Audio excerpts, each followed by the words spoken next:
Good morning, Chatty House. Hello, friends. I don't hear you. Oh, it's because I'm not plugged in, Kyle. Well, that'll do it. Oh, God.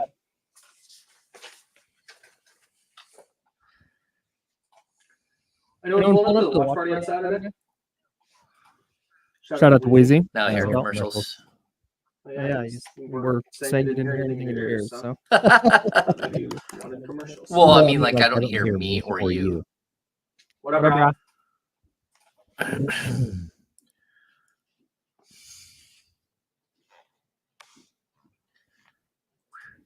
Oh, yeah. All right, here we go.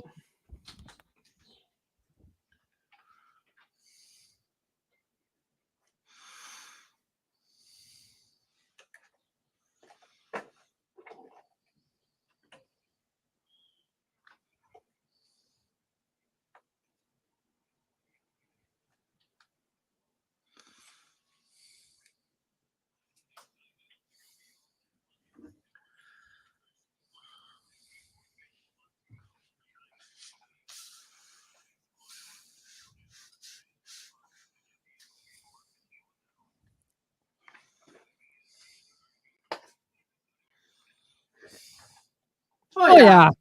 Hey, Headphones turned up. Turn my headphones up. Happy Monday. Hello, James. Good morning, Kyle. Good morning. How are you? I'm good. Excellent. That's That's a good weekend, man. Tons happening. Lots Lots of NCAA tournament basketball going on. Yep. Hopefully, everybody listens to right here on ESPN 1320.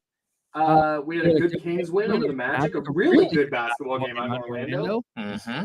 I can't decide on that Orlando team. I think Orlando's good. But I also don't know if they're going to be. I don't know what their ceiling is just yet. Yeah, it's a good question because they still need some work in the backcourt. Yeah, for sure. And, you know, like, I know everyone gets excited about Jonathan Isaac coming out and playing so well, but he played like 22 minutes. Mm-hmm.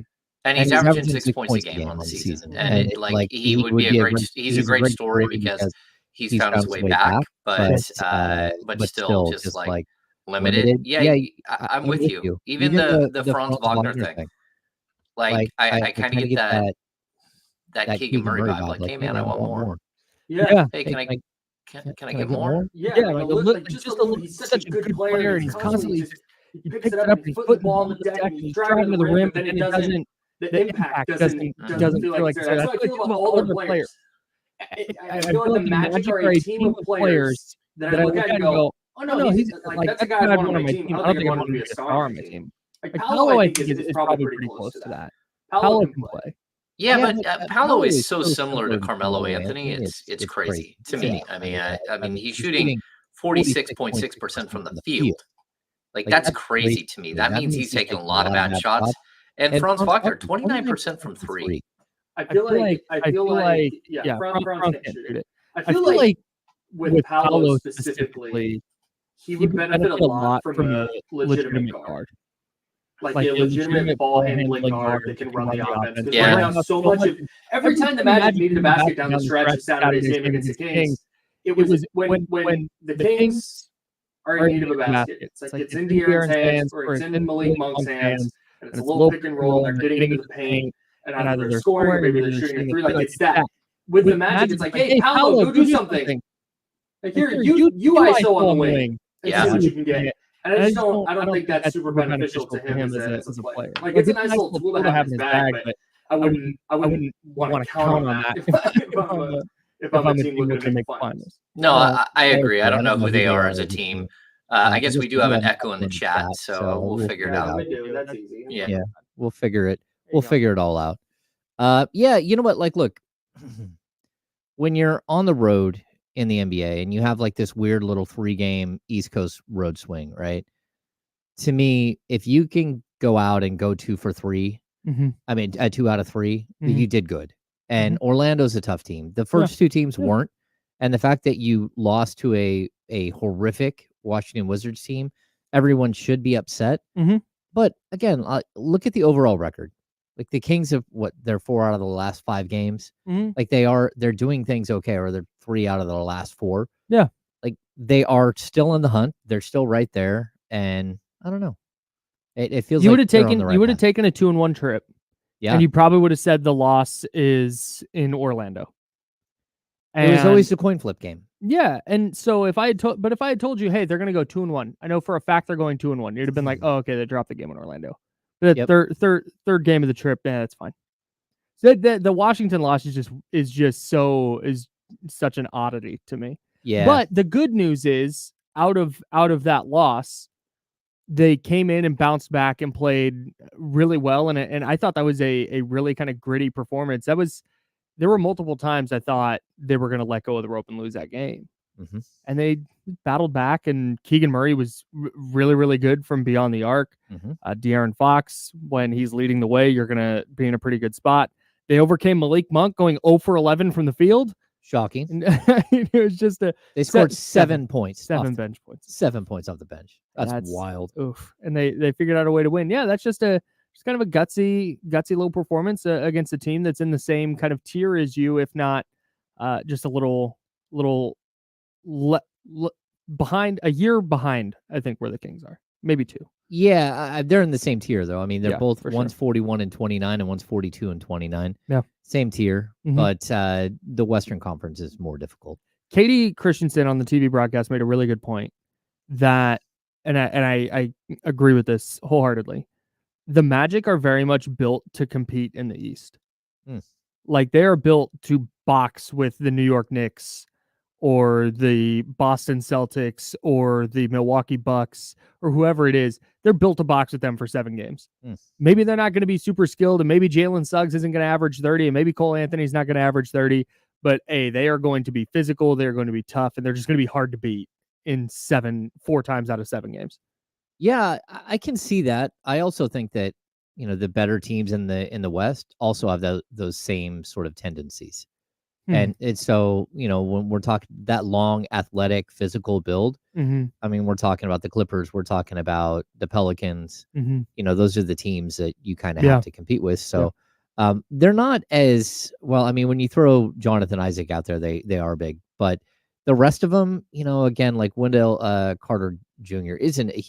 He's thick, but he's not like a tremendously like athletic or gigantic, leaper or anything else. So, I mean, yeah, I don't know. And their guards are small, and their guards, again, Jalen Suggs is a good defender, but outside of that, they really need a true scorer. Yeah, big time. They need a lead guard. Watching the Magic would scare me as a Kings fan in the whole Malik Monk thing. Well, they're the team. They're one of like 2 or 3 teams that you really have to look out for. Yeah. I'd say it's them, it's Toronto. I just, despite, and maybe Malik going 0 for 11, because this teams will do this. Maybe Malik going 0 for 11 in their building, they're kind of like, ooh, never mind. Maybe that'll actually wind up being helpful. But yeah, good win for the Kings. We'll dive into that a little bit. Sacramento in action tonight against the Philadelphia 76ers, Golden One Center. Yep. Sixers have not been playing well, and then they beat the brakes off the Clippers yesterday. Just wild. I mean, I have no idea what to make of this Sixers team. Can I pause and talk about the Warriors for 30 seconds? Yeah. I don't want to do a deep dive on the problems of the Golden State Warriors, but here's where I'm at. If you don't know me, I'm from the Bay Area, grew up a Warriors fan. Love the Kings. I have so much love for that team in this city. So I'm at the point now where I would rather the Warriors miss the play-in than make it. Really? I don't want to watch any more of this team. I don't want to watch them anymore. Yeah, Taps is playing. Taps is playing in the background. They're just not like Steph is obviously still incredible, but they're trying to run like Draymond has declined as a player enough to the point that it's a non-factor offensively. Klay Thompson has always been a little bit streaky, but I mean, I just don't. Every time he puts a shot up, I don't think it's going in anymore. Andrew Wiggins is just Andrew Wiggins. The playoff run in 22 was the anomaly. They're never getting that player back. He is what he is. This year and most of last year, he was just the player that he was his entire career in Minnesota. And they're just not built. they were on a 2 timeline track and fell in the middle of the timelines, and now they have nothing. Mm-hmm. They didn't develop their young guys last year, so Jonathan Kuminga isn't ready to contribute in meaningful ways this year. Okay, he's averaged 20 for the last 2 months or whatever. Okay, fine. What else? Couldn't even get on the floor at the end of the game last night because he couldn't figure out what he was doing defensively. Mm-hmm. So it just they are not good. I don't want to have to watch them. I would so much rather they miss the play-in and have to punt everything than lose to the Lakers again. Let the Rockets mess around. Okay. Just let the Rockets go do that. Yeah, I do feel like they're the Warriors are like the cat poster where the cat's hanging on and it's like just yeah. That's what it feels like. They're just barely clinging to life. Yeah, and I know I wanted to do Golden Girls comparisons, and you just don't. No, it's not. It's not that I don't know. You would have to. I don't know. You can can dive in, and I can ask questions and stuff. But no, dude, they're just. I don't. They were so bad last year. Yep. But found their way into the second round of the playoffs, and convinced themselves that hey, this can still work, and it can't, dude. And so yesterday they played really well against Minnesota. Mm-hmm. And Minnesota just won because Minnesota's a better team, even when they're banged up. Minnesota's just better. And it's like, man, I'm just done with whatever this version of the Warriors is. I get that. And as someone who's covered so many of their games in the past, this is what happens. Yeah. It's just you get old. It's what happens in professional sports. Eventually, you just run out of gas and you can't keep going. And, the only one that was ever able to avoid this was really it's the Spurs. They made the playoffs in something like 37 of their first 39 years. And just totally insane. Yeah. And so the one season they had that was bad, it was because David Robinson missed the season because of a back injury. Right. They get the first pick in the draft, get Tim Duncan, and then boom, they're right back. Ridiculous. That's the only time. But then even the Duncan, Parker, Ginobili era got extended that couple extra years because Kawhi Leonard figured out how to shoot. Yeah. Oh man. And then they got Victor Wembanyama. Must be nice. Yeah. Must be nice. Every team gets old. I mean, that's it. But to watch it happen to the Warriors because their greatness was so incredible. How good they were for that stretch. Yeah. The thing that Warriors fan needs to come to grips with is it's not an indictment on Steph Curry or Klay Thompson or Draymond Green. Or even Steve Kerr.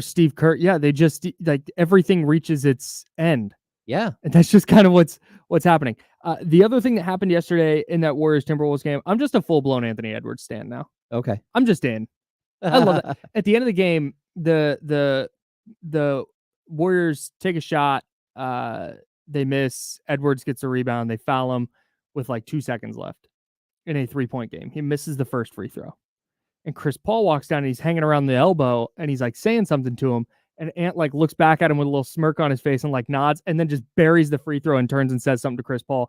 Man, that's incredible. That's the second time he's done that when Draymond was chirping at him and then he takes over and wins a game for him. I'm just in on guys like that. I love Anthony Edwards, man. Yeah, I mean, he's a player that you have to be in on.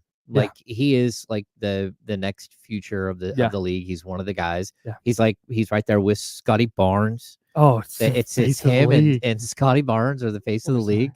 Where's my button? Oh, you don't even Scotty Barnes. Scotty Barnes. Yeah. He's right there with him. And these guys are going to be the face of the league. He's fun though. He his personality's fun. The word on him coming into the draft was not good. Right. A lot of people were super concerned about his ability to string it together. Well, and then he's I wish I was playing football instead. It's oh my God. Yeah. Well, whatever's in your head, don't say that. Don't put it out there. Yeah, but what he's turned into is pretty amazing. Yeah, he's really, really fun. Yeah. We'll get to the rest of the Western Conference. We'll talk about our NCAA tournament brackets. We'll just give you a Jiffy Lube Fast Break player of the game.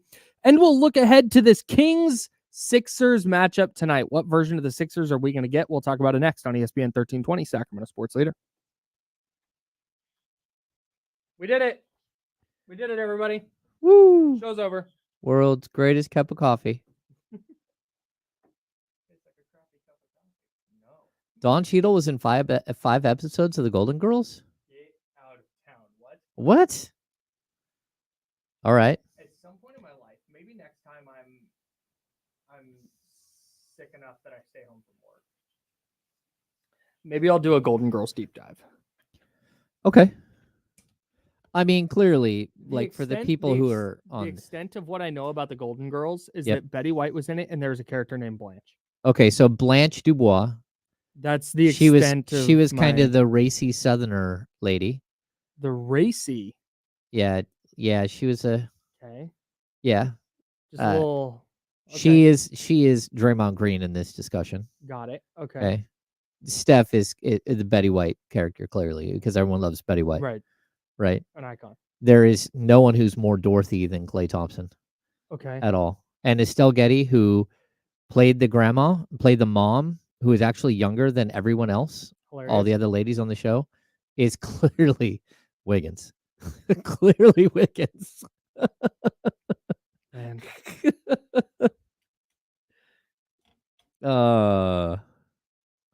And if Don Cheadle was in the show, Steve Kerr. No, that is clearly Jonathan Kuminga, because he had to be like 12 when he was in the show. Yes, Estelle Getty was younger than all of them.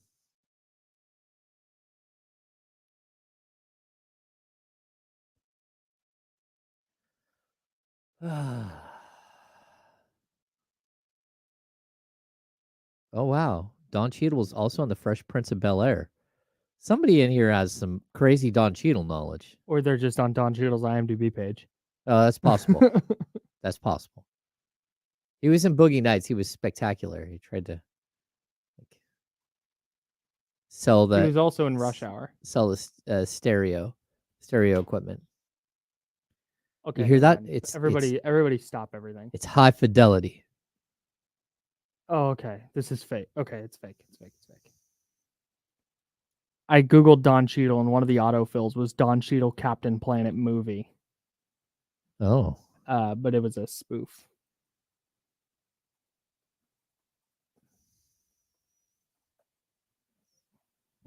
When was Don Cheadle in Fresh Prince? He was Roland Wilson. What? Images. Oh, that's right. Yes.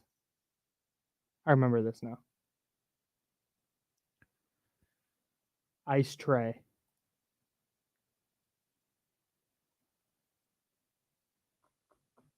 Don Cheadle also loves cereal, according to the Yahoo connection. Get out of town. What? What?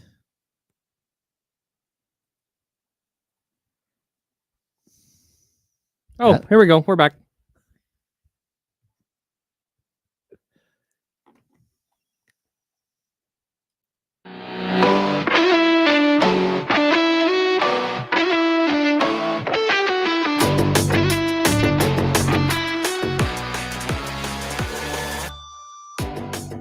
That guy right there is James Ham. Me right here, I'm Kyle Madsen. And the Sacramento Kings are back in action tonight after a day off yesterday. They will take on the Philadelphia 76ers at Golden One Center, looking to snap a 10-game losing streak against Philly, including 4 straight at Golden One Center. Typically, I would point to, hey, they're missing guys. They're banged up. They're on the second night of a back-to-back. That's never mattered in the past. It's never mattered. Not once. Yeah, I mean, the Kings have lost to this Philadelphia 76ers team in egregious ways. You know, we had this situation after Luke Walton was fired where the Kings went in with 5 starters missing for the Sixers and got clubbed. Brutal. Absolutely brutal. For whatever the reason, this is just one of those teams that seems to have their number, but it kind of feels like this might be a little different. Philadelphia has not played well. They are on the second night of a back-to-back. You have some things going for you. Of course, the Kings are coming off a road trip, but like at this point, there are no more excuses, and you have to come in with a mindset that you have to get this game. Yeah, they're 4-7 in their last 11 games. They're on the 4th night of a 4-game road trip, second night of a back-to-back. This is yeah, it's all stacked there for you. Right. And I'm going to say you have to go get this one, but how many times have we seen the Kings not go get this exact game? Many. So many. So many. It's really, really frustrating. It's been super frustrating. Yes. But no, man, this Philly team, you know what? I'm going to go check this real quick because I think the last time the Kings beat the Sixers, it was 4 years ago, right?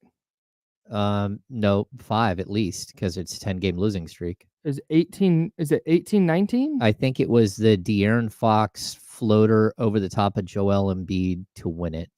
I've got 115-108 on February 2nd, 2019.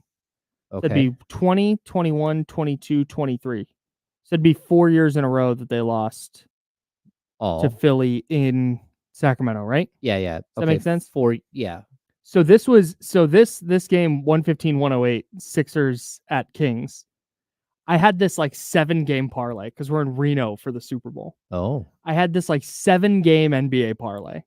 All right, we'll talk gambling in a bit.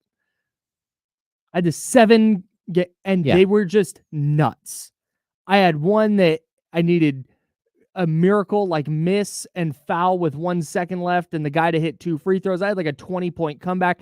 Everything just felt. I needed the Sixers to beat the Kings, and the Sixers the night before had beat the Warriors in Golden State at Oracle. And the Kings weren't great at this point. They were 26-25 going into that game.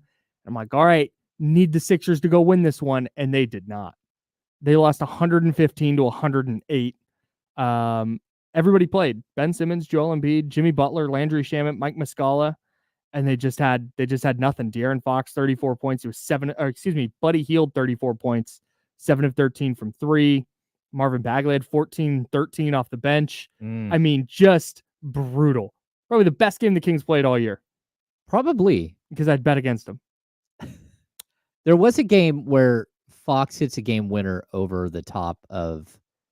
This is where things got weird. Fox hits a game winner over Embiid. And then they come down on the other end, and Willie Cauley-Stein gets an incredible stop. He actually had 2 stops in a row on Embiid to preserve the win. And that's the night we got Willie trying to sneak out of the locker room, caught him in the tunnel, interviewed him in the tunnel to the locker room, which was weird because that never happened.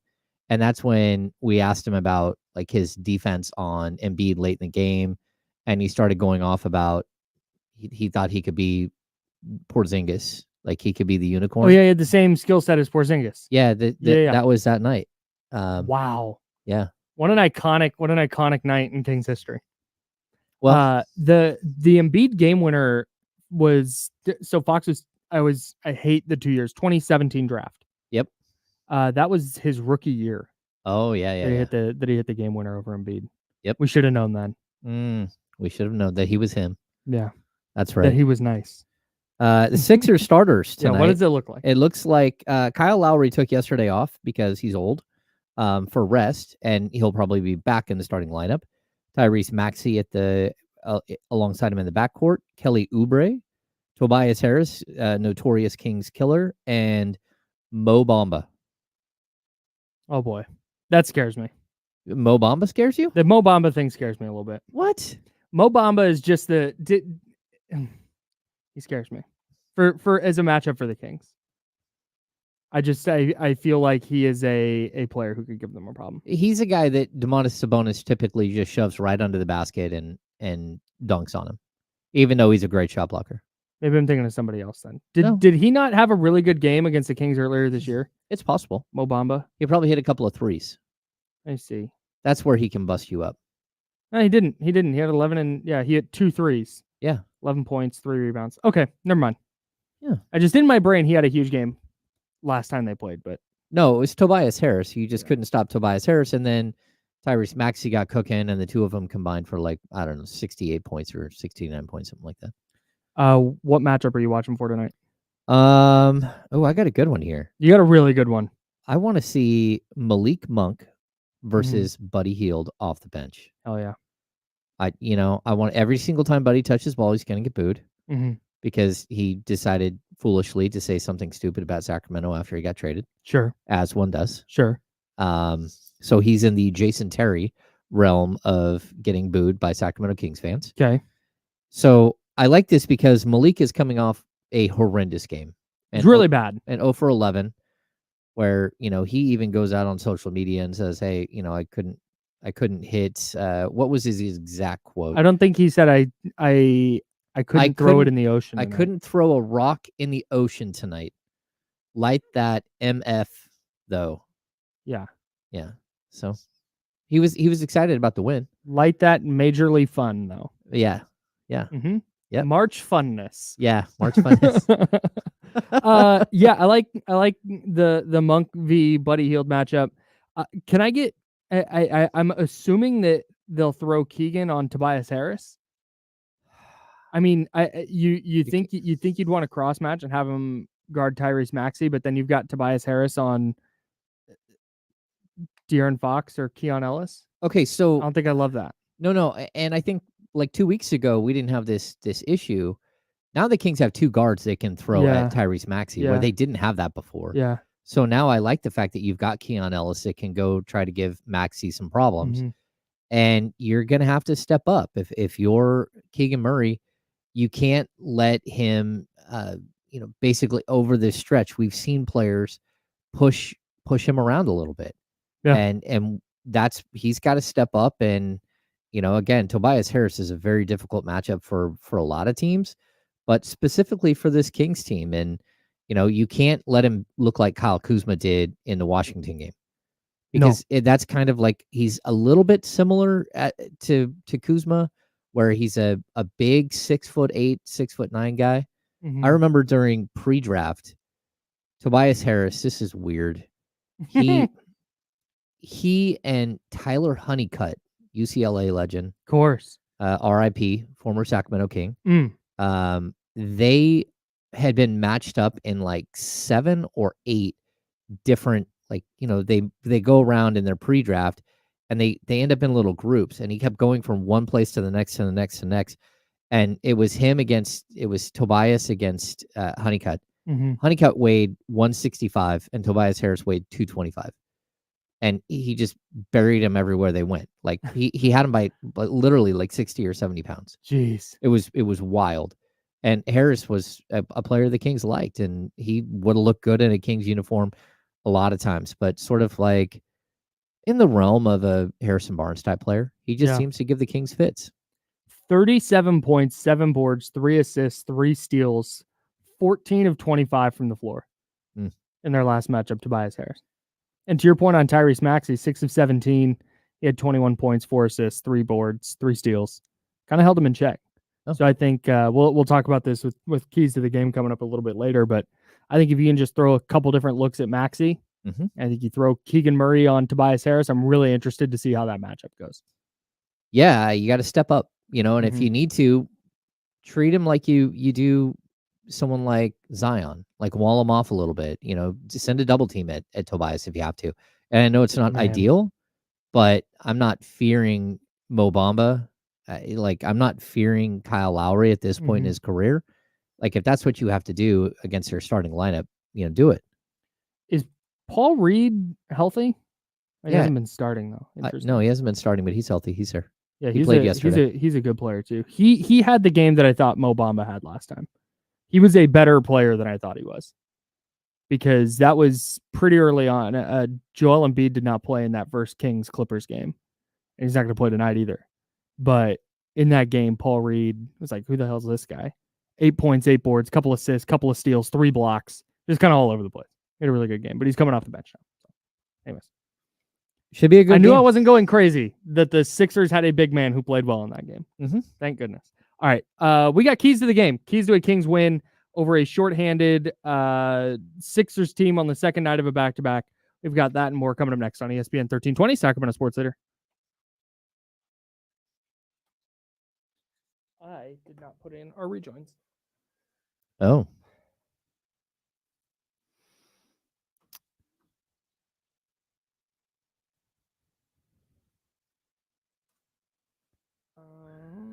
Yeah, Paul freaking Reed, man. Paul Reed.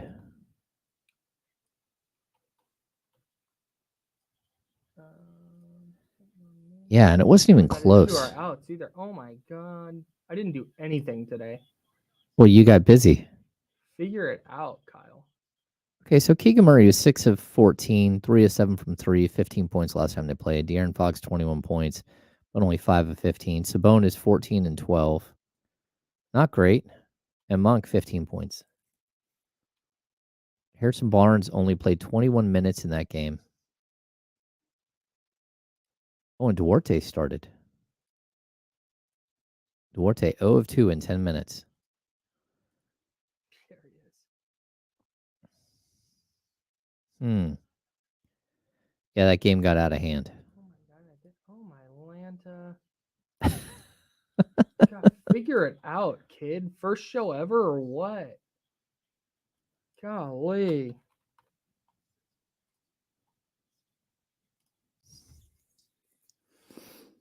Yeah, Paul Reed last time they played only had 8 points. Yeah, he was just more effective than I was anticipating a player named Paul Reed being against the Kings. Oh, that's back in the Pat Bev days. They don't have Pat Bev anymore. Oh, and 8 points, 8 boards, 3 blocks. He was active. So Kelly Oubre is very close with De'Aaron Fox. They played AAU ball together. Jeremy, I did watch the end of the U.S. beatdown on Mexico last night. I did not watch the whole thing. I did not like that they had to stop the game multiple times at the end for homophobic slurs from the audience.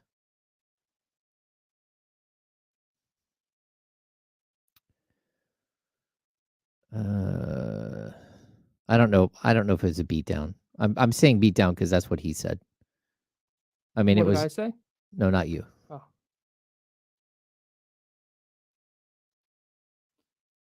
My contributor just got back to me. Oh yeah, now. Oh, I'm here. Like, too late. No, it's all good. I love that guy. He's the best. He should be tracking what's happening though, because he's super busy. The fact that he helps me out at all is great. Yeah.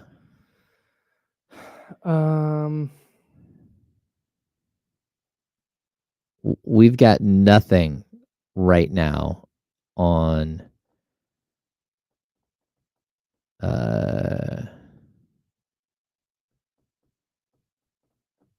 we've got nothing on Sasha or Trey. Trey is out. Sasha is still questionable.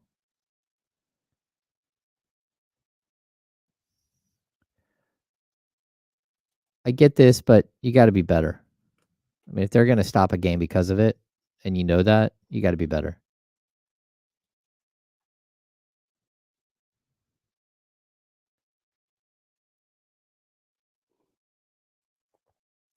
I think he had a 60-point game for the Warriors, if I'm remembering correctly. Might have been 50.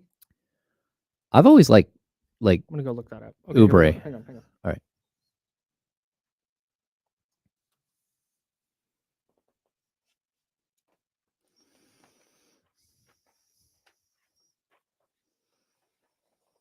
Kyle Madsen, brought to you by Jiffy Lube on ESPN 1320. I'll learn how to do this someday. There's a reason they have multiple people to do the jobs that we're doing. Here, let's try it again. Now, back to the Insiders with James Ham and Kyle Madsen, brought to you by Jiffy Lube on ESPN 1320. All right. We're back in here. Kelly Oubre came up at the break. I feel like when I did radio here in Sacramento in 2018, 18 and 19, I felt like Kelly Oubre was a topic every single show because when he was with the Suns. He's like, man, Kelly Oubre looked good in a Kings uniform. First of all, Kelly Oubre would look good in any uniform. It's a fine-looking man. Yeah. It's whether or not he plays well. And we had the weird situation with him. It was early this season, right? Yeah, with his bike. With his bike, where people said allegedly he had been he claimed that he had been hit by a car. Right. But he was riding like BMX or something, which he's not supposed to be doing. And it's in his contract that he's not supposed to do that. So he's like a renowned BMXer. Which is insane. That's but sure. Weird. Okay. That's just wild. Yeah, him and De'Aaron Fox are close. They've been friends. They were on the same AAU team with like Justin Jackson. Like the whole AAU team was stellar. Of course. Yeah, there was only a couple of teams. Well, like I think they went to like big tournaments together. Sure. I don't know that they played together all the time, but they've known each other since they were very young. Do you know how old Kelly Oubre is? I'm going to guess he's 27 going on 28. He's 28. Okay. Turned 28 in December. I would have guessed like 31. In my brain, Kelly Oubre's been around for 15 years. The only way I know that, though, is because he was like a year and a half, 2 years ahead of De'Aaron Fox, which means he's 2 years older than De'Aaron Fox. Real quick, somebody in the chat had said Kelly Oubre, Warriors legend, a 40-point game he had for them. I said 60. Felt like 60 at the time. Okay. That was the year Golden State won like 12 games. It's not great. Yeah, and then they did not invite him back. Correct. Yeah. Not a good overall season. Mm-mm. Oh no, that was the year before they won. What did they? Oh, they lost in the play-in this year. That's right. They went 39-33, lost in the play-in. Okay. Anyways, which looks like they might do again this year, unless the Rockets catch them. Dude, if you're a Kings fan right now, you should be hoping that the Warriors stay in the play-in over the Rockets. Probably. You don't want to accidentally run into the Rockets. Yeah, you and I had this discussion a little bit via text, and I agree with you, except for the fact that Şengün is not going to play. Like, he's done. Yeah, they've continued winning though. Well, no, they have, but I think he presents a weird matchup that if he's not there, they're not as dangerous to the Kings. That's what I mean. So the way that he plays, the way that you have to have so much of Domas's attention on him. And then what are they going to do to stop Domas? That's always the question. So it's not like Jabari Smith Jr. can stop Domas, because he can't. Sure. So, I mean, they're going to have to. I remember these same questions before the playoffs last year, though. Yeah. And the team figured it out. Ime Udoka's a good coach. I'm just saying, I would want no smoke with the Rockets. No, probably not. Probably not. At all. Yeah. Like the Warriors right now are just meh. Like they're inching into this play-in situation. Oh, they're backing up. You might have a scorching hot young Rockets team. I would want no parts of that. Two things I'm going to get Jiffy Lube Fast Break Player of the Game. Then I want to talk about another team the Kings may or may not want smoke with in the playoffs. Okay. Jiffy Lube Fast Break Player of the Game for Saturday, the 109-107 win over the Orlando Magic. A lot of options here. We discussed De'Aaron Fox. 31 points. 31 points. 8 rebounds. Something like that. 8 rebounds. Really, really, really good game for De'Aaron. Keegan Murray, 6 of 7 from beyond the arc. Really good night for him. With his dad in the stands. With his dad in the building. Shout out Kenyon. And hit a couple of really big threes. But then there was Keon Ellis. And Keon Ellis got my vote. Because he had 19 points, 5 rebounds, 6 assists, 2 steals, a block, 4 of 9 from beyond the arc. You want to talk about hitting a couple of big threes. Yeah. He had a couple of huge ones down the stretch. And picking up that slack with Malik Monk going 0 for 11. In fact, it was Keon Ellis going, okay, I'll do more heavy lifting on offense, and doing that while continuing to play really good defense. He got the nod for me. Yeah, I mean, career high 19 points. Yeah, that's awesome. And the 6 and 5, the 6 assists, 5 rebounds. Like we kind of expect him to get 2 steals and sometimes even a block.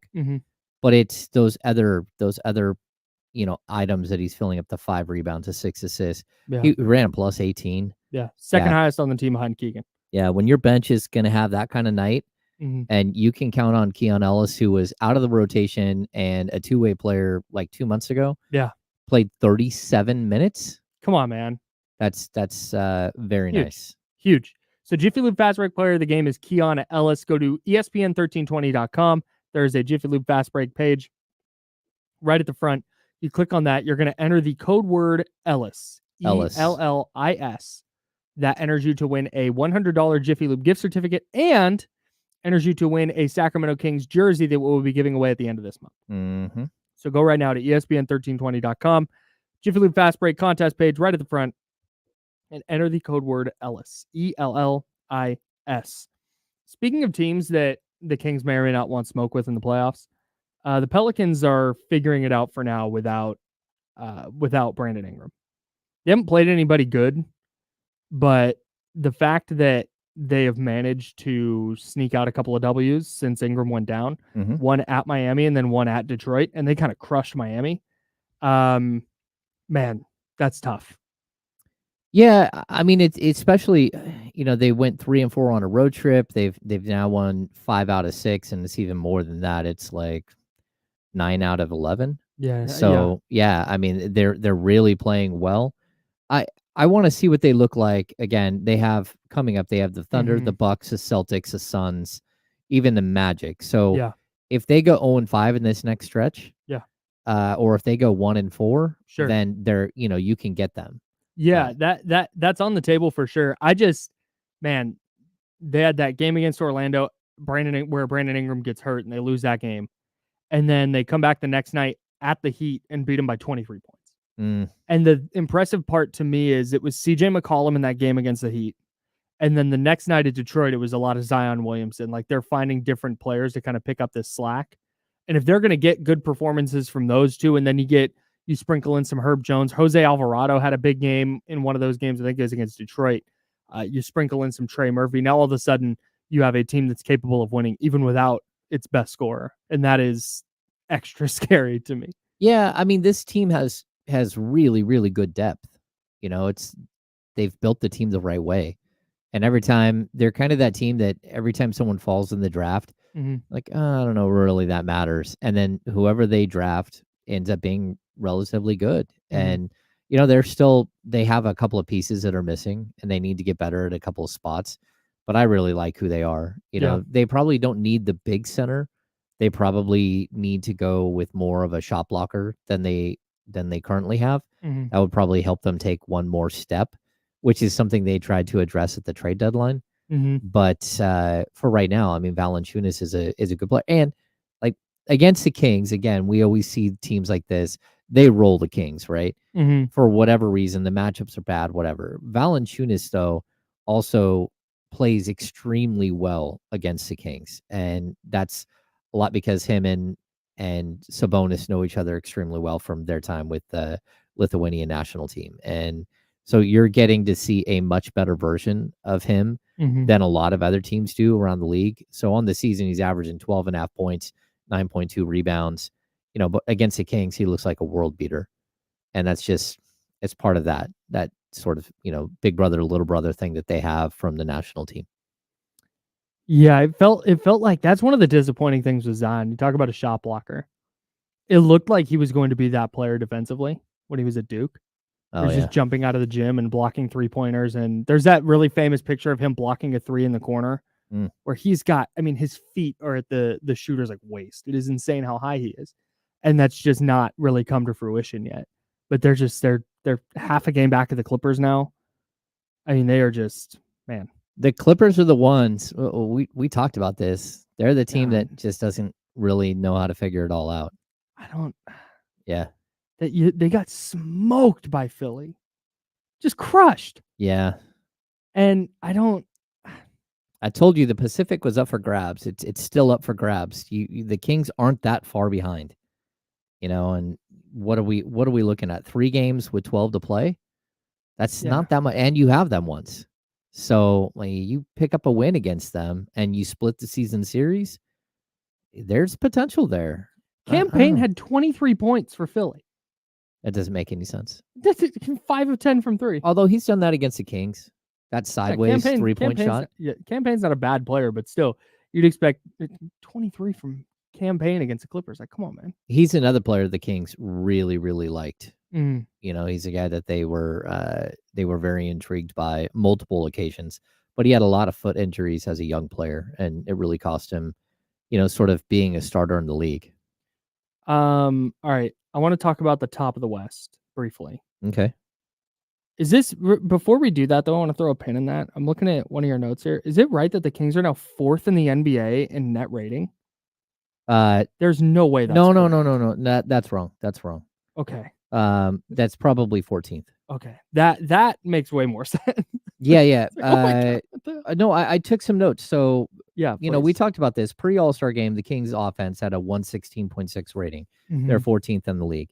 Since the All-Star break, they're at 116.4. So they're not, they're basically the same, but that's moved all the way up to 9th. Like, so while the rest of the league has struggled with this new physicality and the way games are being called since the All-Star break, The Kings haven't, even though they're not shooting all that well. But at the same time, during that stretch, pre-All-Star break, the Kings' defensive rating is 116.6. They're 18th in the NBA pre-All-Star break.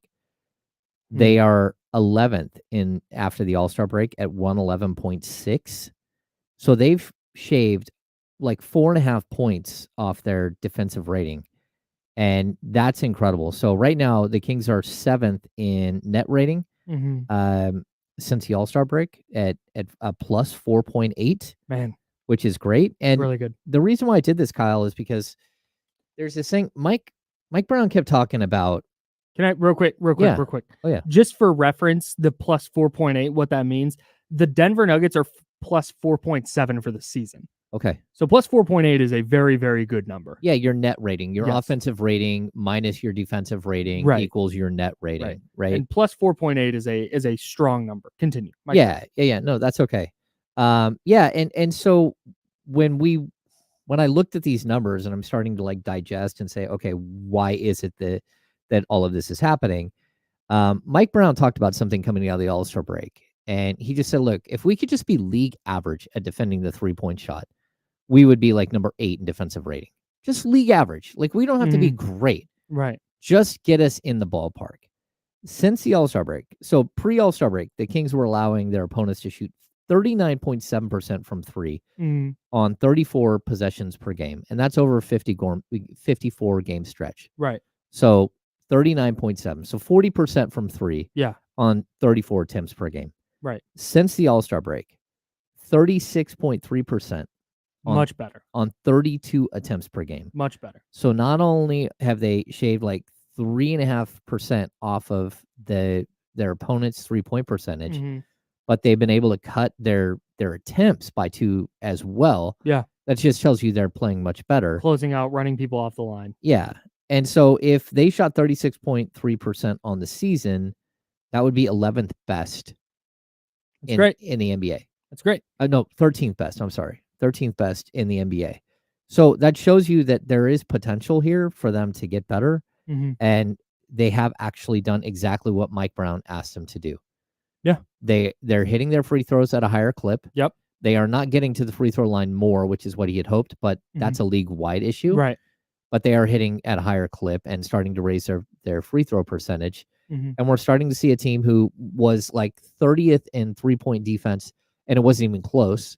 They're still 29th, but the fact that they aren't last anymore is because they've shaved a whole bunch off, like almost a full % off of their season defensive 3-point percentage. That's good. Man. I don't think it's a coincidence that it coincides with Keon Ellis playing more.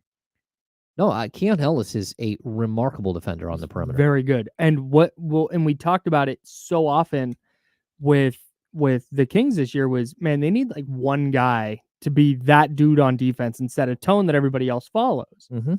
And it feels like Keon Ellis is that. And I don't think it's a coincidence that all of a sudden, hey, you're seeing better closeouts and you're seeing more aggressive defense. And I think the refs swallowing whistles helps a little bit, but part of it was just effort and just doing the things correctly. Mike Brown talked about all the time. You want to close out like this. You want to guard hot guys like this, and you want to do this. They're just doing it now, or at least it seems as such. I will say the game against the Bucks, I think the Bucks went, Wilsey had the stats, WilseyStats.com.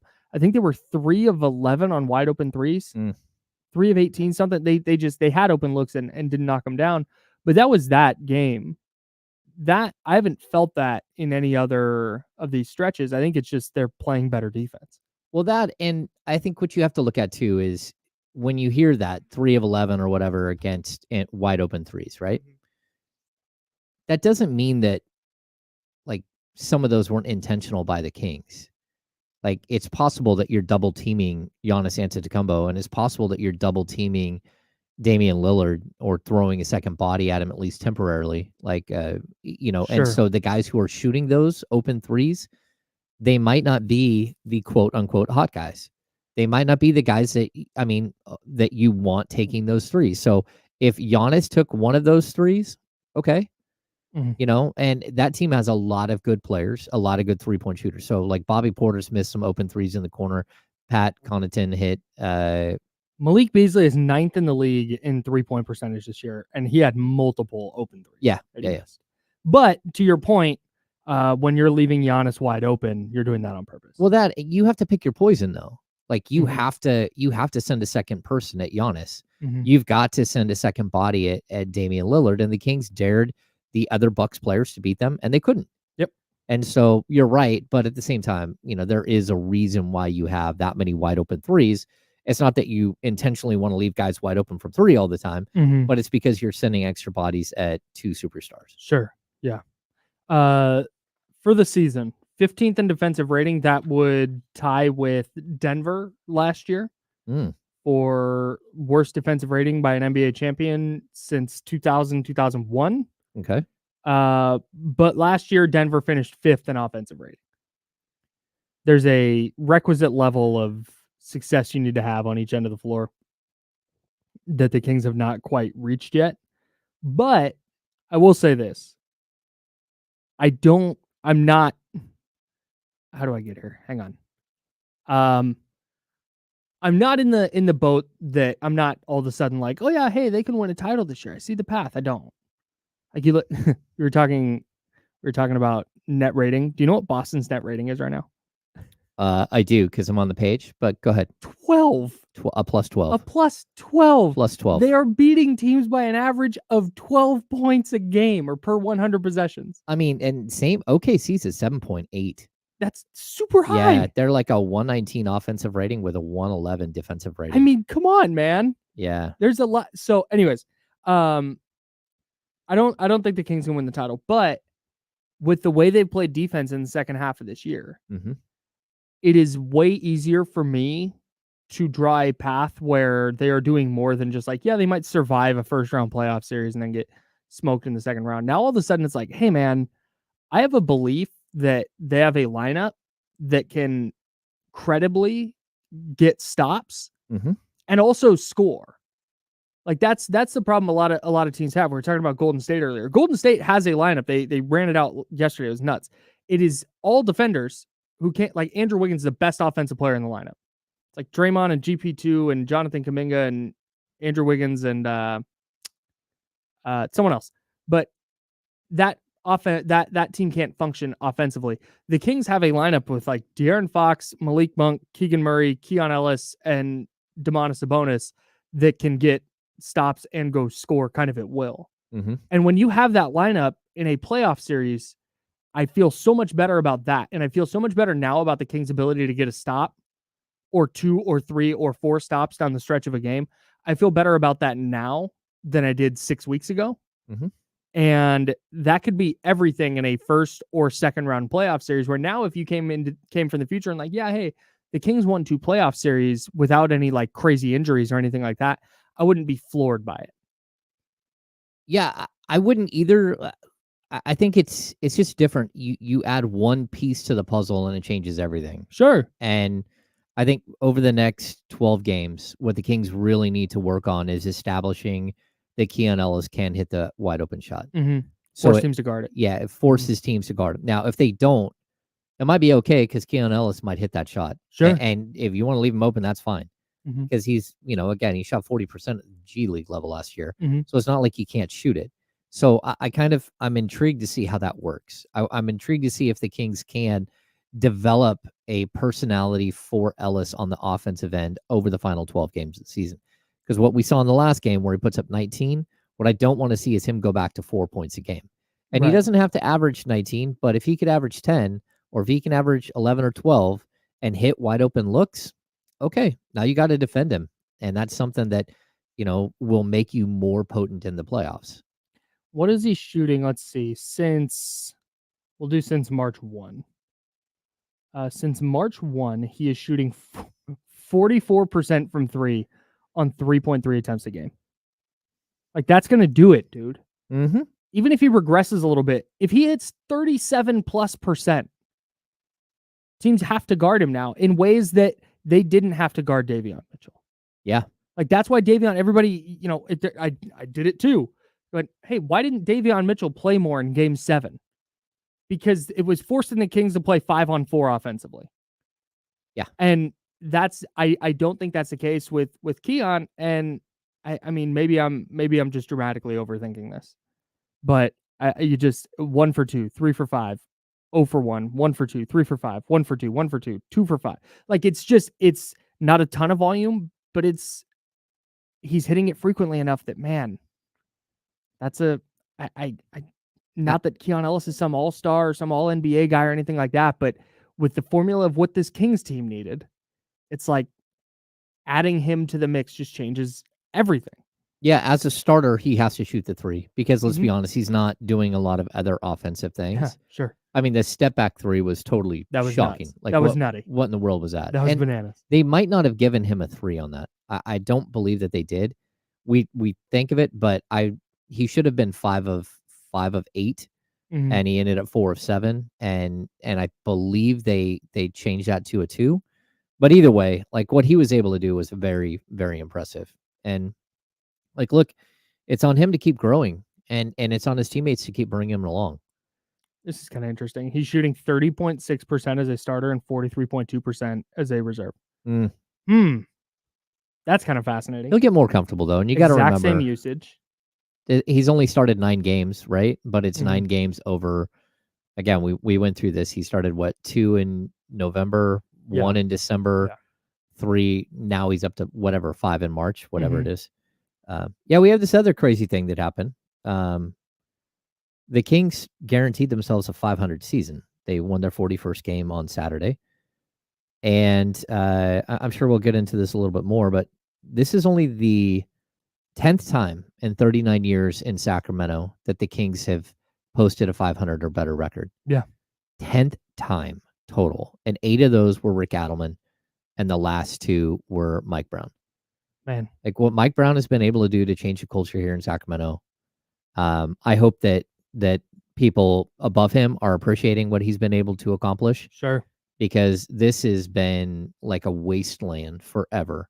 And even when the Kings made the playoffs in 1985-86, or they made it in 95-96 season, those weren't 500 seasons. They never reached 500. So it really is crazy that he's been able to get to this point. And it's not like he stepped into a kind situation. It's not like he stepped in when they already had this roster laid out and he just needed to kind of get. Like, I know they traded for Domas and stuff while they, but the year before, but yeah, but they hadn't done anything. They were 30-52 the year before Mike Brown gets here, and then they go 48-34. Yeah, and then back it up with another.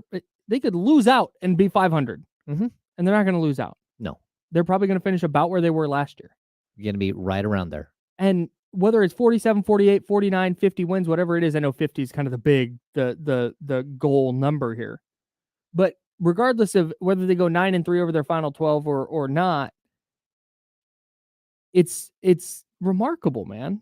Like I know we've sat here on the radio because we have to do 10 hours of radio a week and we got to talk about stuff. But has this season been a little bit disappointing from kind of the potential ceiling? Like, yeah, a little bit for sure, but not to the point where it's worth losing the perspective of, hey man, Steven's about to go above 500 back-to-back years for the first time since 2004, 2005. Yeah. 05, 06. 05, 04, 05, 05, 06. Yeah, those 2 years. No, it's Kyle is stunning what he's been able to accomplish. It's incredible. So, and I know, you got to give some credit to the front office, but also the front office was there for the previous 2 years before he got there. Like what he was able to do last season was stunning. And then what he's been able to do since then is like, look, give the guy his flowers. Like he was NBA Coach of the Year last year. This guy should not go anywhere. He should be long-term in Sacramento. He should get an opportunity to do what Rick Adelman did. I agree. And sometimes you take a step back in year 2 and then you ramp up and you can, we certainly know what this team needs going into the offseason. Yeah. I mean, we have to let's put a pin in this. We gotta go right now. We'll continue discussing this.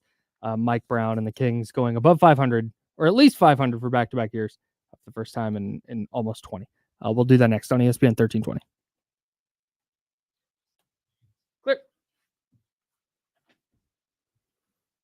Hey, Emmy in the chat. I don't think I've seen anything from Sasha. What did Sasha say?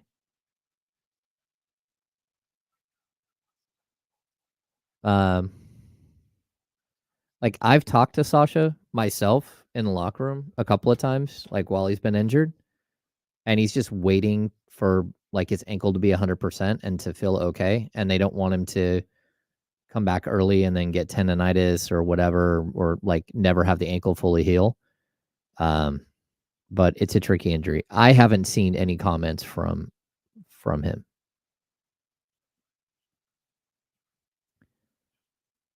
But I do think it's strange that he's been questionable 3 games in a row and hasn't played. So.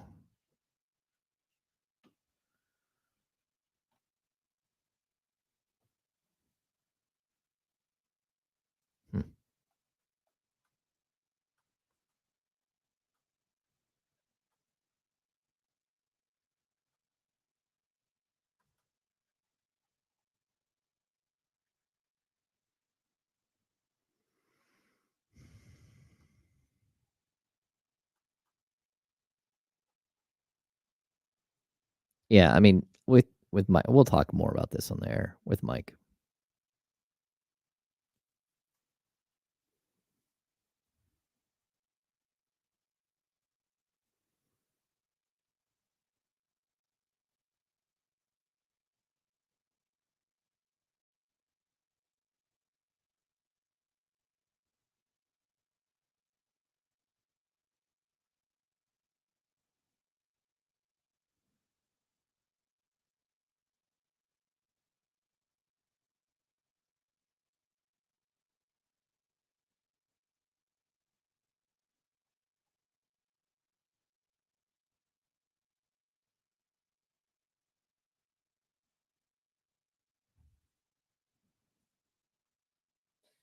All right. Let's go check.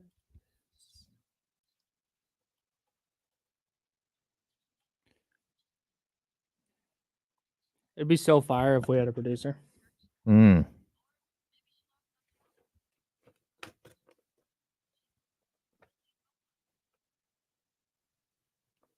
We got all our itinerary. Well, not all the itinerary, but a lot of the itinerary for England all figured out yesterday. Oh, I'm so fired up, dude. I would love. 90 seconds. I've been to England. Oh, you haven't?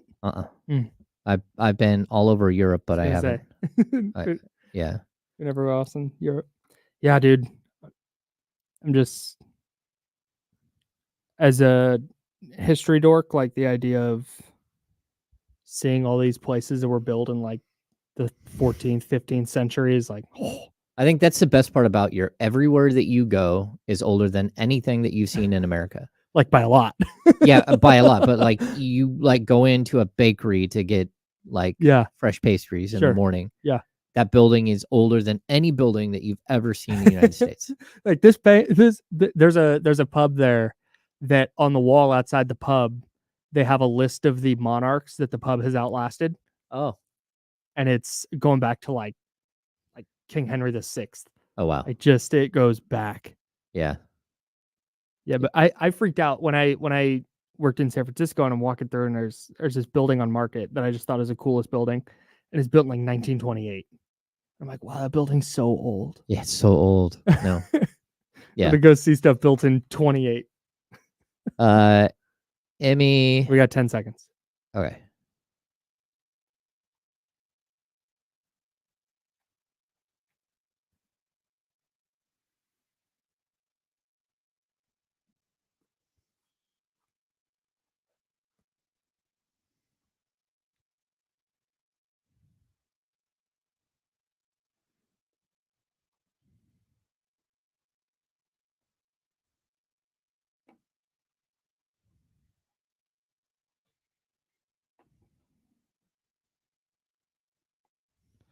Kyle Madsen here.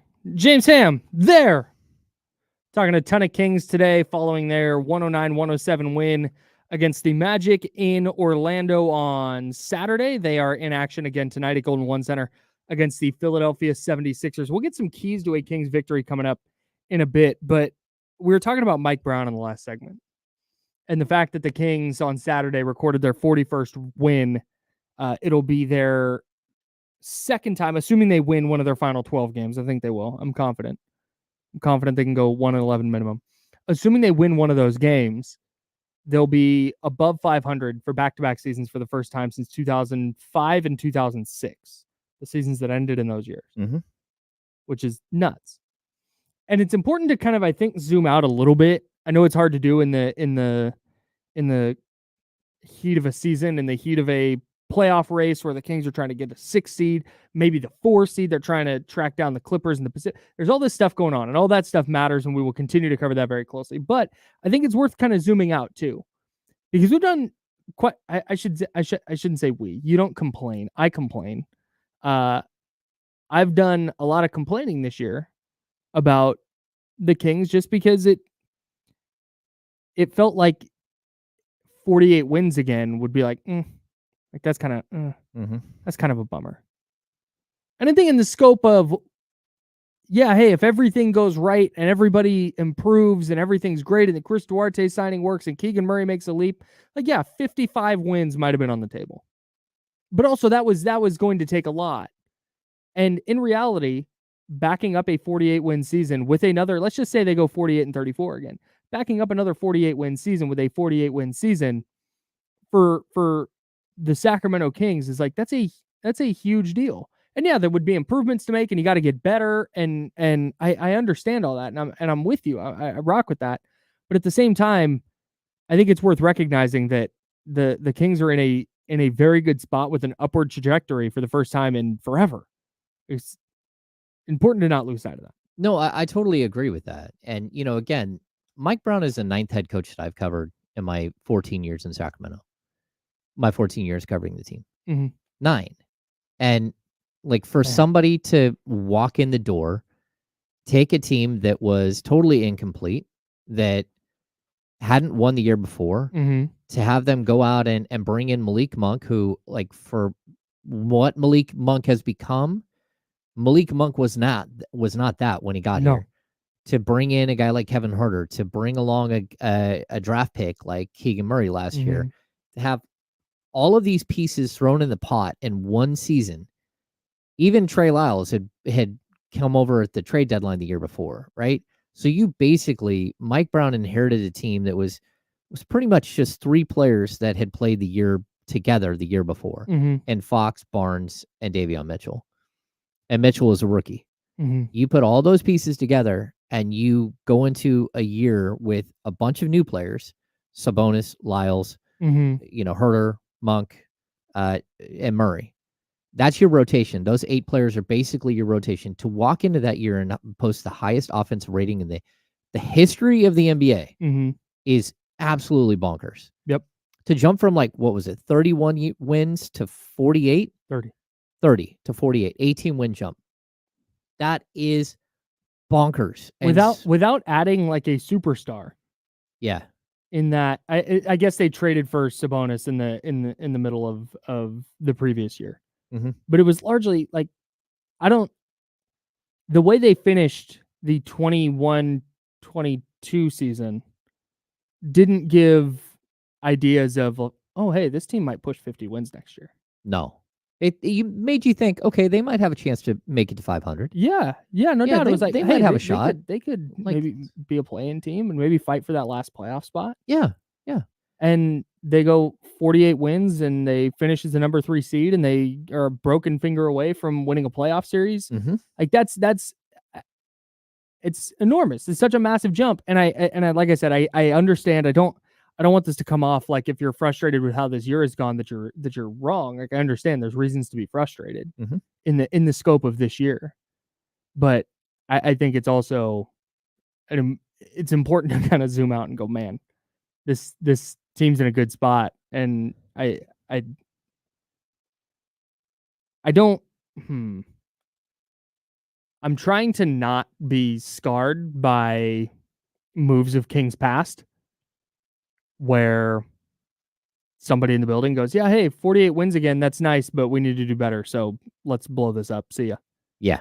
Where a bunch of major changes get made, whether it's to the roster, the coaching staff, or the front office, or whatever.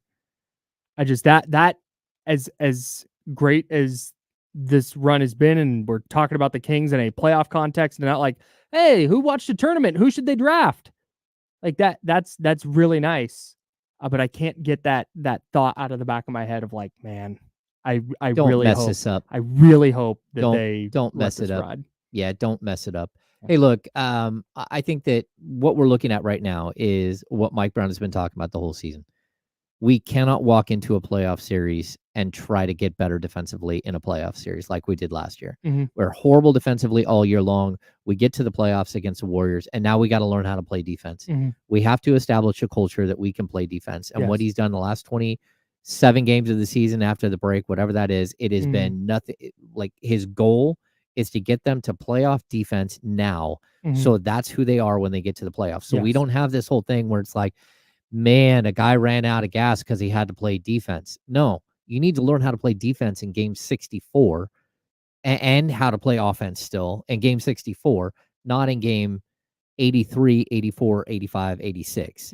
And that's big. And so we'll see how it works in the playoffs. I don't know what to expect from this team. If they make the playoffs, like they could have a couple more slip ups and they could be in a play-in and they could not make it. But at the same time, even if that were the case, like stay the course. Like don't be foolish. Yeah. Like I swear the biggest fear for me is always, will you not have learned from what you've done in the past? Right. You know, it's like the basics of history, you know. This isn't apples to apples, but follow my cross sport metaphor here. It reminds me a little bit of there's two ways to do this with the 49ers. I think you can look at them for recent history of this. You have the Jim Harbaugh run, where 2011, 12, 13, they go NFC title game, Super Bowl, NFC title game. They end each year with a loss. 2014, there's dissension between the owner and the head coach. They go, I think they went 8-8. I think they beat the Cardinals in week 17 that year to go 8-8. And then they punt the head coach. And then it's a disastrous Jim Tom Sula year. It's a disastrous Chip Kelly year. They bring in Kyle Shanahan and they say, hey, we're riding this thing. Yep. We're going to let 17 bad year, 18 bad year, 19 Super Bowl. And they've been in the mix every year since because they wrote it out. Stability means everything. Dude, it is so important. Can you imagine after 21 when they lost the NFC title game, if Jed York had been like, oh, well, this is well short. We're supposed to hang Super Bowl banners here, not division banners. Get them out. Yeah. That's nuts. That's crazy. Man, I just tell you, just breaking it down year by year, there's so many times where the Kings could have snapped their playoff streak. Like, again, what did they miss the playoffs under Luke Walton? They missed the playoffs by 2 games. And that's a year that instead of bringing back Bogdan Bogdanovic, your starting shooting guard, you let him walk and you signed Glenn Robinson III and Hassan Whiteside as your only 2 additions. Crazy. The trade deadline comes and goes, and you don't do anything major that would change the trajectory of your team. All it took was like one player could have easily equaled 2 wins to match to get you into the playoffs. Now, I'm not saying like that fully matters, but again, go back to the Michael Malone era. Like if DeMarcus Cousins doesn't get viral meningitis, the Kings likely make the playoffs. Like the game of basketball is like the game of football, and that it's inches. It's just a game of inches, but it's in a different way. Like the mistakes that you make one year can cast doubt on like 3 or 4. Yeah. And so for me, like just stay the course. Like figure this thing out. Like support. Find the right pieces to go with these players that you understand aren't the right pieces now. And yeah, maybe Kevin Huerter just threw a wrench in all of that with a shoulder injury. That very well could be. Right, but as a front office, you have to adjust to that. Yeah. And as a team, you adjust to that. Yeah. You don't go, get rid of the coach. Get rid of the coaching staff. Well, that and like get rid of these players now. Shout out to Mike Brown. Shout out to Dutch Gately and their great their development staff. Yeah. Like shout out to those guys who have helped an undrafted free agent Mm-hmm. become your starting shooting guard in a playoff run. And a potential like game-changing player. Defensive stopper. Yes. Like who knew that, well, somebody had an inkling. Yeah. But what they've done to bring him along and to help him become this player, spectacular. Yeah. And that's what it's part of the whole package. Yep. It's not one guy that developed Keon Ellis. It's everybody instilling faith in Keon Ellis, bringing him along. He easily could have been with the Stockton Kings all season long, and he wasn't. He's been with the parent team the whole year. All right. So we're talking Kings playoffs, 48, 50 wins. Tough stretch starts tonight. I know we're all looking ahead to those Mavericks games on Tuesday and Friday. They got to get past the Sixers first. How do they knock off the Sixers? We'll talk about it next on ESPN 1320, Sacramento Sports Leader. Where?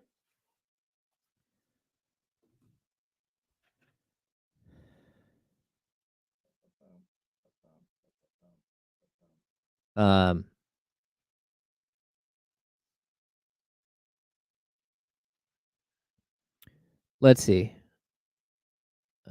Emmy, I've been reading the Sasha article, and it's interesting. Like he doesn't say anything wrong here. Yeah.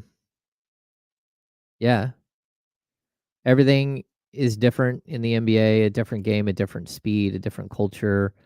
You have to adapt quickly and be ready every day. It's hard, a lot of the games and a lot of traveling, but you need to be physically and mentally ready. He also talks about, this is very true, how in Europe, every possession matters. And here there are a lot of possessions, so it's a totally different game. And he also says that if he would have come here earlier, you can adapt more easily to U.S. life in general. And it's not super easy. There are a lot of possessions in the NBA that are just people just take off, like a lot. And that's not the case in Europe. Like it's very like possession by possession. Anyway, I like Sasha's right that like the game is different. He's viewed different. But you know, he'll make his way. I don't know that like if he doesn't have like a blow up second season, if he doesn't like find a way to take another step here, that he wouldn't ask to opt out of his third year and go back to Europe, just because it's tough to be a superstar in one league and go to another and average 5.8 points per game. Yo, hey, Shohei Ohtani was supposed to talk to reporters today. Uh-oh. He is no longer taking questions from the media and instead is reading a statement at 2:45. Ruh-roh. Kyle. I hope he doesn't kill baseball. Oh, no. My sweet baby Shohei, no. Ah! Oh, I'm so scared now.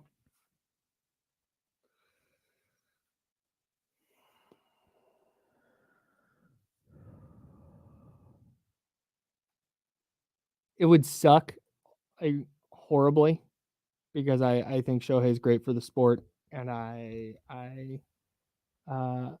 like and I like Shohei very much. Mm-hmm. It would be a little funny if it turned out he was just a degen, just neck deep in every international soccer match. He's just deep into the Live Tour. Just weird stuff. Just super strange. It's like, yeah, I make a killing in the international cricket market. You see him like behind the stadium, like playing dice.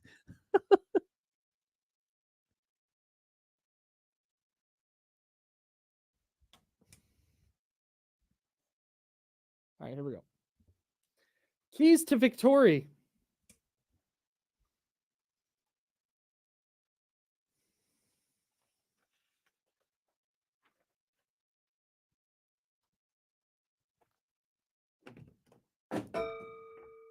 We're back.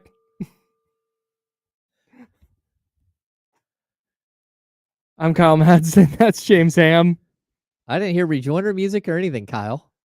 Oh, yeah. No, you sure don't. My bad. There you go.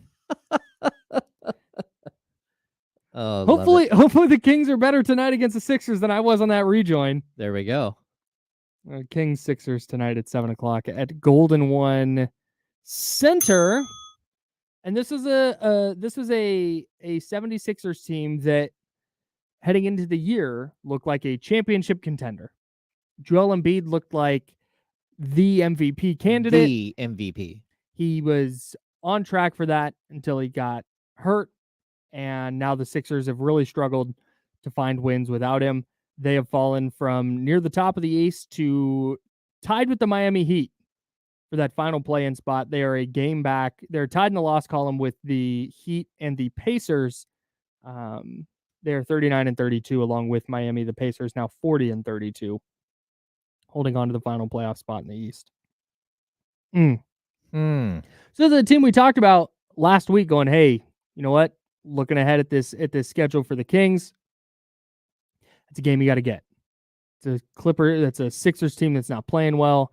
They're going to be on the second night of a back-to-back after playing the Clippers. It's their fourth game on a 4-game road trip. And then they go out and they wax the Clippers yesterday. Mm-hmm. And they played really, really well.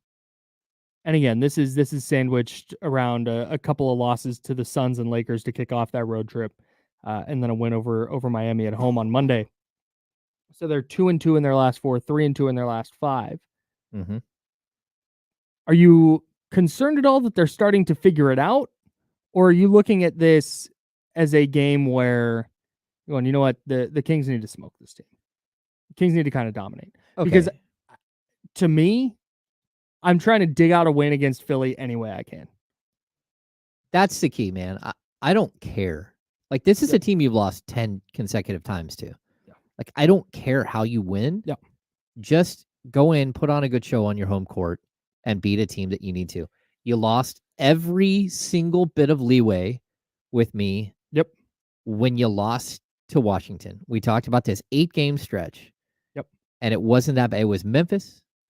You had, who was the team after Memphis? Toronto, followed by, again, you've got Washington, you got Orlando. Mm-hmm. There's 4 games. You're 3-1. Mm-hmm. You had no room for error. You need to go 7-1, 6-2 at the worst in this stretch. Yeah. Now you're faced with a much, like the last 4 games. It's not easy. Mm-hmm. And you got Philly, you got Dallas twice, and then you finish with Jazz.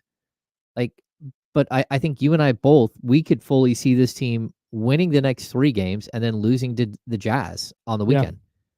And just being stunned. Like, what in the world just happened? I have no feel anymore. I have no feel. I got nothing for you. I think I felt that most of this season, though. Like, most seasons, I can tell you, even if they're bad, oh, they're probably going to get this one tonight. And you'd be like, why would they get this one? Just vibes.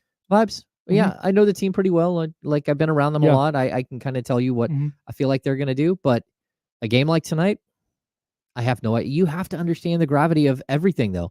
That you've got 2 games against Dallas coming up that might mean everything. Yeah. Like, talk about ending a team's season. Like, you beat Dallas twice. They're in the play-in, and you're not. That's it. Yeah. But it's these other 2 games that you're looking at. Like, and every time that you feel like this team has taken that step, they remind you in some egregious way that they are willing to lose a game that they have no business losing. That's what worries me tonight. Yeah. This Sixers team isn't the Wizards. It's not like, oh, this is one of the worst. They're not that at all. But this is, given what's ahead on the schedule, this is one you kind of got to get. So I will take a W any way they can get it. How do they get it? Let's start with our keys to victory, James. Number 1. Don't let Tobias Harris look like an all-NBA player. Don't let Tobias Harris look like the contracts he's gotten in his career? Yes. Okay. Yeah.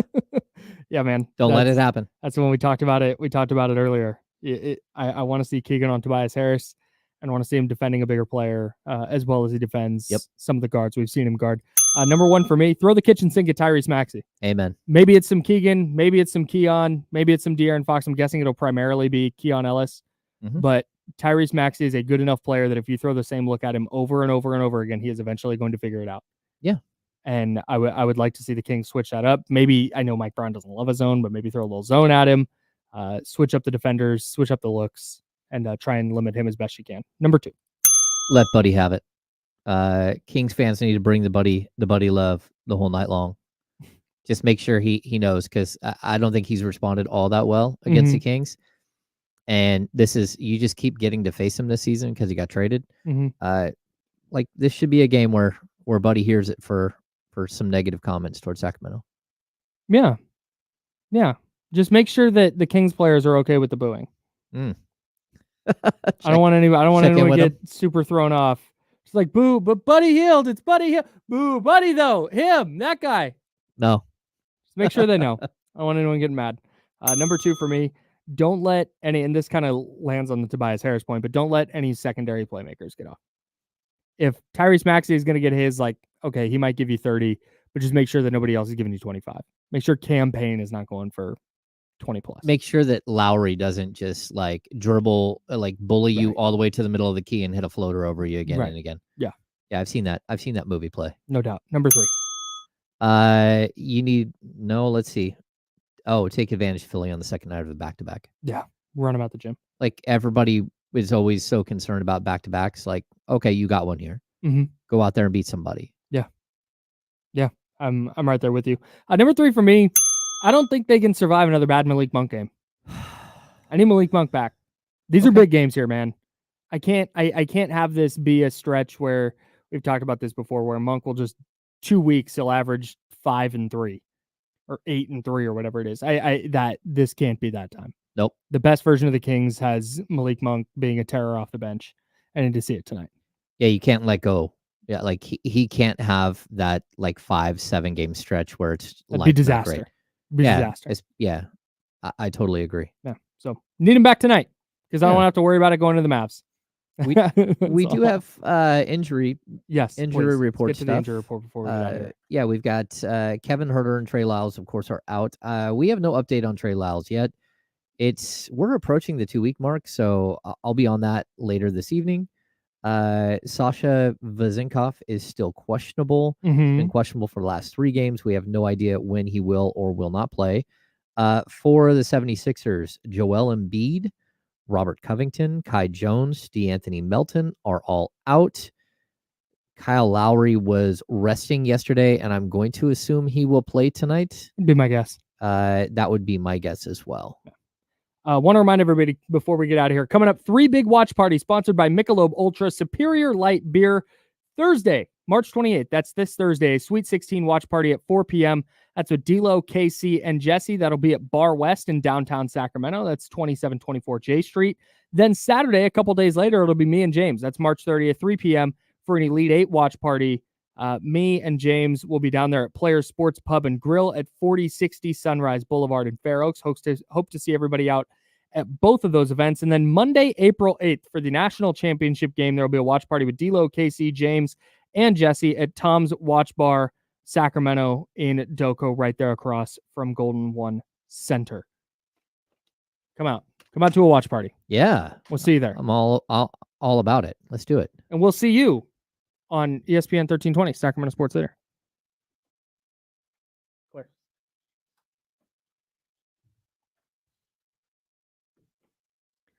Tyler, they played Scarface at the Crest last night. Say hello to my little friends. Oh my goodness. Such a great movie.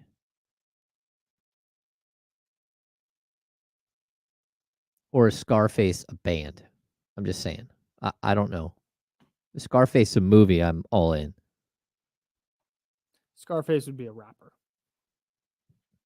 Is it a rapper? All right. There's motion at my front door. Why? Motion. Oh, package. Oh. Oh, nope, that's old. Oh, nope, got a package. I don't know who brought this up, but this is so funny. Yeah. Kessler Edwards could be a guy that they use on Tobias. Oh, so it was the hip hop artist Scarface. No. I only want to watch the movie. I don't know. You're right. I don't know anything about rap at all.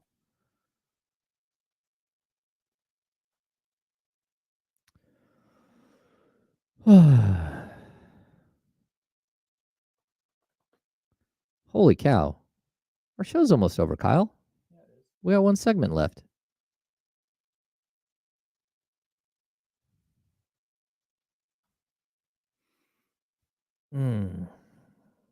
Let's see.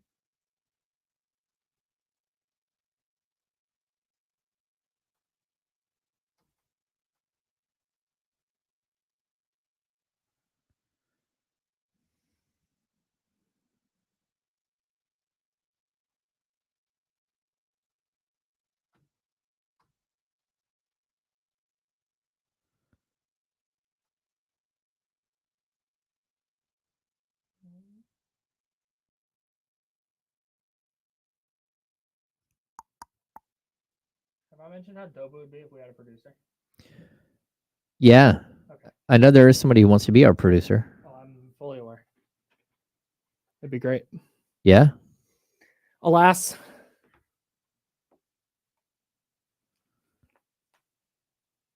We're getting there, Kyle. I'm not optimistic. I don't know. We'll see.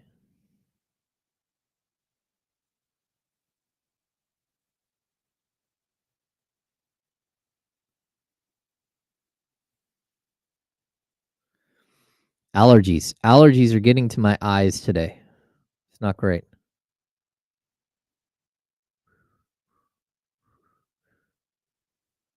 Are we shifting gears and talking football?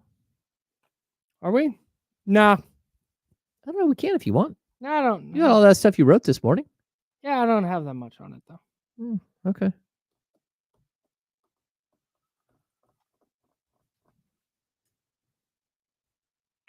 Oh, we still have almost a minute. I do love going to the Crest. Miles, yes, I have been to MSG. I went to MSG for All-Star Weekend, which was the coldest I've ever been in my entire life. It was like -19. Your face froze walking down the street. It was horribly uncomfortable. 29. But I did enjoy going to MSG.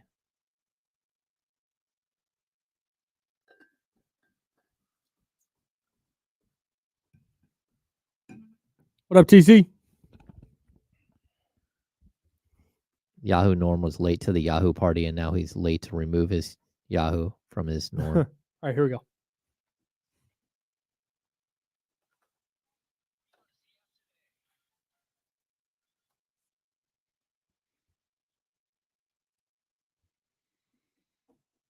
Now, back to the Insiders with James Ham and Kyle Madsen, brought to you by Jiffy Lube on ESPN 1320. Final segment coming up. We'll have D'Lo and KC coming up at noon. One of those two will be in here for the handoff in about 15 minutes. John Lynch spoke at the NFL owners meetings today. And let's see, what were the updates? Travarius Ward and George Kittle both had core muscle surgery. They anticipate being back For training camp. He denied the Brandon Ayuk trade rumors that have been out there, said they're in contact with Ayuk about an extension. They are not in contact with other teams about trading him. I don't know that I necessarily believe that, but that's what he said. He said they were comfortable if he played on his 5th-year option. Of course they would be. Yeah. Here's the problem with Brandon Ayuk playing on his 5th-year option. He gets hurt. Yeah. Ayuk doesn't want to do that. It's a $14.2 million salary for this year, but no long-term stability. Yeah. Thank you. So he is an up-and-coming all-pro wide receiver who, if he gets hurt this year on his 5th-year option, dramatically limits his earning power as a 27-year-old unrestricted free agent. Not undrafted, he's a first-round pick. Unrestricted free agent. So the Niners have this is where it's tough, and these negotiations are hard because the Niners are in the position of power. Because Ayuk could just play on his 5th-year option and risk it. And risk the potential injury, risk the long-term impact and earning potential. But also, if he plays that 5th-year option, that probably burns the bridge with the 49ers. If the 49ers are like, we're neither trading you nor agreeing to the terms you want on your contract, you go play, and we will kick this can down the road. Why that the motivation for him to re-sign with San Francisco becomes very, very small. Yeah. And that's even if he does play. And he would kind of have to, because if you don't accrue the season, and you would just come back in the exact same position you were in. A year older. Yeah. So the 49ers could, theoretically go, yeah, play your 5th-year option, and then, hey, if we can't agree to something long-term, we'll just franchise tag you. Like, the team is in the position of power here, but unless you want to start alienating players and get a reputation around the league, you either extend him or you trade him. Mm-hmm. And the reason all the trade talks and stuff have come up recently is because if that happens, it'll happen before the draft. The Niners don't want to be trading Ayuk before training camp, where they are now not getting anything of value back for this year. So that would happen here in the next month or so if they were going to trade him. Yeah. And so there's a little bit of a gamble there where you're going, okay, hey, do we think he'll bring his price down to something we're more comfortable with? Can we get this deal done by training camp, et cetera, et cetera, et cetera? So the draft will be the kind of turning point, just like it was with the Deebo Samuel deal, where it looked like, like the Jets were, I don't know if you remember this, the Jets were on the clock at 10. And there was an anticipation of like, hey, this pick could get traded to the 49ers. Oh, wow. Like they are really up against it. So we're not there yet. But Lynch denied that any trade talks have happened. I'm assuming they've talked to teams that have called about it, but I don't think they're out shopping him. No, and I think teams call all the time and like hit you up. Also, it kind of feels, because Buddy Hield's in town today. Mm-hmm. Yep. Feels a little bit like the Buddy Hield situation where Buddy got a contract in Sacramento, but was never happy with the contract. Like the day he signed the contract, he was very upset about it. And the Kings had all the leverage again in that situation. Right. And because he was a restricted free agent and he got good money, he got like it was a 4-year, $86 million deal. Mm-hmm. It was like a $1 million more than what Harrison Barnes had gotten. Sure. And it had easily obtainable bonuses, which would put it up to like $94 million. Mm-hmm. But his people pitched it as like a $110 million contract. That was at the height. If he reached every benchmark possible, like a bunch of non-obtainable, like if the Kings won the NBA championship, you get $2.5 million. If you are named like all defensive team, like all of these stipulations in there that he would not have gotten. Sure. Anyway, like Buddy wasn't happy with the contract the day he signed it, and so you basically had a disgruntled player, even though he's under contract for 4 years. Right. And that's something that you want to avoid, like with the Ayuk situation. I mean, for like us sitting here, we're just like, man, just pay the guy. Not just pay the guy because we know that it can be ridiculous. Yeah. But make sure he's happy and he's comfortable, because he is part of the two timeline guys. Yeah. If you're going to usher in the next era of a potential Super Bowl window, he has to be part of it. Yeah, I mean, he should be your number one wide receiver along with Brock Purdy for the next 8 years. And this is what it's being. I have two more things on this. One, it's being made out as though it's, and maybe it is, but to me, this is not a tough decision. It's being made out as a tough decision of the 49ers basically have to decide, hey, do we want to pay Brandon Ayuk? Mm-hmm. And Tyler Jennings in the chatty house brings this up where they can actually reduce his salary cap number this year by extending him. So it's not the money this year that matters. It's the money down the road that matters. And they would basically be having to make a decision over the next couple of years of whether they want to keep Brandon Ayuk over the next 3, 4, 5 years, whatever the contract is, and then be getting rid of Deebo Samuel and George Kittle, maybe Kyle Juszczyk in there over the next couple of seasons. And to me, that's a no-brainer. It's like 32-year-old George Kittle or 27-year-old Brandon Ayuk is not hard for me. Same thing with Deebo Samuel. Mm-hmm. Super important players. They've been incredible, and they will be vital to the team's success this year. But if your hang-up on signing Brandon Ayuk is like, well, this is going to make us have to get rid of George Kittle and Deebo Samuel over the next couple of years, like, yeah, then so be it. It's kind of how it goes, man. Team building is hard. And like, look, Trent Williams can't play forever, and 36, and Juszczyk can't play forever, and Kittle can't play forever, and you're going to have that money drop off your books. And of course, you're going to have to find a new left tackle. You're going to have to find a new star tight end. Sure. You're going to have to find a new fullback. All of those things, right? That's how team building works. It is, and that's why, again, to relate it to the Kings, that's why Keon Ellis means so much. It's not just that he can play. It's that all of a sudden he can play and he's making $1.8 million or $1.6 million. And the next year, $2 million. A year after that, $2.2 million. That's a big deal. Yeah. All of a sudden you have a player who for the next 3 years, you're not going to pay anything. So yeah, I mean, it's not easy, but the Niners have to it's just you got to bite the bullet. Dude, it's a no-brainer for me. And they restructured Kittle's contract, so getting out from under that deal next year isn't super cheap unless they do it after June 1st. And there's it's going to cost them based on how contracts are structured. But I don't think Deebo Samuel and George Kittle should be a hindrance to the Brandon Ayuk contract. No. And maybe they will be. I'm not in the room with the Niners during these negotiations, but the other thing real quick on the Brandon Ayuk stuff, and then we'll move on. Kurt Benkert, who is a backup quarterback for the Green Bay Packers and spent a little time with the 49ers, tweeted yesterday that Brandon Ayuk could be a great fit for the Steelers because he has great hands and he's a good route runner and he's a nasty run blocker and he's like Hines Ward. Like, dude, Brandon Ayuk could be a fit for every single team for all of those reasons. This is just because you called him Hines Ward doesn't make him automatically a fit for the Steelers. There are 32 teams that would benefit from having Brandon Ayuk.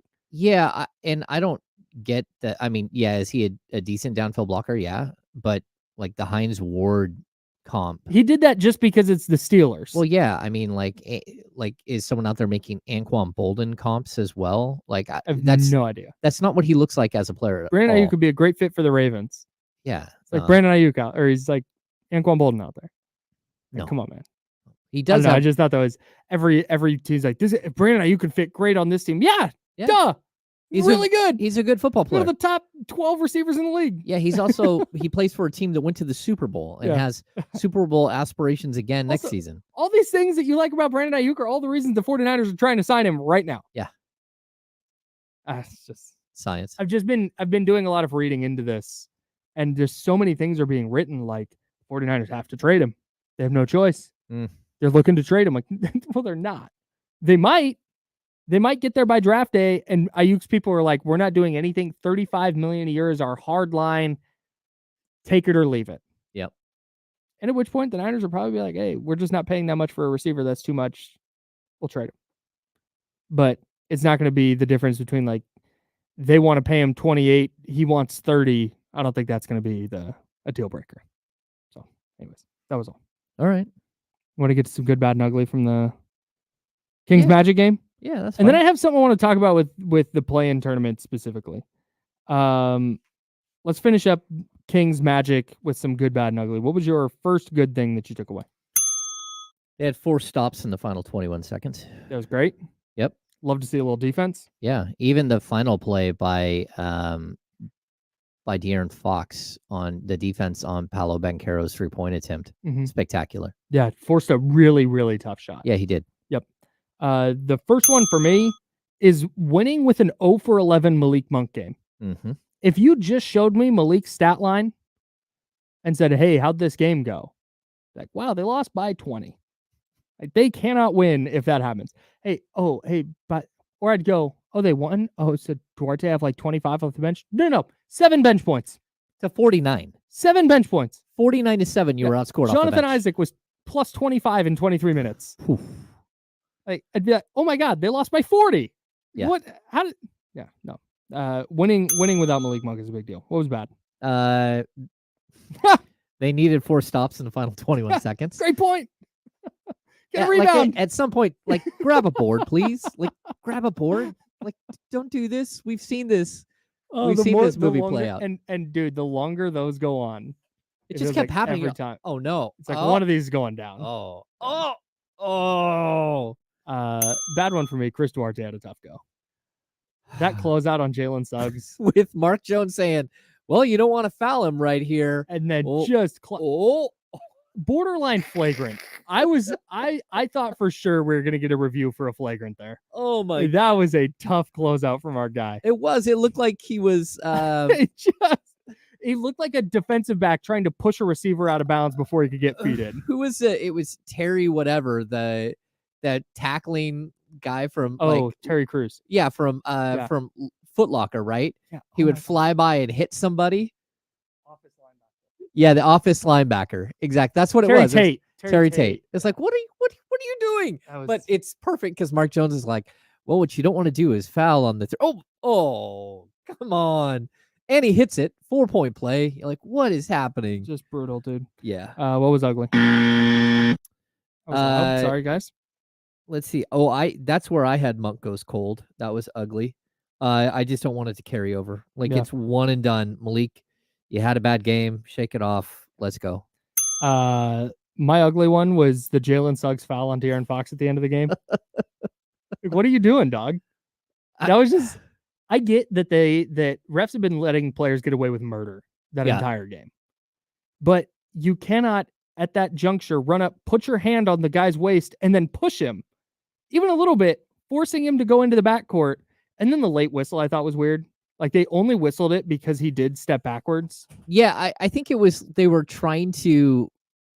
giving him the benefit of the doubt. Okay, like what's happening here? Is this going to be a foul? Is it not? And the push, you're like, okay, well.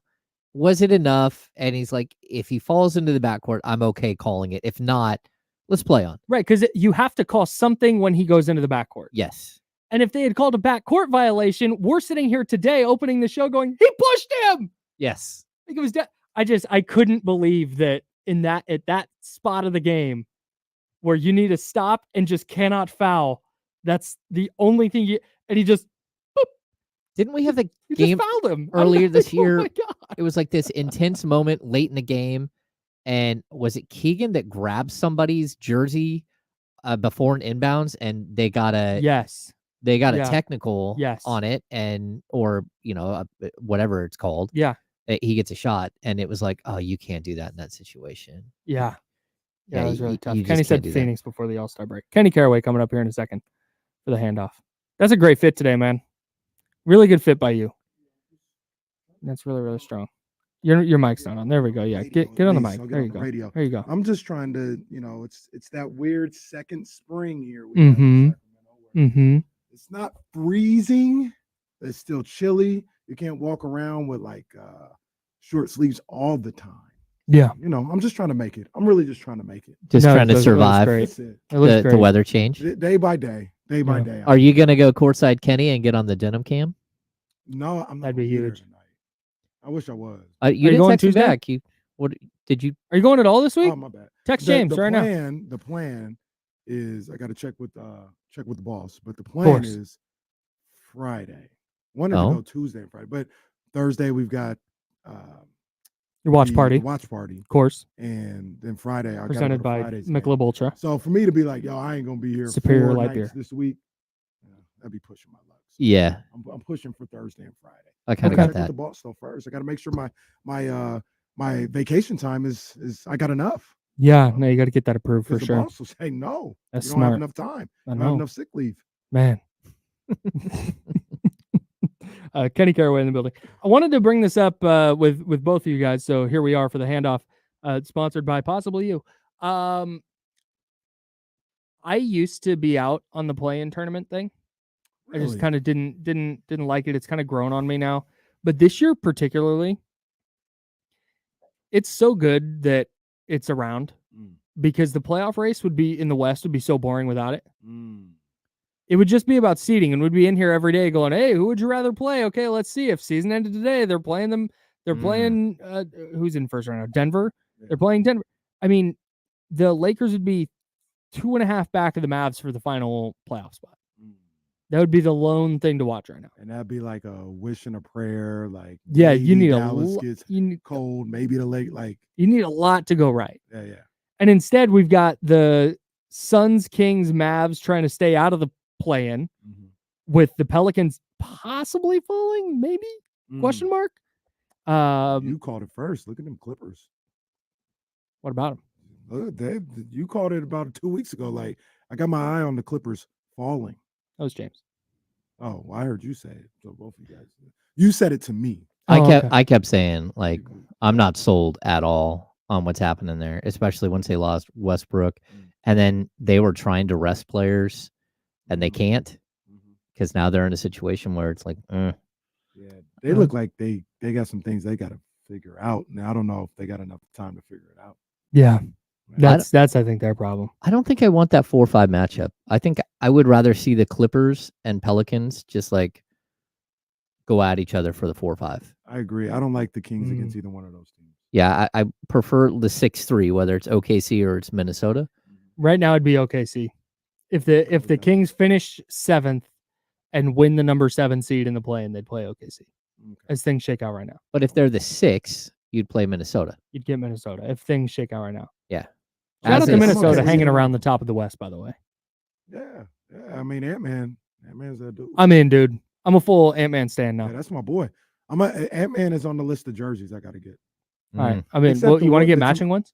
Sure. All right. I mean, well, you get the like the. I want to get the one with the mountains on it. No. Well, you get whatever the one is that is their traditional one right now, because that's trash. I'll get the throwback one, like the old KG joint that they wear. Okay, no, you can do that, and I'm gonna get their like city edition one that's got the mountains on it. Okay. All right. Well, cool. You can have the KG edition one. I don't care. My man. All right. Look at that. All right. But James is buying those for us. Shout out James. My man. Shout out James. I have no idea what's happening. To your original point, Yeah. I love the play. There's so many facets of the play. Yes. Right. So you've got the 9-10 component, where all of a sudden the Rockets have a shot to be successful in some form or fashion, right? And get into some type of postseason play. So you've got that aspect of it. You've got, I was really sold on it the first year. I think it was the first year they had it.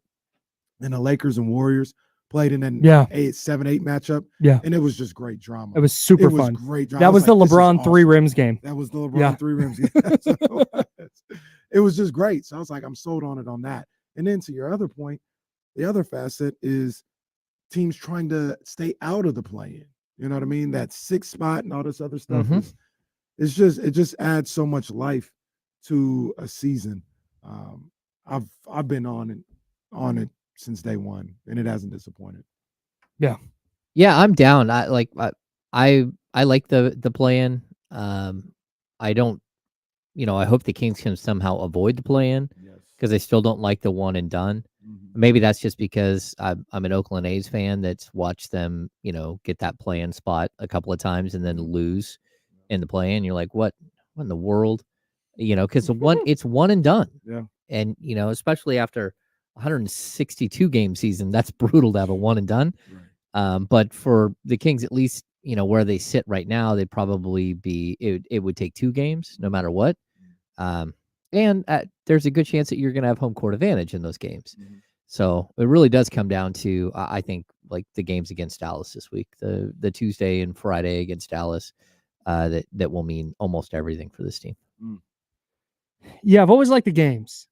I've always been like, oh, okay, this is cool, this is fun. But I just kind of like, man, 10 teams have a shot. Like but this year in particular, it just really, I don't know if it's because I'm dialed in with the Kings, and this has just been such a fun kind of side aspect of the season, or if it's because all of a sudden you have the Rockets, a game back of the Warriors, where now all of a sudden that's interesting. Like the 10-11 is an interesting thing now, instead of just, okay, those teams are all out of it. Absolutely. This is boring now. Yeah, absolutely. Yeah. And then we'll probably get that same scenario again that we had the first year with, there's a level of drama. Like we watch, and I don't think anybody thinks that the Lakers or Warriors are like that good right now, but it's still LeBron and Steph. No doubt. One of them won't be in the playoffs if they play each other in that playing game. And that's the high drama. We locked in for that. So and then they'd have to win again just to get into the playoffs. Exactly. Man. Exactly. The one missing component is these things seem a little exclusive to the West. The East doesn't have this same type of drama for whatever reason. Like the standings are there, but nobody really cares about the teams. The Nets are 5.5 back of the 10 seed Hawks right now. The Hawks are 31-39 and comfortably a play-in team. And who really cares about 9 and 10 there? See, you're right. the only reason everyone cares is because it's the Warriors and Lakers. Yeah, if this was the Rockets and Jazz, I don't think anybody would give a dang. A couple years ago, we had Pelicans and Spurs, and I remember the people in New Orleans were really hyped for that. The 9-10 was in New Orleans, and they were turned up. New Orleans, sneaky good crowd, dude. No, when they get invested, when they're invested, right? It's a good place. We do have a cryptic message from Brandon Ayuk on Instagram. Oh, what'd he say? I don't think it's really all that cryptic. It's a $sign followed by a head that talking. So money talks, and then there appears to be a bull, and then what might be a poo emoji, and then a guy walking. So money. This is we've reached GS walks. Oh, nice. I don't think that's cryptic. I think it's just. I also don't think it's news, Brandon. Like, yes, we know you want money. Yeah. Like, dude, we're gonna go through this whole thing. It's gonna delete everything from his IG at some point. We're gonna get more. His brother's gonna come out asking for trades. He'll demand a trade at some point. Like, mark my words, Brandon Ayuk's gonna demand a trade at some point. The crazy thing about the scrub your team from your social media is it has 100% rate of you staying with that team. It's never once. Never once. Stayed, and it's so much work, dude. It is so much work to go. Okay, I gotta go delete this. We got too much time on our hands. Like, we all know what the deal is at this point, man. You don't need to go on social. Just if you're gonna post on social, just be like, pay me. Great. Thanks. We got it. Yeah, they're gonna pay you. And I love the idea that the Niners are like, hey, we're not gonna have to pay Brandon. He put what on Instagram? He did what? No, he did not. Oh my God. Get in here. Get Parag in here now. There's a bull with a poop? and a poop. What? This is serious now. Sign him now. All right, we got to go. D-Lo and KC coming up next. They're rocking with you until 4 o'clock right here on ESPN 1320, Sacramento's sports leader.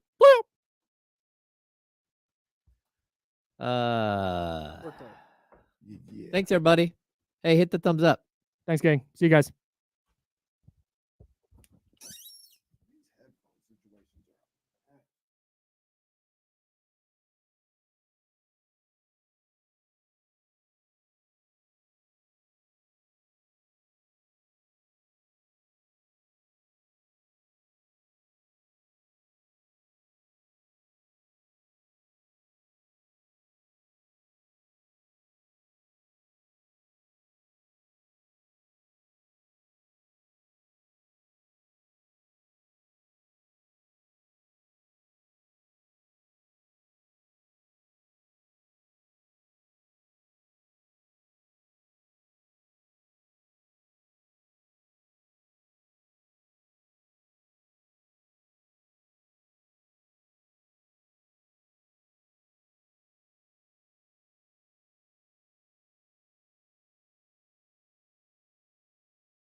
is, but number one, he can't stay healthy. He's just not that good. There's a reason people were going crazy over his game on Saturday because you don't ever see it. Tilt your screen away from that window. Yeah.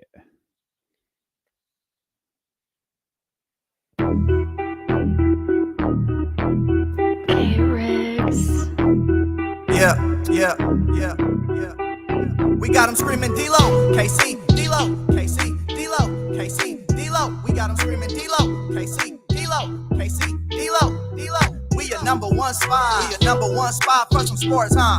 Got the city going crazy when we work, huh? We top two, but we ain't two, we in first, huh? And when you need the real, we is who you search, huh?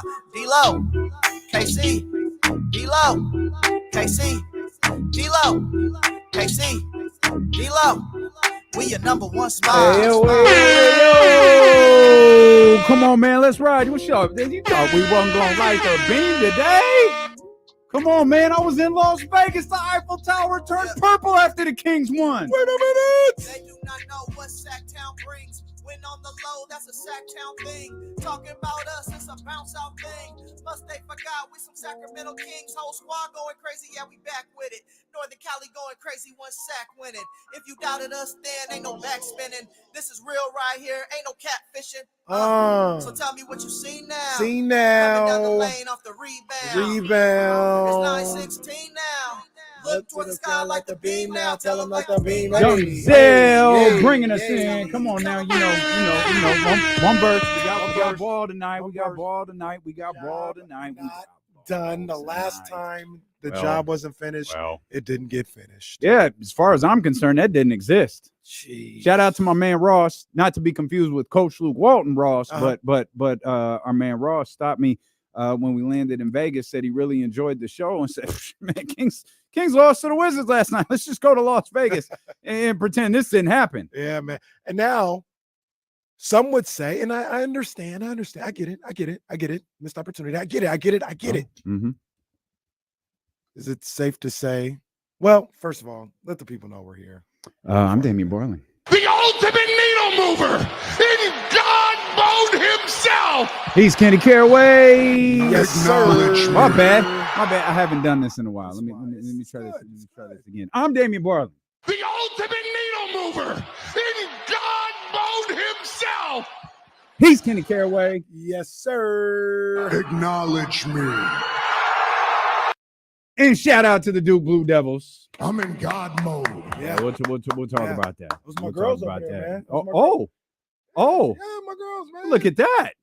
Don't look surprised. How about that? No, that's very nice of you. No, it's good. That's good. It's very nice of you. Some would say. Yeah, it's my girl. No, not that. You were leading into something. Oh. So some would say, maybe I'm one of the some. Hey, man.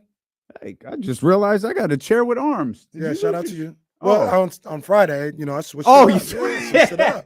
Yeah. So it's good. I'm back. I'm back to, I'm at a. Okay. We'll alternate weeks. It's like we'll treat it like a kid. Like the chair with the arms is the kid. We'll just pass back and forth. But I would say, no harm, no foul. No. If I told you, no. Because if I told you on Monday, last Monday or last Tuesday after the Grizzlies game, that they were going to go on this 3-game road trip, you're going to go 2-1, you're going to beat the teams you're supposed to, but you're losing against a good Orlando team. Who's complaining about that? Not one person. I guess no one. So it is frustrating, but it is a missed problem. Opportunity. But it's still 2-1. It's still 2-1. I'll go back to what I believe is, all of my years in radio, perhaps the greatest analogy in history.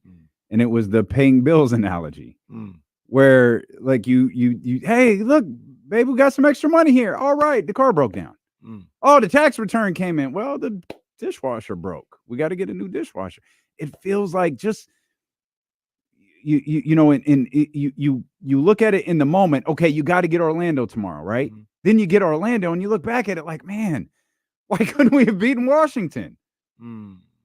So the only and look, your point is perfectly fair. I feel like they lost a little bit of control with that loss to Washington, and I haven't foolproof this. Anybody's welcome to go look at it. I feel like they're the only team in this current moment that's lost to a team like that. Like they're talking about Phoenix, and I'm talking about right now, talking about Phoenix, Dallas, like they're beating teams that are quote below them, right? They're winning those games. It's like, why? And then I was gonna text Will this, and I resisted don't tweet. Mm-hmm. You're not even on the air tomorrow. Just don't tweet about this game. Mm-hmm.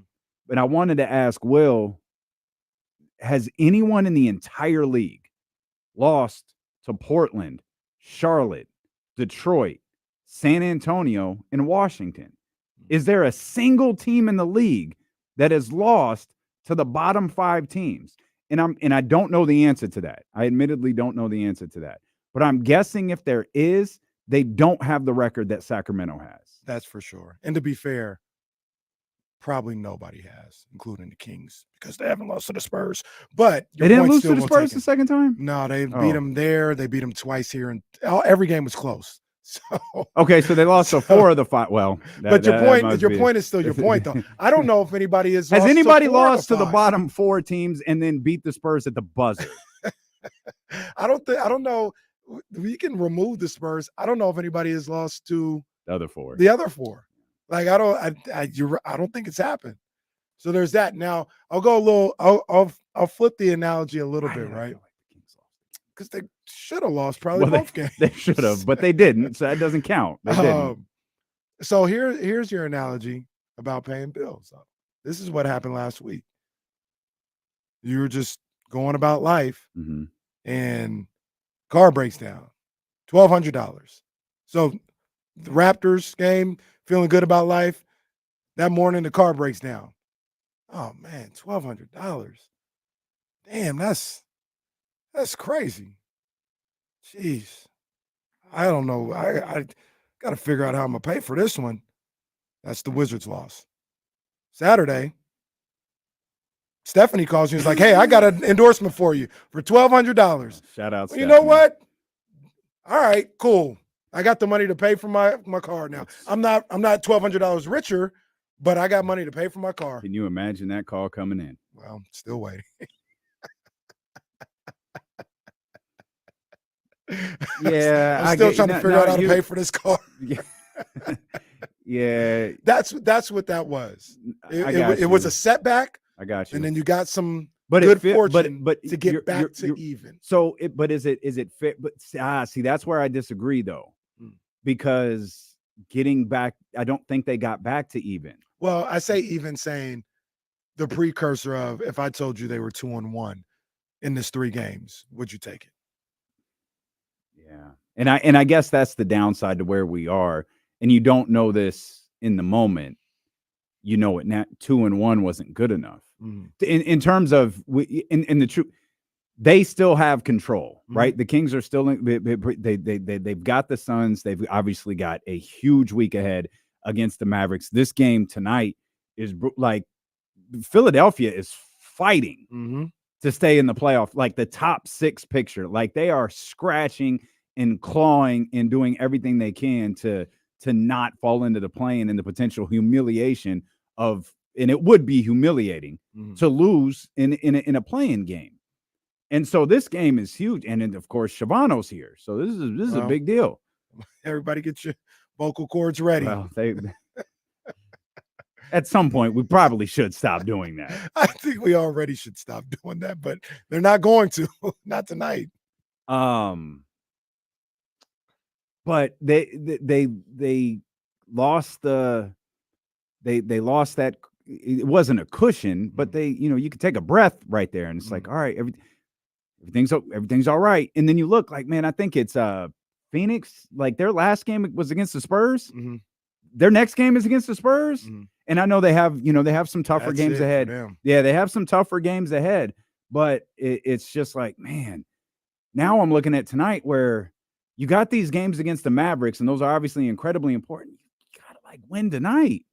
And like that, and that's and I think you said this last week, where the Kings win a game, and then you look at the scoreboard and you go, well, God damn it, they got to win the next one.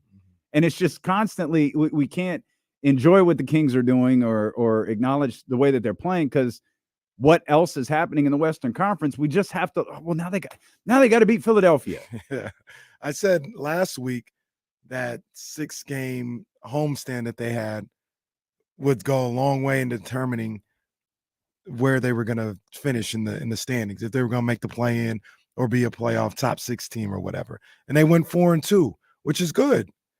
Well, now this homestand will determine a lot on whether they're going to be, because they've got, I think it's 5 games, Philly, 2 with Dallas, Utah, and the Clippers at home. I feel like 3-2 might not even get it. It feels like 4-1, which is that's playing some really good basketball to go 4-1 in a 5-game stretch, and that feels what they got to do. And this is where I wonder if games like bless you I can't even pretend like that didn't happen. So I was just gonna say bless you. Like you look at what Phoenix is doing in these games where they blew out San Antonio, and regardless of what we think about Phoenix, and I don't think either of us think really, really highly of them, but they're building momentum against bad teams or not. They're building momentum. They've got time together, and you wonder, okay, how does this translate when they play a higher quality team? How does this translate when they're playing, an Oklahoma City or a Minnesota or some of the different games that they got ahead? Like, is this a team with established guys that feels like an established coach that feels like, we're building momentum at the right time? And that's where these San Antonio wins, these Portland Trailblazer wins, that's where these really come into play, because you're stacking one on top of the other, and you feel like you're in full stride when you have a game against the Oklahoma City Thunder later in the week. I hear what you're saying, but so far this year, I don't know if history is the right term, but so far this year, it doesn't mean anything. You're right. Absolutely. They remember they were feeling good. They won some games, beat Denver, beat Cleveland or whatever. And then they look like they had turned the corner. Yeah, and then they messed around and ran into a wall. Got beat up by Boston. Played Charlotte, beat them up, then got beat up by Milwaukee. Some would say Boston broke them. Well, some wouldn't actually. He only says that for one team. It seems like Kevin O'Connell. But I think the Phoenix Suns are doing what they're supposed to do, beating these teams. I don't think it has any bearing on them against good teams. I think they're going to struggle. I think that after tonight, they might have 11 games left. I'm like maybe 6-5, maybe 6-5. I think that's the best case scenario for them is 6-5. So we'll see how it all plays out. But like my girl Glorilla said, at the end of the day gonna end. You needed Glorilla to teach you that. And that's good. That's good. That's what Glow said, man. Three teams have lost to the Hornets, Blazers, Pistons, and Wizards. The Raptors, the Nets. Oh, the Nets. Yeah. Jeez. And your Sacramento Kings. We'll come back, man. We're just getting started. Always a little bit extra turned up when I missed a day away from you guys. We'll talk about the game on Saturday. We'll talk about the schedule moving forward. We'll talk about Keon. We'll talk about Keegan. We'll talk about Malik. We'll talk with you, 916-909-1320 and Steele McKC, brought to you by Sky River Casino on Sacramento Sports Leader ESPN 1320. Yeah, Glow.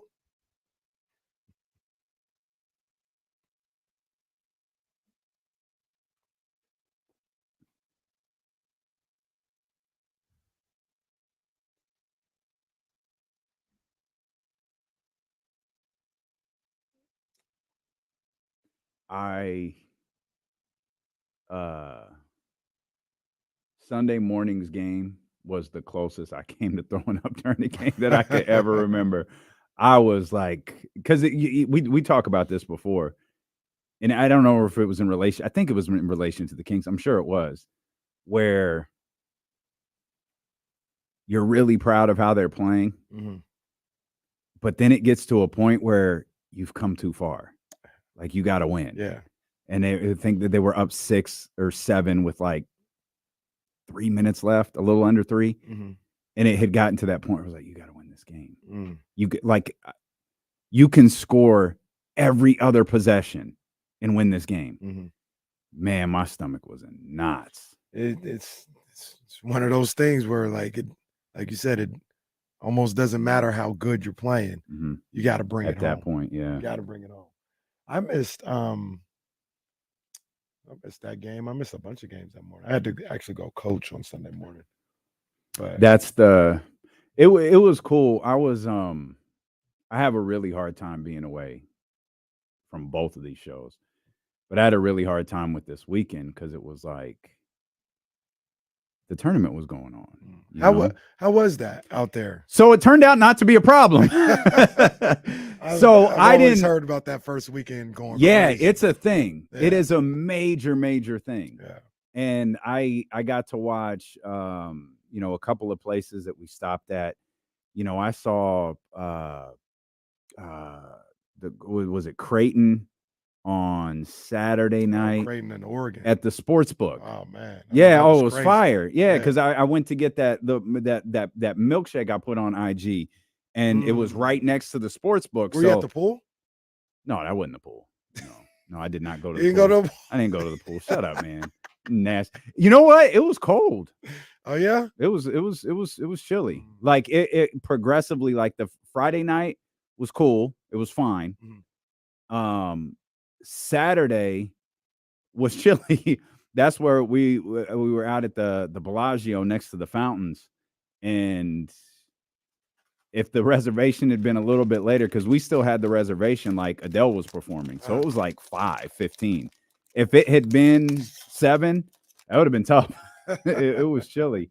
And then by Sunday, it was like full on. It was cold. There was no one at the pool. It was windy too, like crazy windy. But no, it's a huge thing. Like, you got to Uber everywhere there. And all of the Uber drivers were talking about March Madness, and you walk around and see, people in their college gear, and you could see who people bet on. And that first weekend, the pop for that Oregon game was like, ooh, y'all got some money on this joint. I kind of listened to that whole thing on ESPN 1320. We were on the air for that game, so I didn't really get a chance to see it, and just really saw the end of regulation. And I didn't even see it. I was listening to it on the way home, but yeah, that seemed like a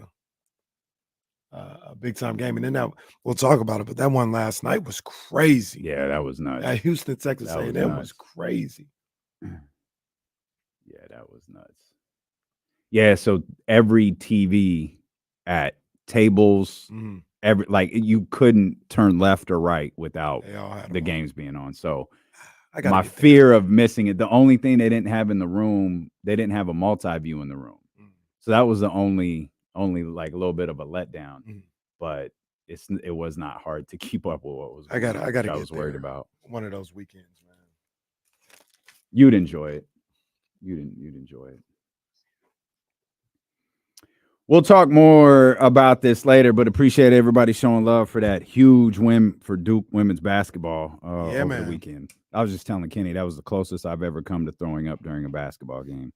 I was a sporting event, period. I was USA versus Russia in 2008 was pretty close, but this one, man, I think I told Kenny before, it was a lot easier watching her play than it is watching her coach. I can believe that. And yeah, that was awesome.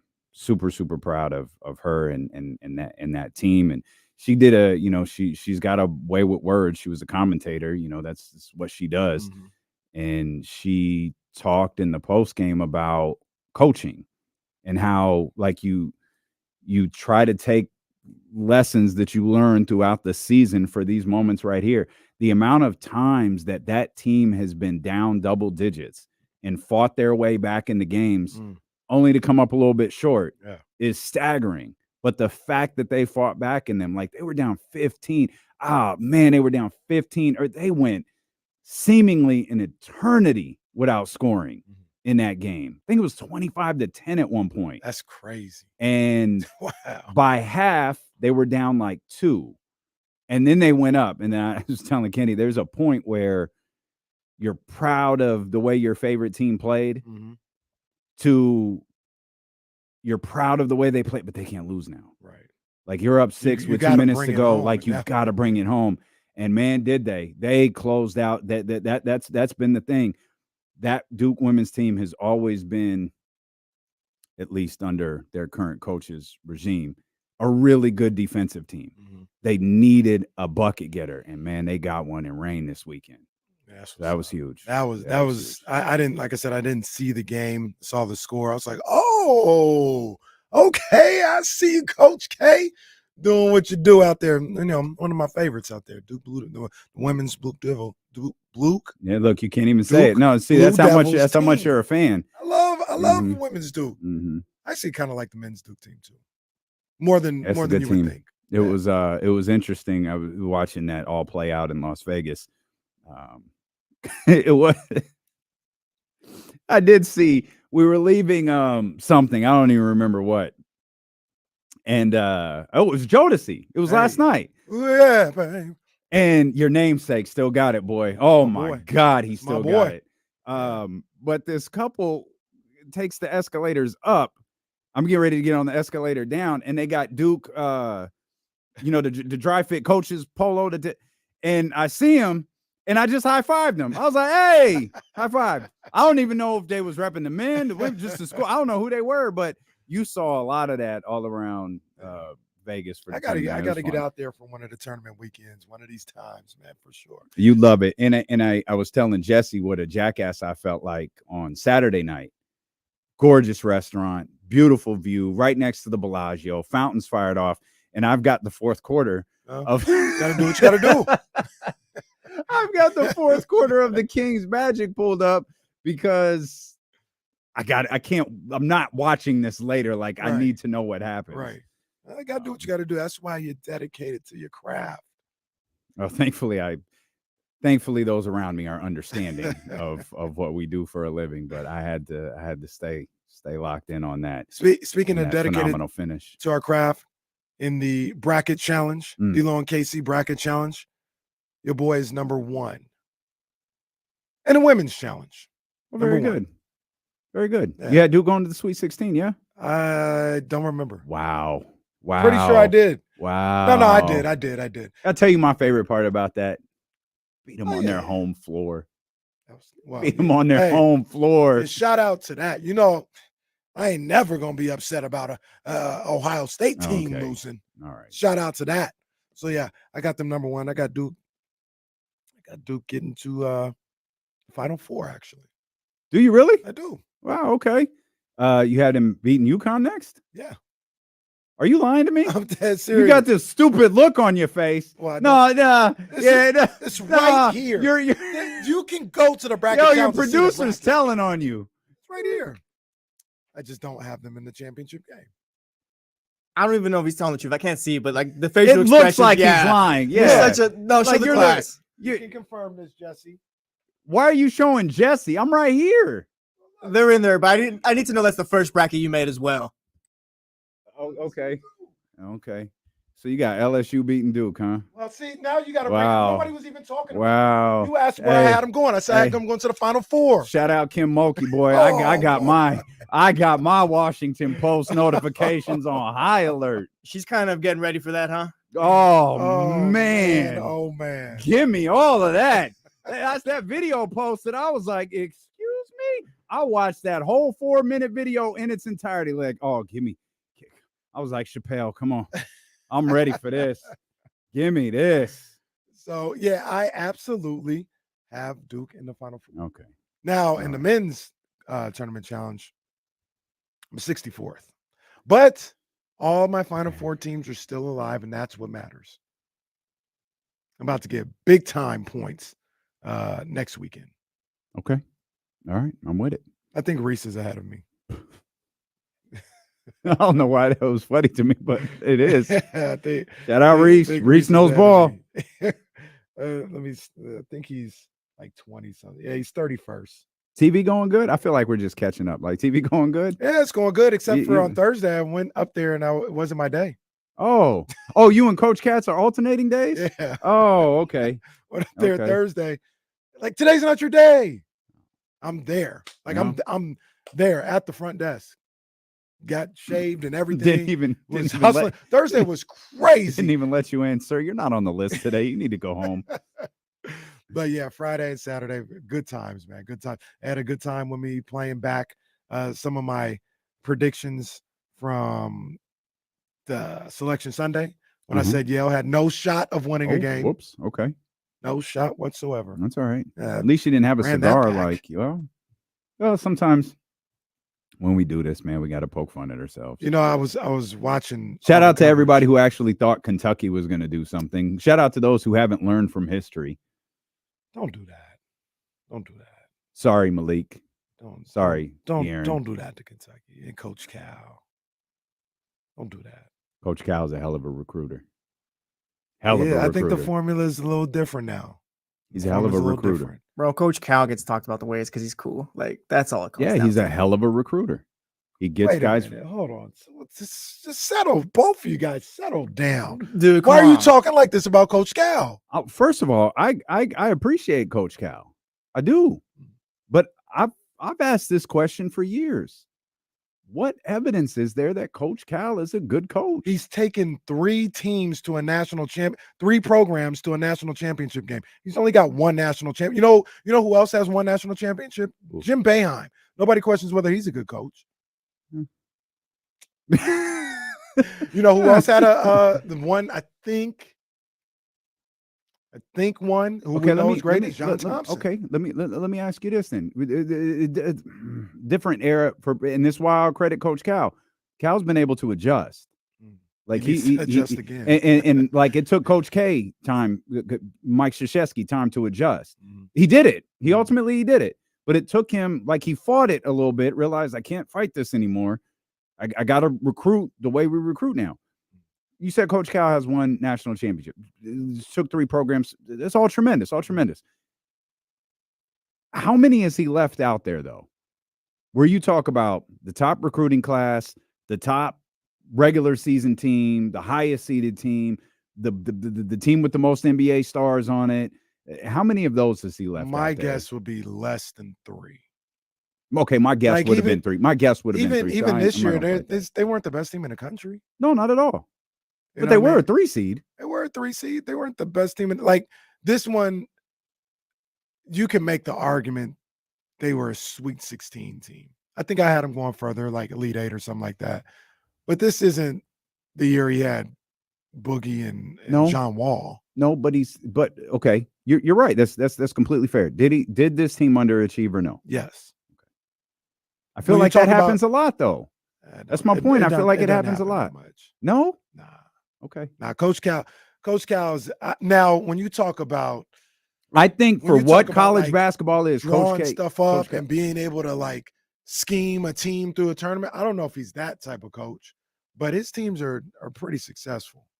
I agree because he is a tremendous recruiter who gets incredible talent into that university. That's probably 75% of the battle for some of these guys. And no one talks like Coach Cal talks. And his resume is a mile long when it comes to NBA players and max contracts. That's what matters. That's when you're speaking these kids' language. But when you're talking about developing skills as a player, I don't know that Coach Cal is that guy. Maybe not. I mean, I'll say it is I don't know. Really, really good. His NBA guys are.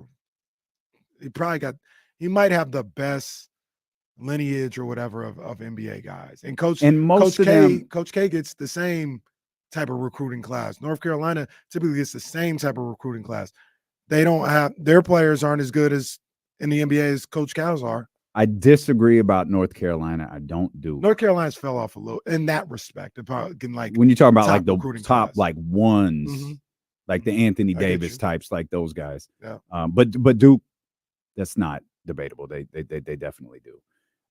Let's get to Kamara's been waiting for Kamara been waiting for 3 days. So hyped to see. We'll talk about it. Go ahead. Kamara been waiting for this. Hyped to see this moment. First of all, let's acknowledge Kamara. Sacramento Kings. Thank you, Kamara. 2-0. Thank you, Kamara. When Kamara straight off the cruise ship threw on regular people clothes. Well, I mean regular people for Kamara, not for us. But regular Kamara clothes. Showed up at the game is it still the Amway Center? It's Kia Arena. Now. Kia Arena. I saw that. And like I said in the text, I just got to thank Kamara. Hey, we appreciate you, dog. 2-0 when the Kamara's in the building. It's nothing, man. It's nothing. It's my pleasure. You know what I'm saying? He knew De'Aaron was going to get fouled. That's what we heard. He said, "Watch Jalen Suggs push him into the backcourt right here." Man, that's what we heard. Let Kamara is real. Hey, you know what? It's my clairvoyance, man. I'm with it. I don't know. I'm with it. It only happens when I'm in attendance. I need that D-Lo and KC budget to fly me out the game. That's how you feel? That's all I'm asking. Stop. Don't listen to this guy, man. That's if this dude's ever used the word budget before. Get out of here. Budget. This man was watching the Wizards game on a cruise. Yeah, he's like, oh, my bad. I'm on a cruise right now. Yeah. Okay. All right. Let me ask you a question. All right. I've been texting y'all all weekend. Y'all haven't responded. Well, no, Casey's responded. Well, Damian was busy. D, you haven't responded. But who y'all got in this future? Not future, really. Kendrick, Drake. I really want to hear D because I've already heard. You know who I got, Kamara. Kamara, can you just state clearly for the record? You hate Drake? Yeah, just say it, please. There was some strong. Don't do that. Just say it. No, there was some strong hate vibes in those tweets. I got love for Drake. I just need him to do more. That's all I'm asking. Man, that's all I'm asking. You know this show's heard worldwide, man. You lying to the whole world right now. It's like asking prime LeBron to actually do what he needs to do. That's all I'm asking. That's all I'm saying. Right? Didn't he just do that when he rapped at the end of the bonus version of For All My Dogs when he had like 6 straight songs of just bars? Like, that wasn't good enough. Cool. Didn't he do that with First Person Shooter? Like he was high with First Person. It was Shooter. just the guy who's gonna win this whole thing. Well, lost his mind. Yeah. Kamara, you still there? Do we see? I don't want to see. That's the part I'm worried about. I love Kendrick. I do not want J. Cole involved in this at all. If it's Kendrick versus Drake, give me that. Cole. But if it's Kendrick versus Drake and J. Cole, I don't want that. Cole's been waiting his whole career for this moment, and Cole ain't gonna be denied. And I love Kendrick. I think this is gonna be great, but Cole will not be denied. Cole he's in his 88 Jordan mode. That's what I'm worried about because I love Kendrick, but Cole's in his 88 Jordan mode, and this could get rocky for Kendrick fans. This is gonna be crazy. It could be amazing both ways, but I think they both this is the tough part, Kamara. Is like you've got to this is where I don't like this beef, and we'll talk more about this on 102.5 later. Is you've got to now everyone's gonna take sides, and it's gonna be Kendrick. And it's going to be Cole, and it's going to be Drake, and I'd rather it just be everybody against Drake. I don't like how this is shaping out. This could get tough. We could like all three though. Yeah, I love all three. I do. We can do all three. I love two. All the three, other one. Yeah. I love all three. Fellas, I appreciate it. Oh no, we appreciate the dub, man. Thanks, Kamara. Thank you, Kamara. Yeah, we just got to thank Kamara. We that's all we got to do because the Kings get a win. Just like Kamara predicted, De'Aaron Fox hitting a couple of free throws. Keon Ellis with some big time shots. He did predict it too. He did text us during warmups. It was like, yo, it's a win. He did. I thought he texted that after the Wizards game, didn't he? No, it was that Saturday because he was there for warmups. Okay, and he had Keon shooting free throws. Oh, that's right. Yeah, it's a win tonight. I'm here. Yeah. That's when he was fresh off the cruise ship. Well, that's what he does. Must be nice. Thankful for Kamara. Got the nerve to talk about a budget. Get out of here, bro. You ain't been on a budget since at least 99. You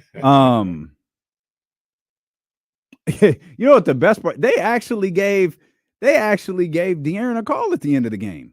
I love De'Aaron's explanation of that. De'Aaron's like, if it wasn't the end of the game, they probably, if I wasn't at the half court line, they wouldn't have called it. Mhm. He does that all of the time. Mhm. He pushes and then backs up. And once I move, like you've got to make a call one way or the other. Right. And if I had been at the 3-point line, they wouldn't have made the call, even though it was the same exact thing. Yeah, and he's like, "What do you think? I just fell backwards?" That's the part that cracked me up. I know we talk about this often, and I don't know if we see eye to eye on it. I'm okay with like making a call based on the results sometimes. So he's right. Like if he did that at the 3-point line and there's no backcourt there, he's able to just start dribbling or whatever, play on. But this is a turnover, a game-changing turnover that, I mean, I can't ignore. Like that completely changes the game. You can play through, something at 3-point line. Now, De'Aaron's response might be, I now have to start dribbling. I was trying to be in my triple threat so I could do something, but him doing that has forced me to be in, to have my dribble alive now, and that takes me in a disadvantage. So I didn't have any problem, obviously, because the Kings benefited from it, but I didn't have any problem with how long it took him to make that call. Here's my only issue with that, not just that singular play, but that like philosophy. Mm-hmm. And I'll take it from, it was Jalen, right? Jalen Suggs' perspective. Mm-hmm. I've been doing that all game, but you called a foul once. That would be my, like, you're not setting a, like we talked last week. I can't remember what games. There were two really physical games, like one after the other, where it's like the refs are just kicking it. Mm. They've just kind of washed their hands of this, and it was two really physical games, but it was physical both ways, from jump to buzzer. Mm. Okay, you've established, as the officiating crew, you've established a tone. If Jalen, if what De'Aaron says is accurate, and I believe it is, and Jalen's doing that the entire game, and he gets called for a foul once, I would have a little bit of problem with that if I'm Jalen, because I've established this is how I'm guarding him. And you've allowed me to guard him like this for 47 minutes and 40 seconds. And then on this one, because I picked him up a little bit closer to the half court line, I can't guard him the same way. You know what I mean? I absolutely understand it. Here's what I would say to Jalen and anybody else who goes through that. Is it a foul? You're going to say, yes, but you've let me do it the whole time. But that doesn't matter. Is it a foul? Well, it's a foul if you call it. And what you need to do is not be mad that you got called for a foul. Be thankful that you weren't fouled out of the game and me calling it every single time. Well, okay, I'm not trying to defend Jalen Suggs here, but I wouldn't have fouled out if you had established early that I can't guard him like that. Because why? Because you know it's exactly. But it's like if those two games like last week, if it's physical, it's a fight, and then the final 30 seconds you're calling ticky-tack fouls. Well, how is this how are you calling this when Domas got a Greco-Roman takedown, in the first quarter? And this, but you called this. This is a little disingenuous because it's not a ticky-tack foul. But that's people slapping and doing all this other stuff throughout the game. They let it go. And in the last 30 seconds, you're slapping and doing all this other stuff and they call a foul. Mm-hmm. It's because it's a foul. We can't go to you haven't called it on. It's a foul. You should be aware that you can't do that. You can't do that. You play the wrist the entire time. Like at any time, you can start calling that. It could be with 3 minutes to go. And you'd be like, well, you let it go all game? Well, I'm calling it now. You run the risk of doing it. Yeah, foul. I hear you. I hear what you're saying. I don't disagree with that. I think it puts. Look, I don't care. Hey, worked out for us. I'll take it. I just think it's like I keep that type of stuff in mind for when it works against Sacramento. Later on in the season, or when it worked against Sacramento earlier in the season. I just think so much is being said about NBA officials this year. And we saw it again. We saw it from Rick Carlisle yesterday. Come on, man. And it's like that's on another level. Though. I think Brett Huff retweeted someone. I saw something that said the Lakers have a plus 420 foul differential this year. Come on, this is This is insane. Crazy. That is absolutely crazy. And it's 200 more than the second team, who I think was Milwaukee, if I remember correctly. It might have been Boston. I saw the same thing as like Milwaukee or Miami or something like that. I can't remember. But the differential was like 200 free throws between first and second. That's crazy. That's crazy. That is something that needs to be investigated. There's an NBA officiating problem. Lakers are also 27th in drives per game. So they don't even get to they don't even attack the basket like that. 22nd in paint touches per game. Well, it's the old Magic Johnson line. You can't get too close to LeBron or it's a foul. As a pair, you ain't committed a foul in almost 2 years. What you know about? No, you ain't never fouled out of a game. When do you ever foul out of a game? It's your airtime reference of the day right there. But just paraphrasing it a little bit, you can't get too close to LeBron James.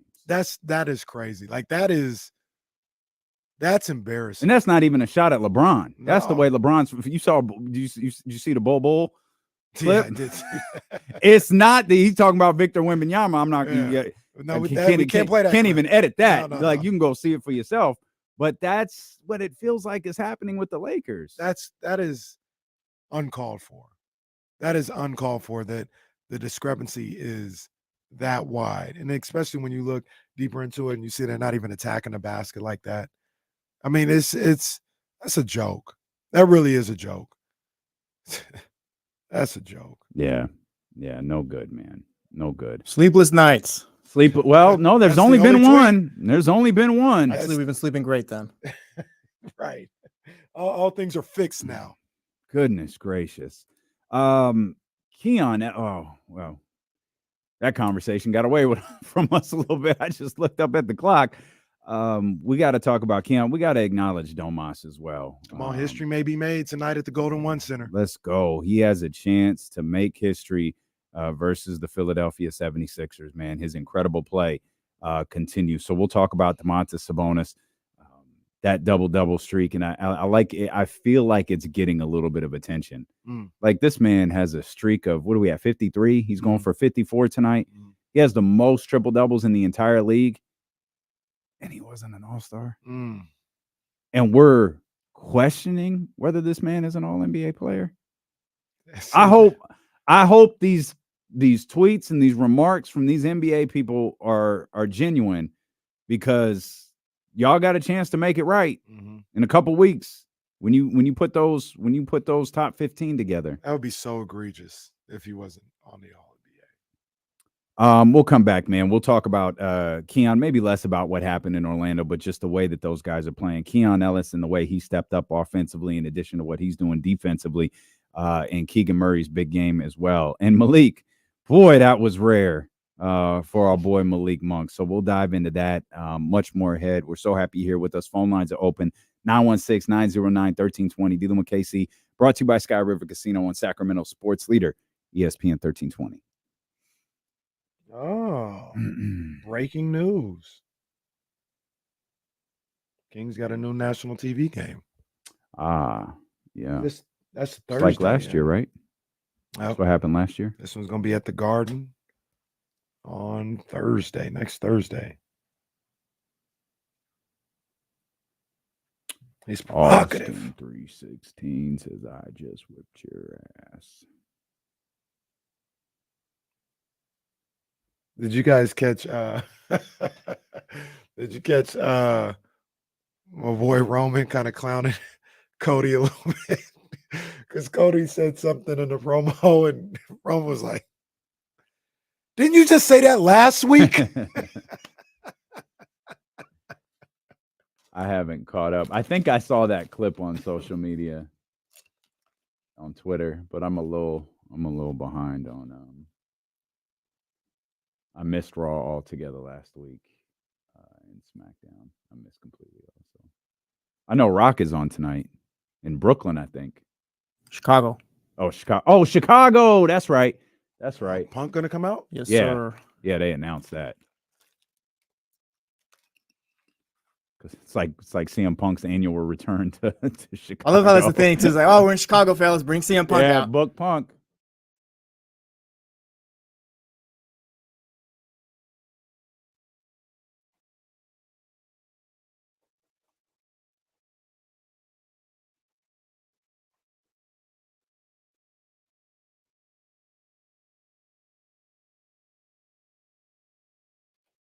You know what the good news about this is, Zay? Sorry, no one saw him. I'm not trying to clown, but it is what it is. They didn't. But I got what you. It is. I got you.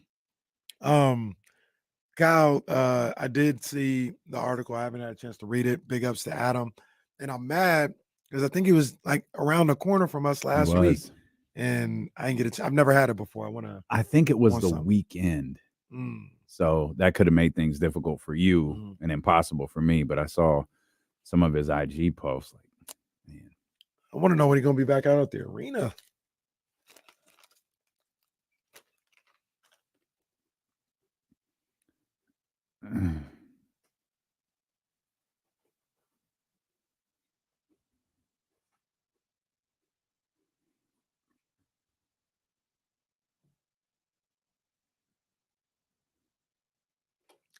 Happy birthday to Kevin from the Wake Up Call. 30th birthday. It's Sky River on Friday. Big ups to him. Indeed.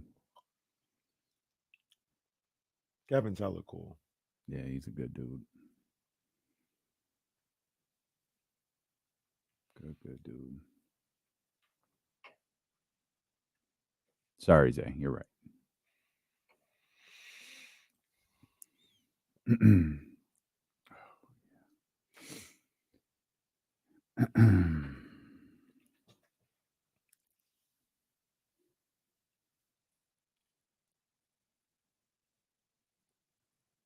You want to replace any of these records for the week? No, they're good. I was only saying that just because like you feel like you ain't got to do it on your own.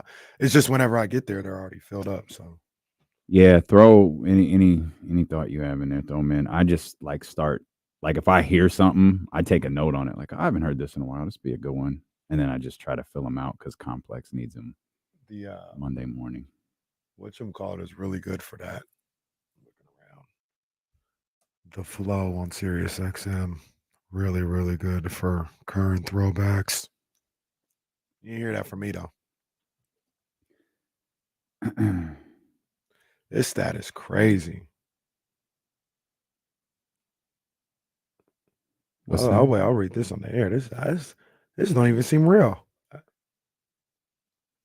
Okay. All right, man. We're cooking 916-909-1320. Let's get to our man, Austin. Austin, appreciate you, man. What's going on? Hey, what's up, D-Lo? What's up, KC? Hey, the Calipari comments earlier is why I'm calling in. So I was at Capital Casino playing poker, right? And in between hands, what do? You talk shop and you talk sports. And everybody at the table had a lot of different opinions on what makes a great coach. And I don't use the word great loosely. It's similar to the word love and hate. Like, you use it sparingly when it's appropriate. And maybe your knowledge is deeper than mine on what would constitute a great coach. I know it's subjective, but Calipari to me is the coach I would have wanted to play for if I was like a 10-star recruit, you know, and I wanted to make money, because isn't his motto similar to something like, I get kids to the NBA the fastest? And so if I wanted to be a better person, this might be wrong, but I'd like to go play for Duke or North Carolina, Coach K, or, you know, or if I could go back in time, maybe John Wooden at UCLA. But I don't know what makes a great coach. Is Cal one of the best winners? Maybe, maybe not. I would send my daughter or my son to go play for him only because when my kids make money, I want a piece of that, you know? Well, at least Austin's being honest. No, like there's shout out Bonte. There's levels to this, right? Yeah. And you're 100% right. If you're Anthony Davis, if you're a 10-star recruit, yeah, I'll go play for Coach Cal, because I know Cal's going to talk me up. I know Cal is going to make sure I'm featured. I know Cal is going to do everything he can to get me ready for the next level. And if that means getting me ready to win an NCAA championship, great. But he's getting me ready to be the number 1, 2, 3 draft pick. In my and maybe this is unfair. I look at him more like, okay, what about Scalabiciere? Like, I always go back to Scal Labissiere because I distinctively remember talking to Coach Cal after Scal was drafted. He talked like Scal was going to have a statue outside the Golden One Center. But that's part of what he does, right? That's part of his job. But part of me couldn't help but think he probably threw him out. Like, he didn't have room for him on his next crop of 5-star guys. I actually think that was like De'Aaron's class that was coming behind him. De'Aaron, Monk, and Bam. Okay. Yeah. Like, so Bam was taking his spot. Got room for him. I got to move him on. And look, kid, I'm going to get you drafted. It might not be in the lottery. It might not be in the first round. You're going to get drafted, and I'm going to talk you up to anyone who asked me to. And he did. And does that make a great coach? Absolutely. Absolutely. Coaching, like, it's the conversation we had last week, but we were talking about Dawn Staley. Mm-hmm. I think Dawn Staley is a different type of coach than Kara Lawson is. I think their objectives are different. And I think the people who go to South Carolina appreciate Dawn in the way that she coaches. Just as I think the people who go to Duke appreciate the way that Kara coaches. They coach for two distinctively different purposes. I don't know how many guys outside maybe Jay Wright coached for a different purpose than like Cal does. Like, I think Coach Mike Krzyzewski tried to and was like, oh, this isn't working. Right. I'm a coach like he does. Right. And he started getting them guys in there. And it worked for him. You know, Roy Williams made some adjustments as well. His final years got really, really good at this process. You still have the prestige of North Carolina and Duke behind you when you're trying to do that. It's maybe I did it wrong.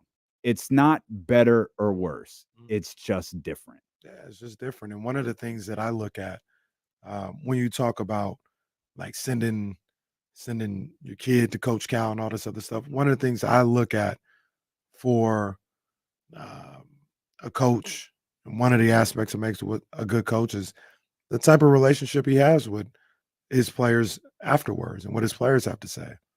The players, I know they're in a different spot, or maybe it's easy to say or whatever. Those guys love Coach Cal. Mm-hmm. They love Coach Cal. Mm-hmm. And then, like, if you even listen to what these guys say, even more, like a Fox, or I remember Boogie specifically, they're like, Coach Cal is not nice to us. Mm-hmm. He is hard on us. He is tough on us. If we don't do what we're supposed to do, what he's asking us to do as far as like in-game strategy, all this other stuff, he will let you have it. He don't baby these guys.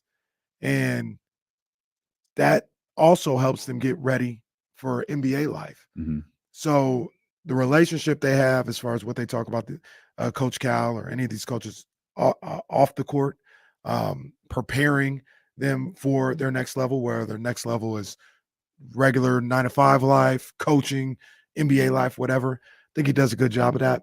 And he wins games. I mean, I think, and like you just mentioned, there's different ways to go about all of that. You can prepare these kids a number of different ways. You can prepare them with tough love. You can prepare them with knowing, that this guy came from a tough environment, so he needs a different type of teaching and things of that nature. Just knowing your players. There's different ways to go about it. I think Coach Cal he's one of the best coaches of our generation. It's like NBA Jam, when they have the players, this coach has a bar full for dunking and a little bar for 3-point. This guy has a bar full of quickness, but a little bit for free throw shooting. That's what Coach Cal, recruiting, relationships, preparing for the next level. Excellent. X's and O's, maybe he's not the same as Coach K was, or, Roy Williams or something like that. That may not be one of his strengths. So he's a Hall of Famer for sure, though. Oh, there's no question. Yeah, there's no question. Again, and it was just poor phrasing on my part. It's not better or worse. There's just different styles. Now, when you talk about adjusting, though, it feels like adjustment has to be made now from Coach Cal. I think the number was he's got 4 wins in his last 5 NCAA tournament appearances, 4 wins in his last 5. So that's probably the downside to. Well, first of all, the game catches, like, look at Geno right now, and I'll keep my words sweet given what we may see, this weekend. But like, UConn's probably not really a threat to win, which is not something you can say, very often. Not that they can't, but there's probably 4 teams ahead. They're probably where Kentucky was this year. Right. That perfect comp, right? But Geno has always been ahead of the curve. Coach Cal, you talk about making adjustments. Coach Cal has always been ahead of the curve. Coach K, Mike Krzyzewski was late to adjust. Roy Williams was late to adjust. Those guys were late to adjust. Coach Cal had already been there. He's like, I got this one and done thing figured out. It's you guys that got to figure it out. Yeah. And now it's like everyone else has not only the one and done's figured out, but the NIL's figured out. Now he's got to make the adjustment, right? Geno, same thing. I don't feel like nobody got the NIL figured out. Well, no, because of course not, because there's no guidelines to it. They're like, they're scratching their head right now how to figure this thing out. They're trying to figure out NIL and transfer portal, right? They know how the transfer portal works, and now how do you use NIL to influence that? The problem with those two things is the transfer portal is exactly the same across schools, across genders. NIL, there's no, Coach Patrick once told it, it's the wild, wild west. It very literally is. From one university to another, it's not the same. From one gender to another, it is not the same. And you've got to learn to navigate that. Yeah. You got to look at Ohio State, the football team. Yeah. Yeah. Your boy goes off and wins a national championship. All of a sudden, national championship head coach. Now they turn into the Rams trying to buy a national title. They got NIL money. Just every donor in history was so in their feelings about what Michigan did. Yeah. They threw money at coaches, assistant coaches, special assistant coaches, this recruit, that recruit. Hey, kid, get in the transfer portal because we got 1.5 waiting for you. That's the degree that's what we're looking at now. Yeah. These young people, they're not amateurs anymore. They're commodities that are bid on through the guise of NIL money. Yeah. We've talked about it before. I talked about it with Coach Katz and everything on Friday. And it's the transfer portal. They need to lock that thing back up. That thing is opening Pandora's box, and it's been a mess. Or tighten it up. It ain't got to be closed, but have specific guidelines of being able to use that because it's become a mess. It's messy. I don't think it is the transfer portal. It's the fact that you can lure kids away with money. That's the part that has muddied the transfer portal, because I think in the original inception, it's like, all right, you can argue whether this right or wrong. Coaches are going to hate it, but I get it. Like, it made sense. Yeah, until you actually saw it in play. And then it's like now kids are just once these COVID years are over too. I think that you got kids like in school for like 5 years because what are they going to leave for? Making $100,000 doing something or more. Yeah. I'm also a believer with NIL. I think Tubby Smith had talked about this, former Kentucky head coach. He had talked about, and this is a little old school. I get it. And I understand it's a little old school, but he's like, hey, sometimes you got to figure it out. You can't just run away from your issues or your problems sometimes. He said, I think he went to Kentucky, but he was like, my dad, I wanted to leave. He didn't let me leave. And I ended up being better for it because I had to stick it out. I had to figure things out. I had to work through some stuff, and it made me a better ball player, made me a better young man. And that's one of the things you lose with the transfer portal. I don't like my playing time. I'm just gone. Like, this isn't what I'm just gone. Like, that's not the way life works all the time. Sometimes you got to stick through it and figure things out to be successful. Some would say handle hard better. Handle hard better. Absolutely. Right. But with the transfer portal, you're just that they're eliminating that ability to kind of work on things your own and just giving you a reason to leave, even if the reason isn't really all that valid. Like, you were playing 15 minutes, you thought you were going to play 25, so you want to leave. Like, that's not a reason to leave. Like, figure out how to get to the 25. So I think The one concern, I would lock the portal back up. The two things I would say is you got to wait a year, and if your coach leaves, like at Florida Atlantic, going to Michigan, go blue. Sorry, Juwan. We about to be back up again. Oh, you don't even got to go that far. You just Andre Stojakovic. Stanford, right down the street. His coach left, so that should allow you immediately. You can go to play at the next school. Other than that, no, you got to sit out a year. Real quick, it's kind of funny.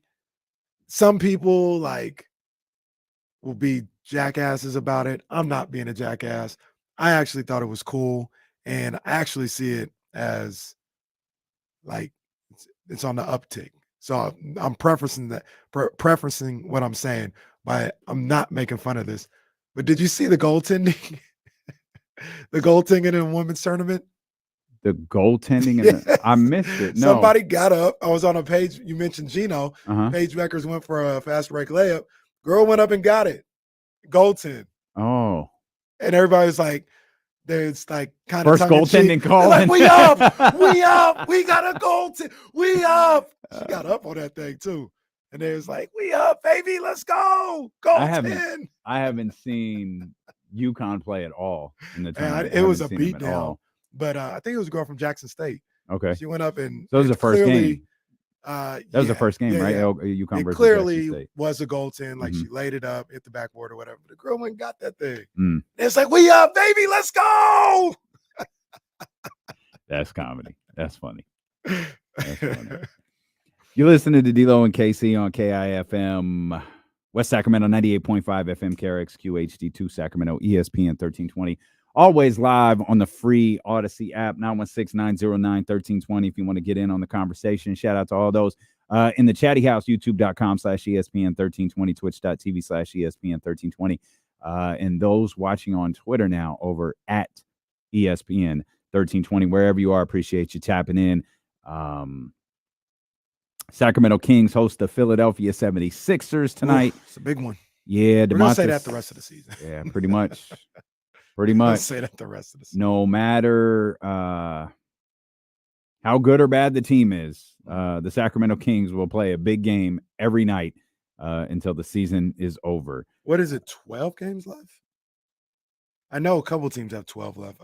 I don't know. I feel like the Kings are constantly a game behind. Like they haven't caught up on that one game with these other teams in that 13, conference. 14. Yeah, they're at 12. They're at 12. Yeah, I'm looking at Phoenix. It looks like Phoenix is 11 back. Man, it's crazy. It's almost games. Over. Yeah, we're talking about a couple weeks. Yep. Couple weeks, man. This thing is over. We're feeling pretty good about their top 6 chances. Just a little live vibe check right now. I feel good. I don't feel bad. It's just this race is tough. Hey, I'm not gonna lie. Thursday messed me up a little bit. Like I said, I was on here and I was like, bruh, I like to say, oh, big picture, even kind of like what I did today to start the, I can't do that today. Kenny wasn't distraught, but he let out a sigh where it's just like, yes, that just describes everything. I couldn't do it on Friday. That Thursday loss was tough. That was tough. And to your point earlier, we've been talking about, if they don't make the top 6, you're looking directly at those games. Yep. The Washington game, Detroit, Charlotte, and Portland. But see, that's the problem. What you just said. It's not the Detroit game or the Washington game. It's the Detroit and the Washington game and the Charlotte game and the Portland game. Like, you've got multiple games to choose from. Yeah. You finish half a game back. Or I don't know if that's possible. You finish a game back. Yeah, the games.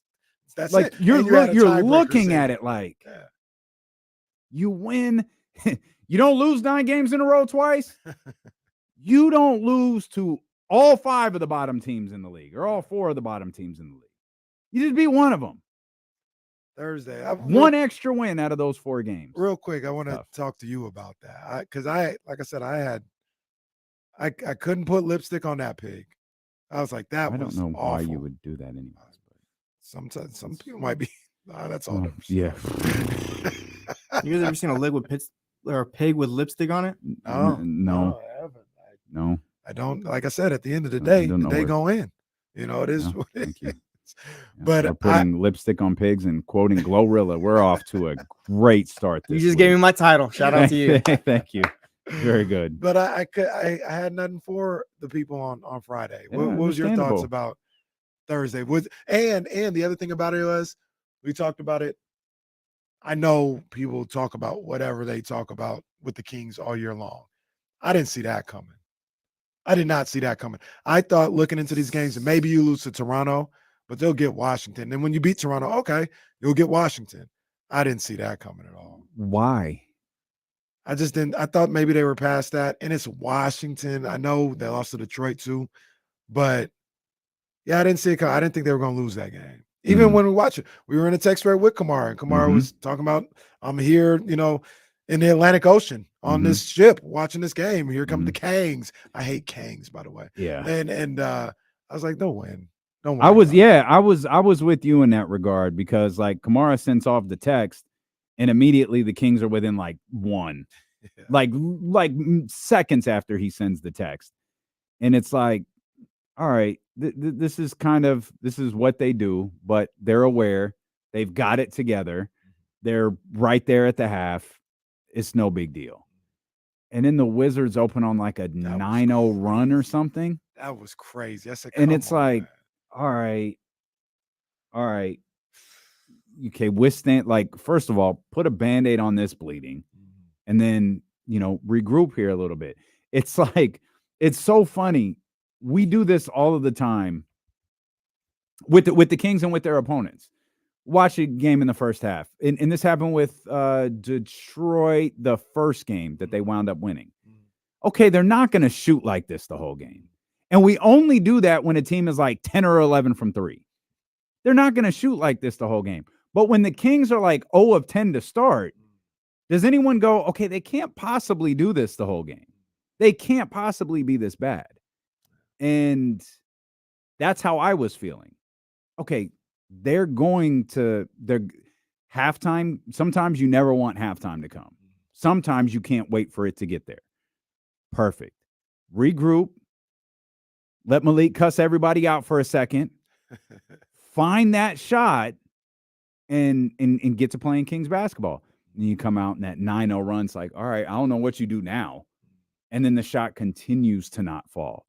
And it's just one of those things where, they can't shoot like this the whole game. Wow, well, in fact, they can. I guess you can't shoot great the whole game, but you sure as hell can shoot bad the whole game. Yeah.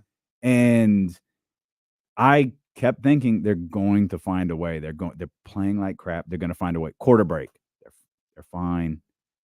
This is Washington. They understand the moment and the urgency. They came back and again. When it felt like Washington just never, and credit to the Wizards.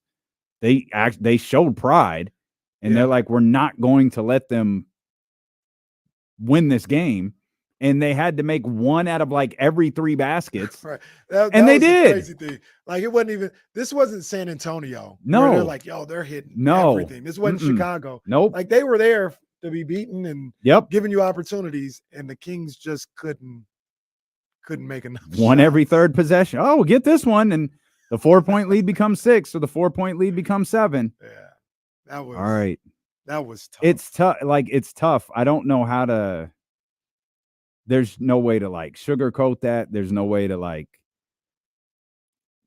everyone was Malik. Just go to the locker room. We talked about that on Friday a lot too. Malik's reaction. I know you weren't happy about it. And Mike Brown.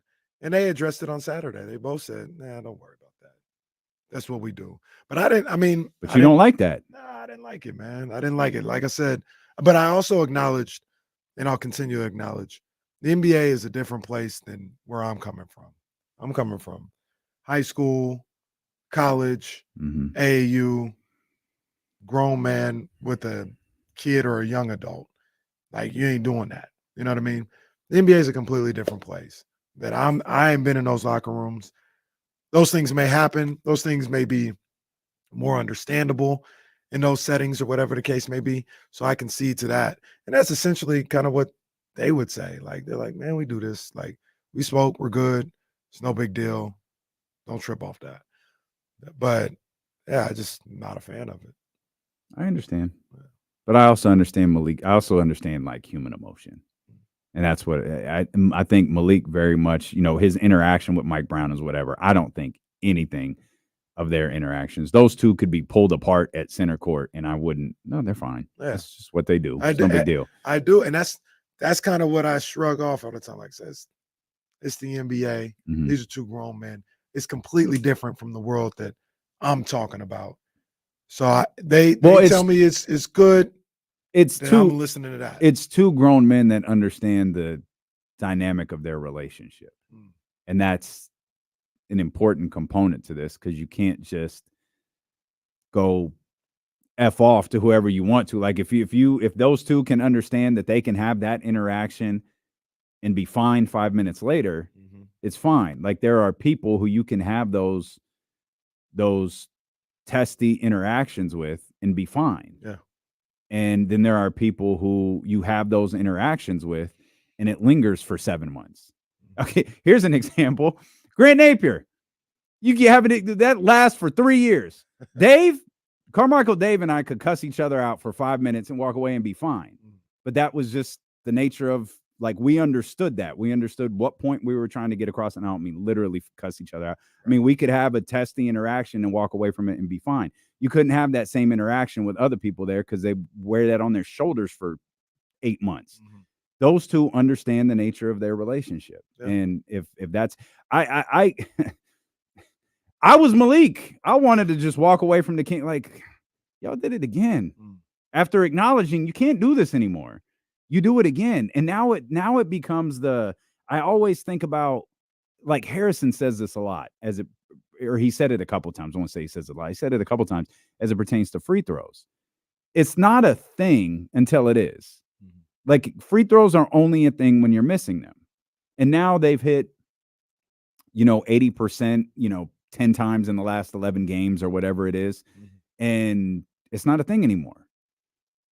Losing to bad teams is a thing this season, and they couldn't shake it. And, you could tell the De'Aaron Fox joke, well, you only play good teams in the playoffs, so, whatever. And I get the tongue in cheek of that aspect, but it's also the thing that could keep you out of the playoffs. It could put you in a position where you're playing another desperate team to get to the postseason who it's one game. They might execute better than you are. And you don't execute in that game, you're playing the Warriors or the Lakers. Probably. We'll talk about that later. Probably. I don't want to laugh too hard because the Kings say I'm just a boy, but I'm ain't worried about no damn Rockets. Let it happen. That would be why. Hey, salute to the Rockets. 8 straight. It's crazy. And I looked like, it's the Kings are one of the better teams that they've put down in that 8. But you can't. I'm not going to knock the Rockets for beating the Spurs multiple times or beating the Trailblazers multiple times when we're having the discussions that we are about Sacramento. 100%. They have put themselves in a postseason position right now. They have put themselves in a postseason position at 500. They're not 6 games under 500 like in the Eastern Conference. Like, win games. They're at 35-35, I think, is their record. And they're a game back from Golden State right now. We'll talk more about that. Big picture NBA stuff. Of course, we got Kings and the 76ers tonight. 76ers, another team fighting. Will Z might join us. Will Z's kind of on a tentative schedule today. The man's got a job, but he may join us in the later. Of course, James Ham will be with us in the final hour of the show. You're welcome to join us whenever you'd like. 916-909-1320. Steelo and KC brought to you by Sky River Casino. Get in on the action. Sky River Casino is the place to play. With 2,100 of the newest slot machines and over 80 table games. Sky's the limit at Sky River Casino.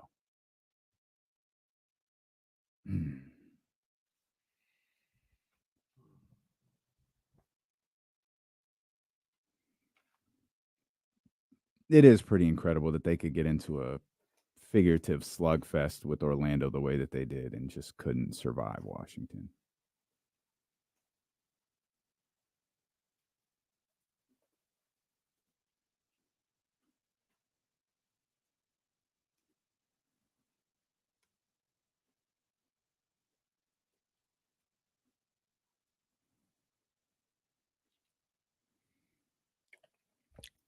Michigan Wolverines, first and foremost, no need to apologize to me. I don't know what the apology's for, but thank you either way.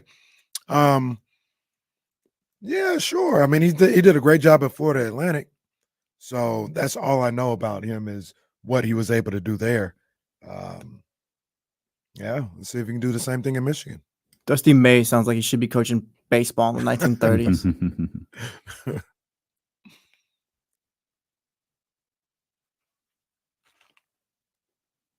Yeah, that seemed like a hire that the fan base was pretty excited about. Or at least those, I'll rephrase that. It seemed like a hire that those that cover the team were really excited about. I'm still sad Jawan didn't work out. So yeah, that's definitely unfortunate. Those are always cool stories.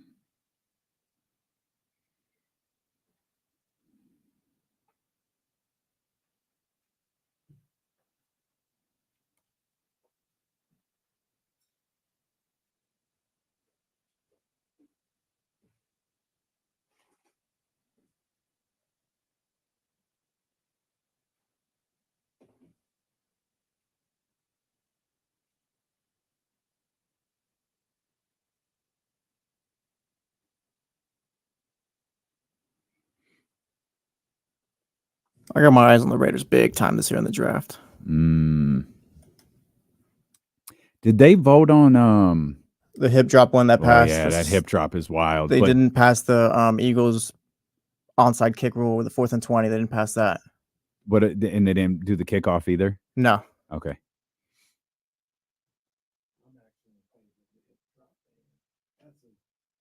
It's dangerous. I just don't know how you That's tough. No, it is tough. That is a tough. That's tough. I don't know how you enforce that. How well it's going to be enforced. It's gonna be horrible this year. I don't know how you tackle. Like I don't know. They figured it out with the horse collar though. Yeah, but the horse collar is that's easy. A lot easier. Yeah, I think. You could have a textbook wrap someone around the waist, but if your hips drop, yeah, you can't. I don't know. I haven't. It's almost. It's like it feels like diving to tackle is going to be significantly harder. Well, it's like, how are you supposed to tackle someone from like behind and bring them down? Because like you try to grab them, you're gonna like fall and try and bring them down. Wrap and roll. Yeah, that's what it seemed like. You can't. So well, yeah, but that's hard though. With the hip drop, you can't get off your feet and pull them down. See, don't do that no more. Kyle in the chat brings it up. Like they showed the video of what they showed, like the owners and stuff like that, of what constitutes like a hip drop tackle. They look like regular tackles to me. But you don't have to leave your feet for it to constitute a hip drop, do you? No, I don't think so. Not necessarily, but that's usually how you get to it's almost like a slide position. Like you start sliding, bring them down, your hips drop, all that other stuff. I got you.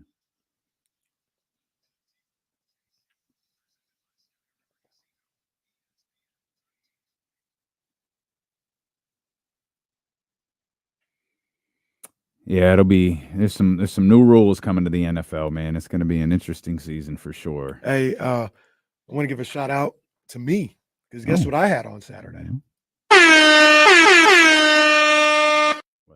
Chipotle. Hey!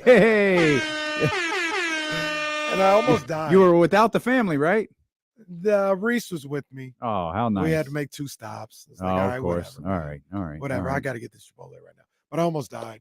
I got not a ringing endorsement for Chipotle. Piece of grain of rice stuck in my throat. And it was like, I don't know if you've ever experienced this. I haven't. Other people said, yeah, it's common occurrence. When I was looking up on the internet how to treat this or do whatever, like it's a common occurrence. But something stuck in your throat. It doesn't impair your breathing. Mm-hmm. You know what I mean? Like you still breathe or whatever, but it's just really uncomfortable. Mm-hmm. Yeah, I'm catching this whole thing. I'm just letting it go. I'm not the official. Hey, I gotta tell the story. That's the new. I gotta tell the story. When you're drinking something, you feel the lump, right? Oh. Yep. There it is. Got the flag. Wow. But Man, that was a lot of leeway yesterday. I tried to let him play. I tried to let him play. He tried to let you play through it. Jalen Suggs just kept bumping De'Aaron into the half court line. Goodness gracious. I was like, oh, I don't like the way this feels. And I was like trying to cough it out. I was like, this is bad. This is all bad. But I could still breathe. Like I wasn't dying. But I was like, I don't know. Maybe I shouldn't go to sleep. What's going to happen? And then I was reading stories like what to do there. Like, first of all, stay calm. Second of all, try to drink more fluids. Don't have like tough things to eat or something like You're that. having a hard time navigating Well, this I'm trying to tell the conversation, story. You are Antonio Brown leaving the field right now with the Bucks. I'm trying to tell this. Kenny's in the end zone right So now. ultimately, what happened? It just kind of went away eventually. Oh, okay. Like after I had to like calm down. I said, I'm just gonna take a nap. It was like a 20-minute nap. And when I woke up, it was still kind of there, but as the evening went on, it got less and less bothersome. That's gone. You imagine what happened to Kenny? Grain of rice got him. So what do you want me to say? Grain of rice took him out, man.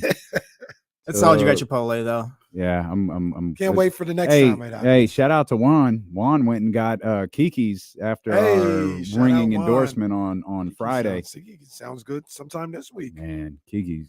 I had man, yeah, I ate good this weekend. I can't lie, I ate really, really good this weekend.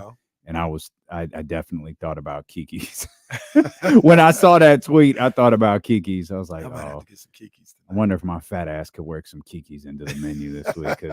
Because I mean, I'm eating like a jackass. I might as well, go one more day. Hey, what's one day gonna hurt? Go ahead, get it in. Might as well. I was eating at like 12:30 last night. Just like the Kings, you might have a bad day. Just pick yourself up the next day. Yeah, man. Kings teach life lessons. They do.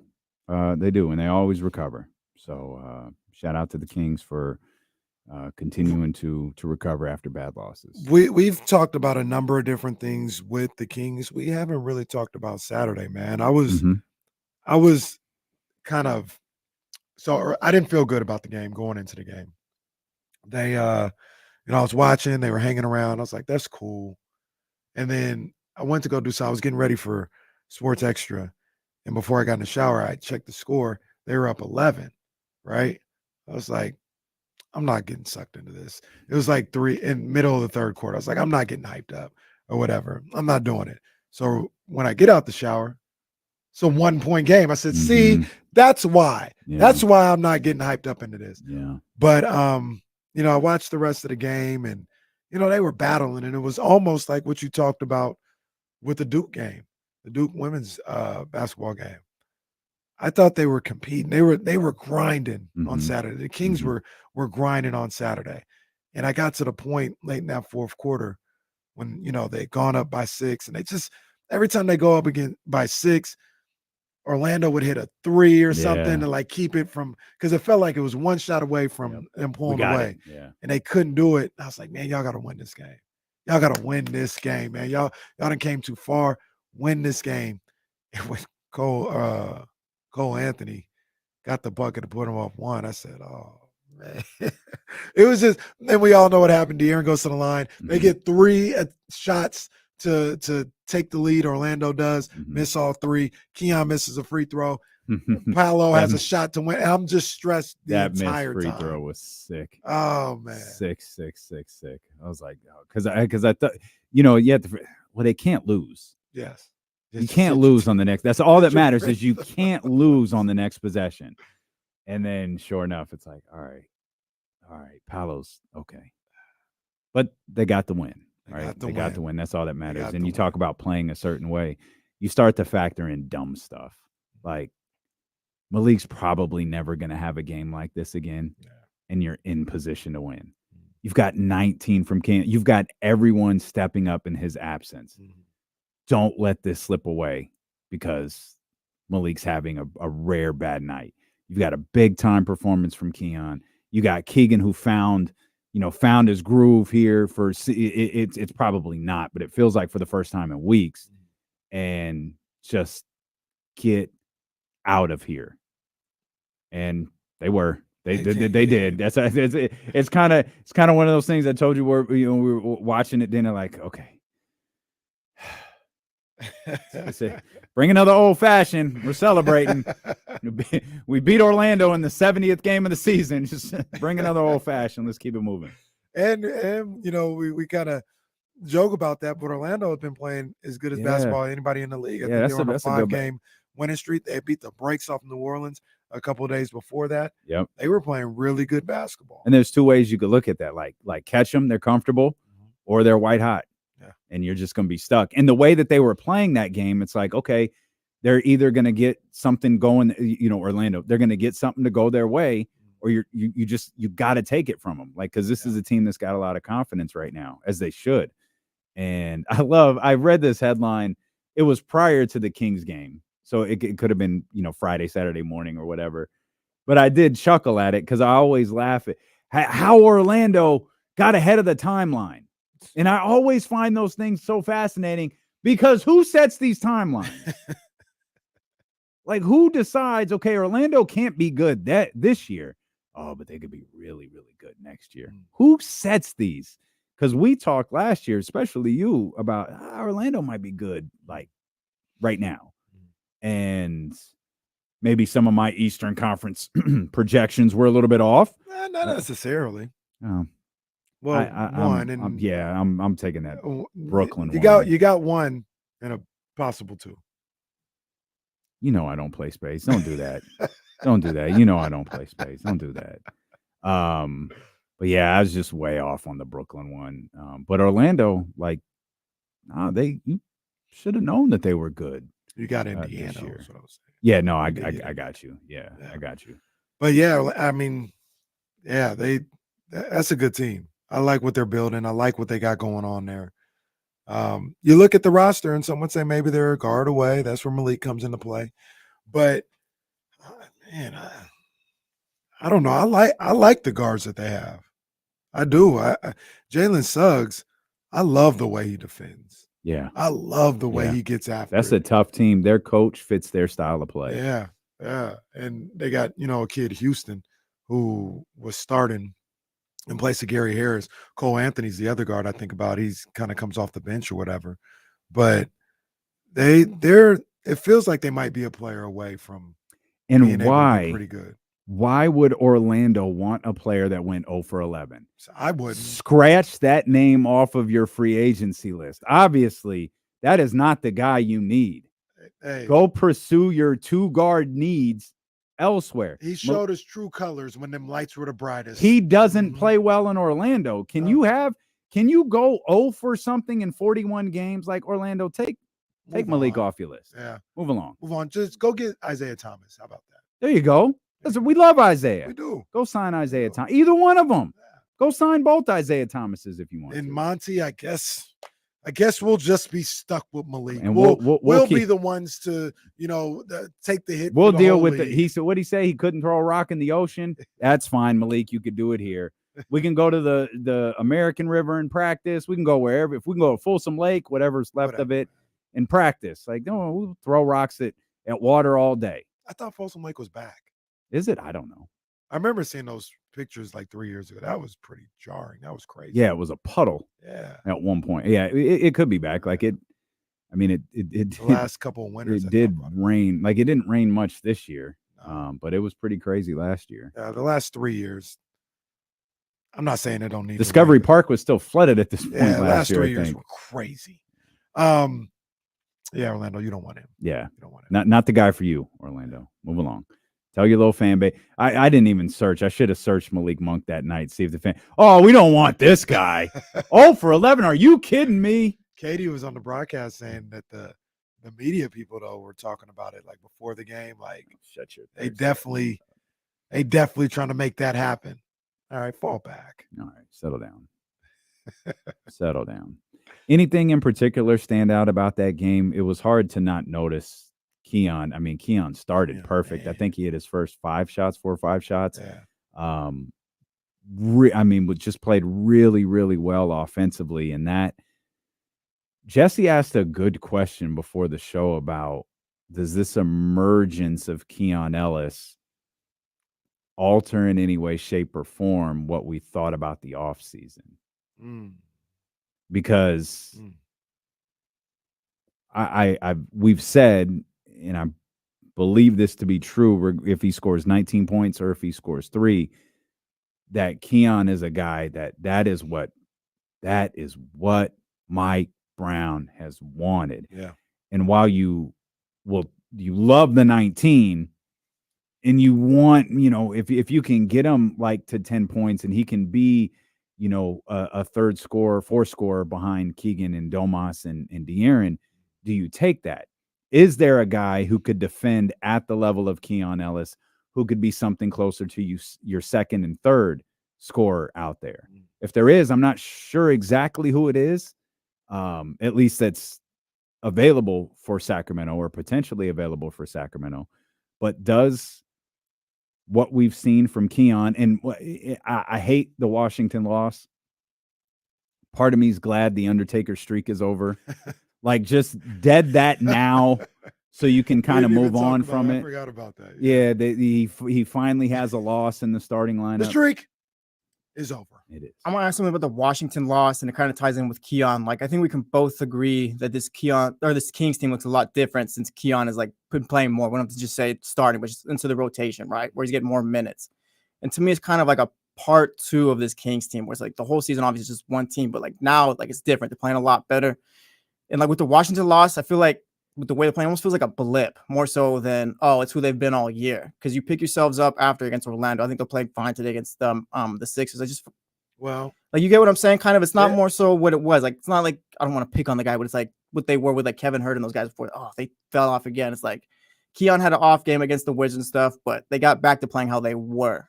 Well, I don't know if you talked to Jesse about this, but Jesse, are you ready to radio show? Or are you? I'm not ready to radio show yet. Okay. Talking to Kenny before the show, though, but I'm liking what I'm seeing, I think, with this Kings team. It's a lot different than what it was before. Keon Ellis. Wait a minute. Let me in. He said he's I'm not ready I'm not to part radio of the show. show anymore. You are, but you weren't here yet. You're just talking to me. I think you were KSFMing or something. Okay. He said he's not ready to radio show yet. All right. I think this Kings team's a lot different than what they were a few weeks ago. You was ready to you're ready to roll the BMW over Kevin Herter. Is that what we're talking about? Oh no! Come on, man. Are you ready to roll the Beamer over Kevin Herter? It's a little harsh. I mean, that's not even what we were talking about. But yeah, sure, I'll put Keon Ellis, and then we could trade Kevin in the offseason. Oh wow!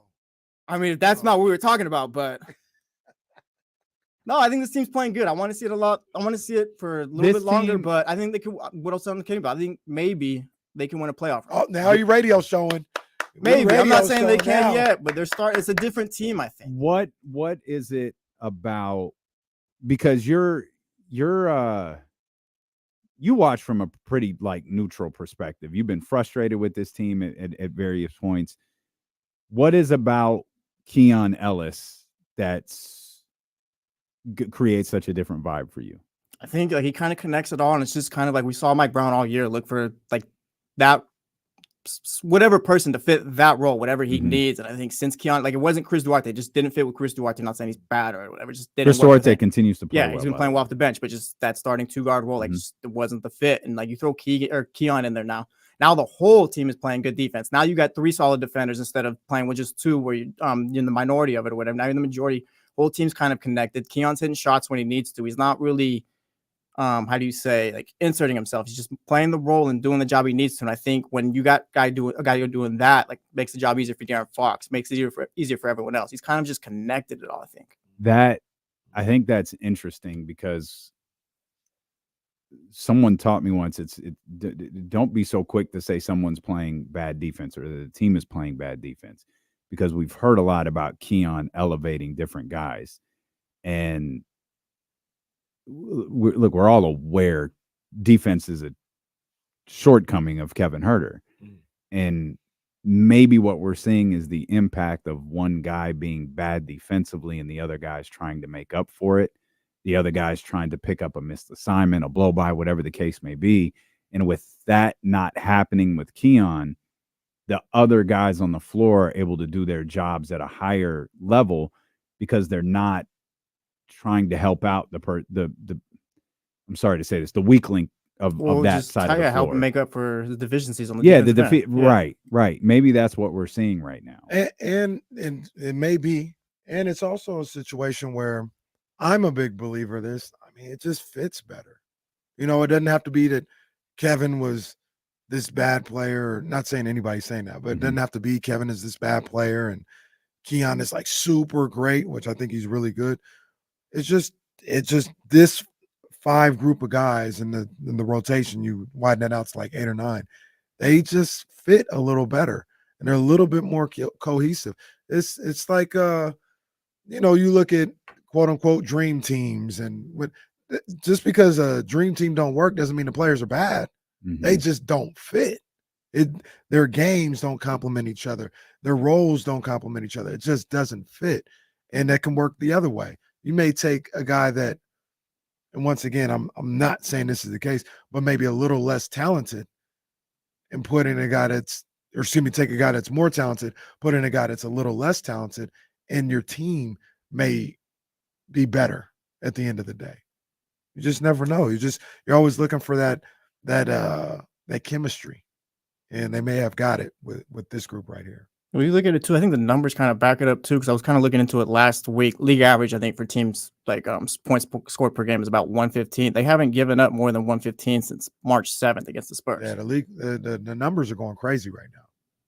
They're about 8 games, 9 games, I think it is, giving up 115 or giving up less than 115, not even 115 or less than that. You're saying the defensive numbers are crazy? Defensive numbers are crazy. I think the offensive numbers are about the same, maybe a little higher.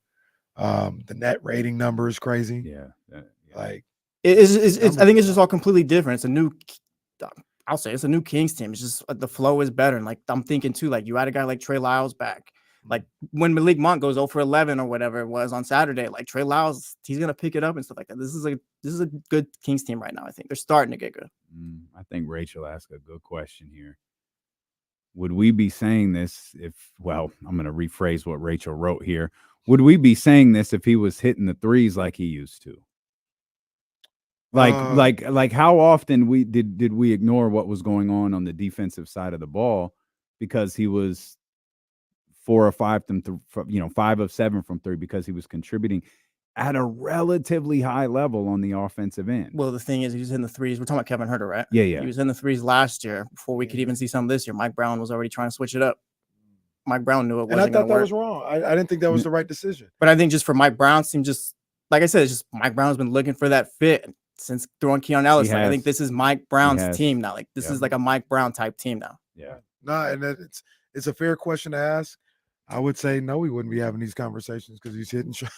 Yeah, that's it, right? We wouldn't have the conversation. You're doing like a plus minus differential of Kevin Huerter. Like, okay, did Kevin Huerter may have just given up 6 points, but he just got you 12, and that's easily we can compute that. I always point to the end of one of the Spurs games here. It's like 3-4 straight possessions.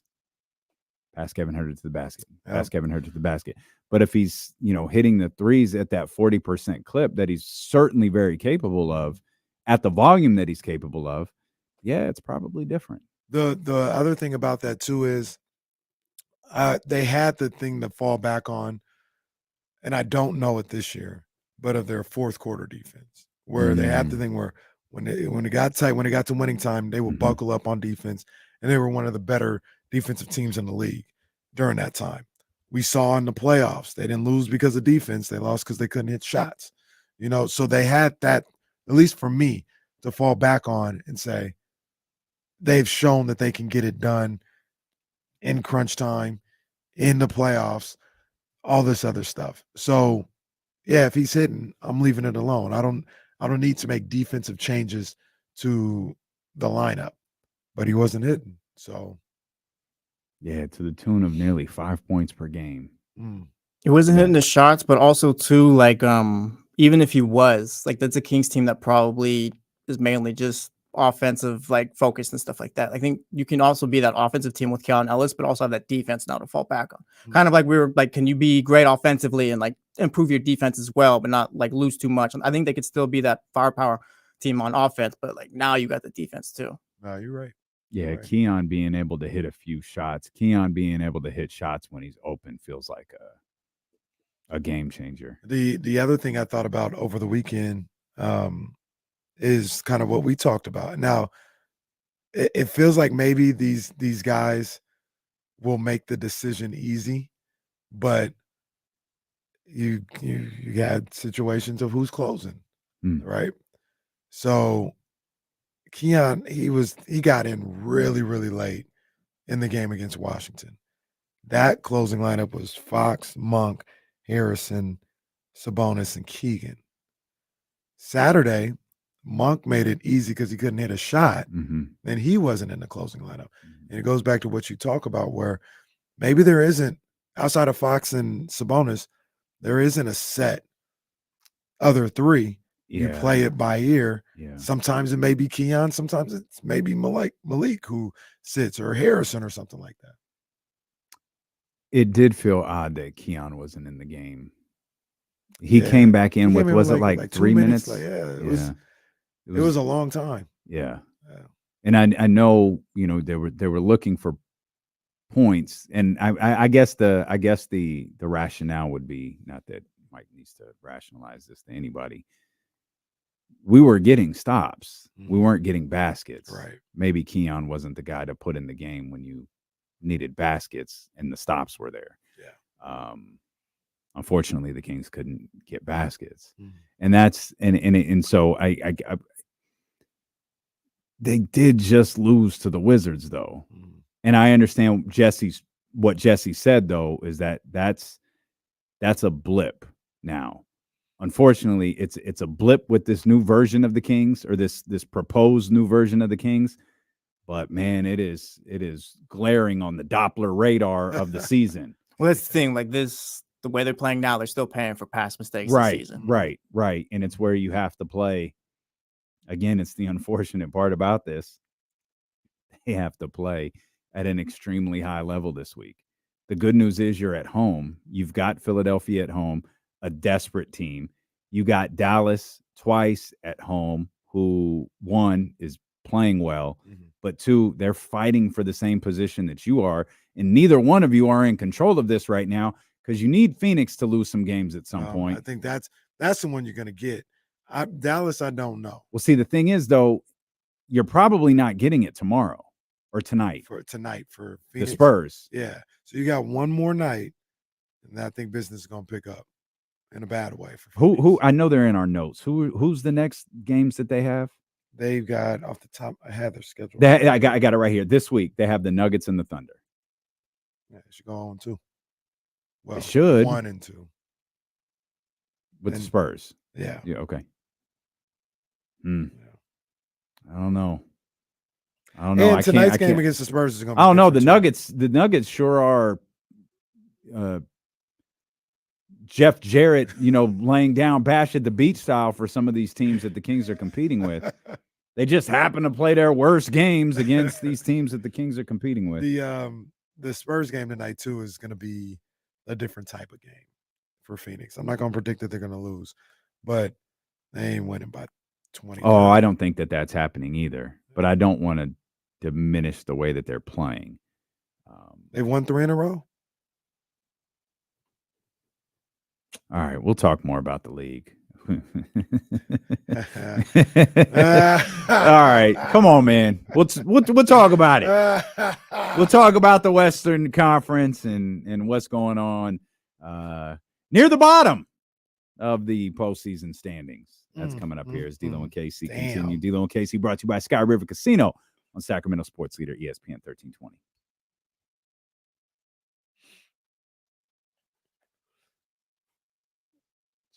For a quick.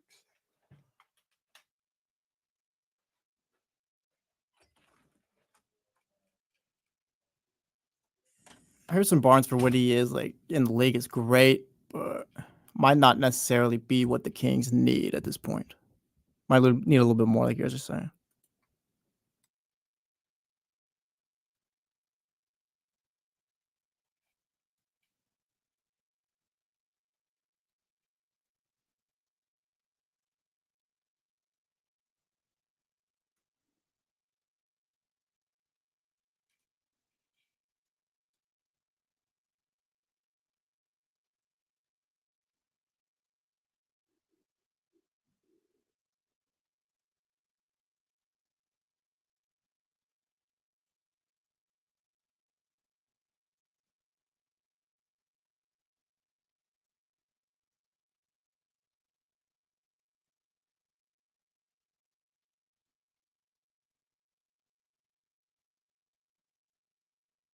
Sorry, guys. I'm just responding to something.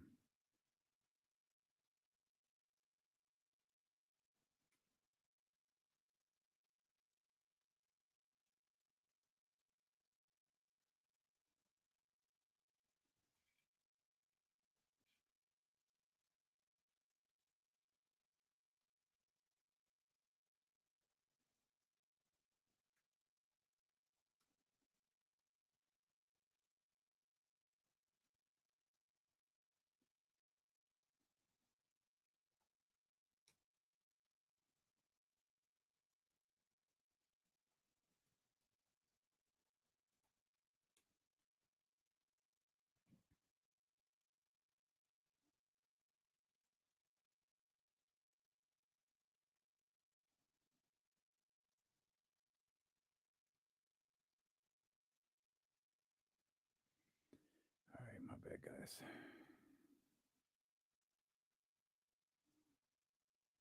Yeah, that's fine. We'll get him right after the break.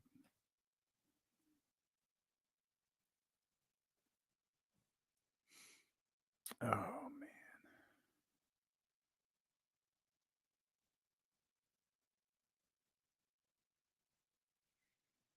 Yeah, I don't really have no beef with HB either. Plus, that's another guy Mike really seems to like. I feel like it's an upgradable position. I don't know how, though, or with who. You know what I mean? But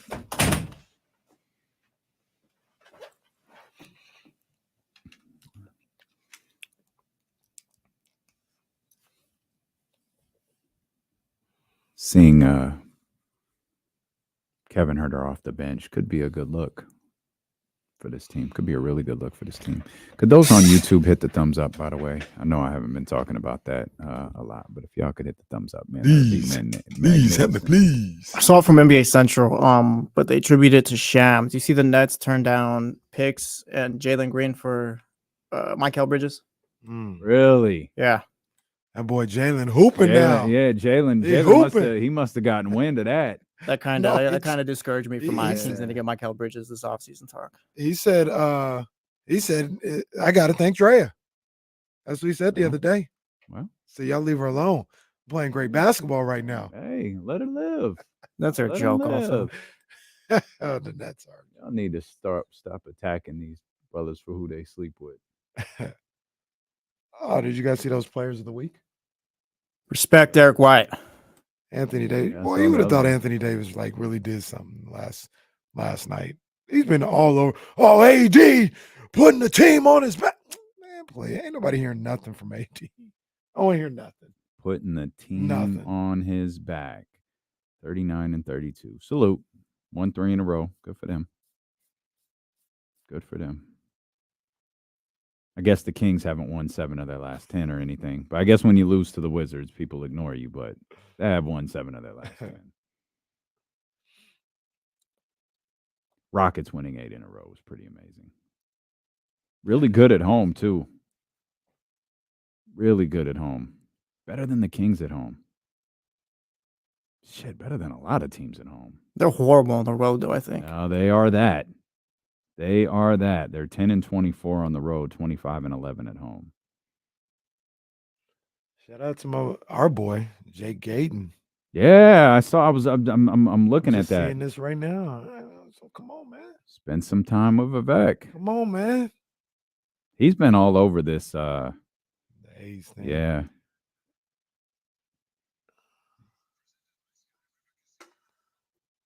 There's two things I wanted to say.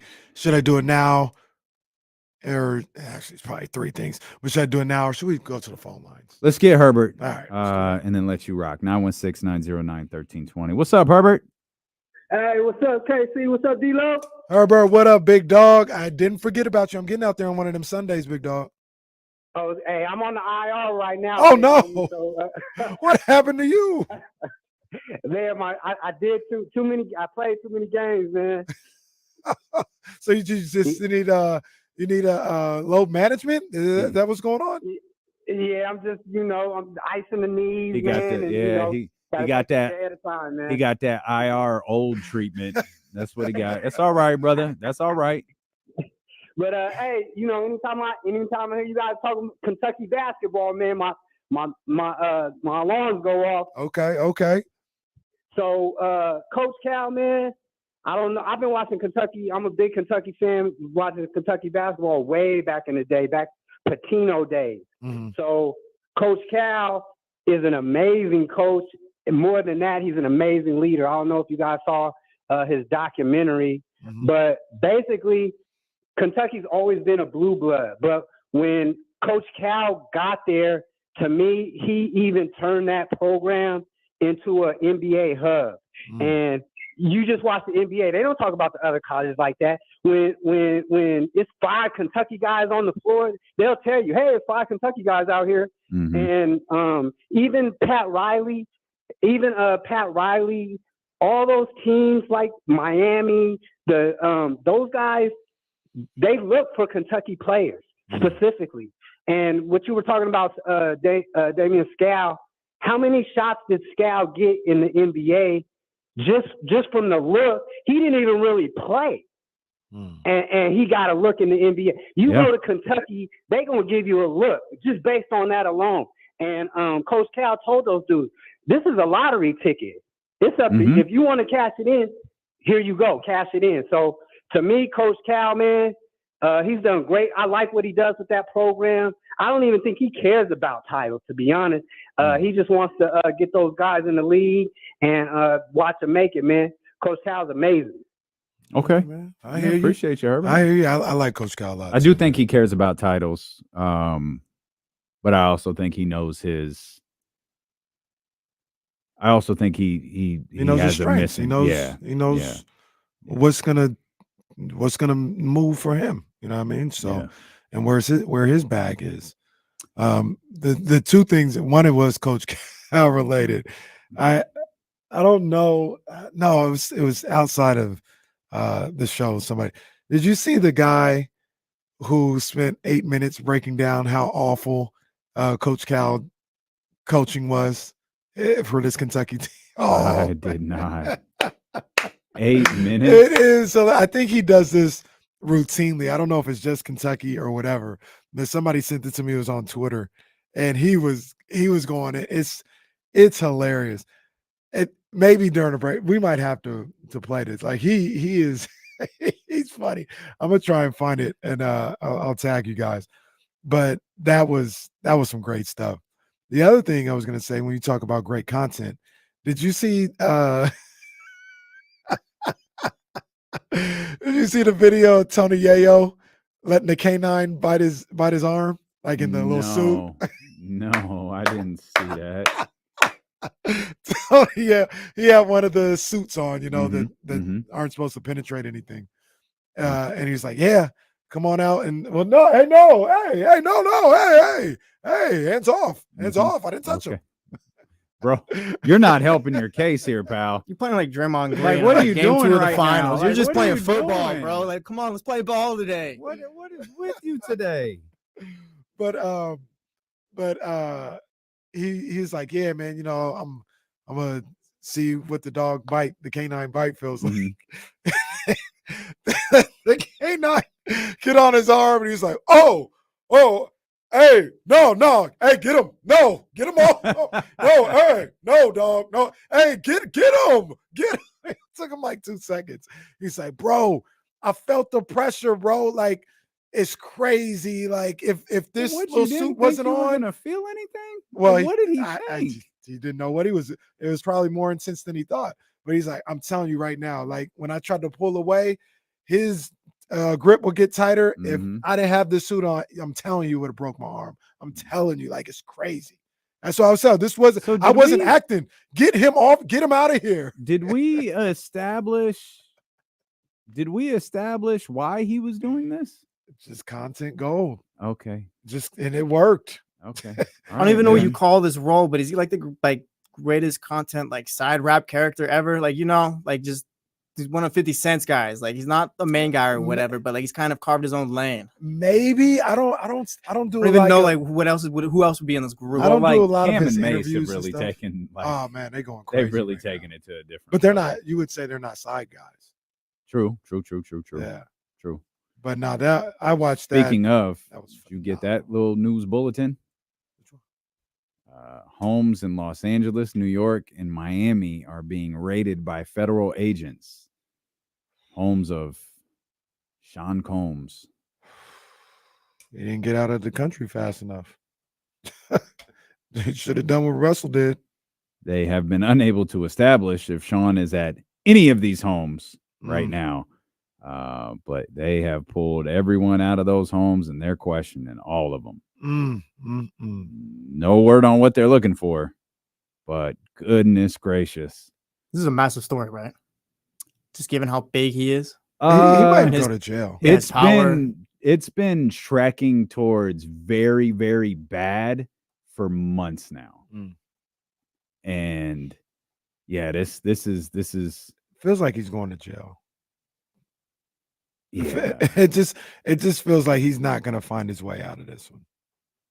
Because if they're going to his home, there's got to be. I'm assuming there's probably something illegal in there, money wise. I sure hope so, because some of this video that they're showing is like, okay, what? Like, that's not Sean. Like, who? Like, I get it. I don't know. I guess you got to learn more about the story, because there's no word what they're looking for. But like, this is a massive, massive police presence with like guns drawn, and they could very well be pulling innocent people out of these homes with like machine guns pointed at their head. That's kind of that seems kind of excessive.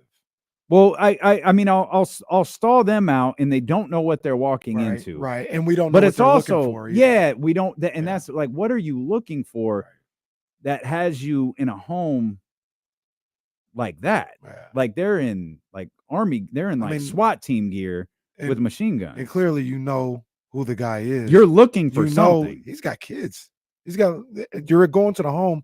He's got little kids. So if you're going in there that way, like I said, maybe they have their reasonings. But if it's just, you got kids in those homes. That's this could be the end of your boy. Yeah, or not your boy, but old boy. Yeah, old boy. Oh boy. Shout out to our guy in the chat, our guy Ben. He says Kendrick is overrated. People get mad at that word. I don't mean he's trash, just overrated. He's not a GOAT. Well, good. So Ben is watching the first hour of the show now. Shout out now clicks. No, shout out to our man Ben. This is our new. We need to sponsor. No, I this just love this. We should get Ben's Rewind sponsored. That's what is a watch company called? Like, give me a watch company. Ben's Rewind, brought to you by Rolex. Meister, brought to you by Meister. Yeah. I gotta talk to my people at Meister. Yeah, Ben's Rewind. I love it. It's incredible. It's absolutely incredible. What was that about 12? That was like 12:30. Like, Kamara couldn't wait to call. That was a solid 90 minutes ago. Ben, you'll see this in about an hour and a half. Too bad take, brother. Yeah, that's a terrible take. Yeah, I don't agree. I don't agree. By the time he hears that, the show will be over, and so we'll hear from him tomorrow. Well, maybe. Hey, for Ben, D'Lo and KC runs from about 1:30 to 5:30. It's about right.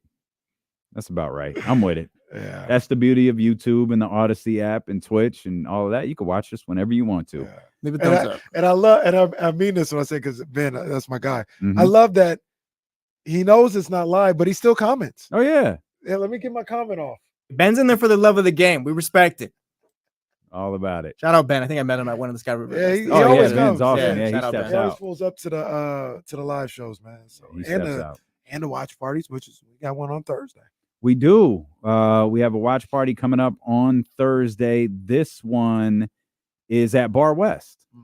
Yeah, we're gonna watch some Sweet 16 action out at Bar West on J Street in Midtown immediately following this show. So come through, hang out with us. We'll get all our KSFM responsibilities dealt with earlier in the day, and we'll get out there and we'll watch games, man. So come through, hang out. Great food out there. Great environment. We did a 49ers Eagles game out there earlier this year. So we're going to have a good time. This Thursday, one of 3 watch parties we have coming up in the coming weeks for the NCAA tournament. Thanks to our good friends at Michelob Ultra and Anheuser-Busch, man. We appreciate them. So Bar West this Thursday, come through, hang out. Yes, indeed. And we'll keep track about what's going on in the NBA. The Rockets have won 8 straight. The Rockets Have Portland tonight. And they're a game from the 10th spot where the Warriors currently are. And it feels like the Warriors are 10. The Lakers are probably 9. And Sacramento, Dallas, and Phoenix have to sort out, 6, 7, and 8. But this is a nice little twist that I wasn't prepared for. Nowhere did I think that Houston was going to win 9 games in a row. And again, this isn't a shallow, or 8 games in a row, excuse me. This isn't like shallow. They're a 500 team right now. They're 35-35. Whoever this fictitious schedule maker is, I got Houston ahead of their schedule. I don't care how many free agents they signed this year. I thought it would take a little time for them to get comfortable. And apparently they've been working that time out here during the regular season because they look good. They look tough. They're getting in fights. They're doing what they do. And they're a game away from a postseason berth that would knock out the Golden State Warriors. That would be crazy. It's the thing. You got the other side now, too. Steve Kerr answering questions post-game. How come Steph isn't getting more minutes, stuff like that? Draymond Green drew down through it in the chat. I don't give a damn about the Rockets. He's still handing Steph his checks, I guess. To be fair to Draymond. Oh, look who's the Draymond fan now. No, wait a minute. Yeah. What are you doing with him?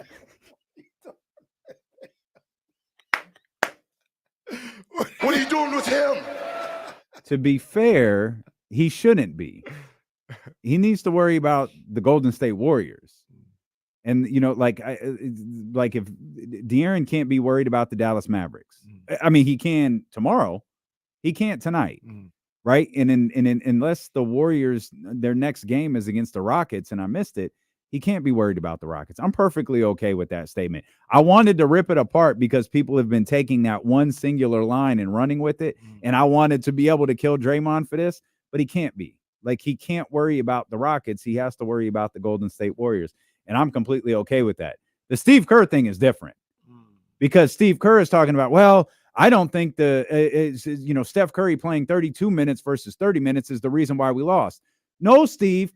Steph Curry not playing 40 minutes is probably the reason that you lost, and seemingly every member of the Warriors fan base and virtually every single person who watches the NBA is aware your team is at a severe deficiency when Steph Curry's not on the floor. So to play it as a 2-minute gap is silly.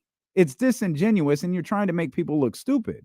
Yeah. That's not what we're talking about. Steph Curry needs to be on the floor for you to win. He needs to be on the floor more, but I think Steve Kerr also said, like, we can't just run this guy into the ground and think that, like, that's the we got real problems, essentially, is what he's saying. Like, me just running Steph into the ground and asking him to carry us to the 10th seed is not the answer. Like, he was talking about he didn't say by name, but leak outs and missed defensive assignments and not getting back on defense. It's like, yo, that's something that we point out every single film study. We've got ones to point out all the time. We can't keep having that, though. And I think his point was those things need to get corrected before we worry about Steph playing more minutes. That's all perfectly fair, but you better figure out a way to win games while those things are getting corrected.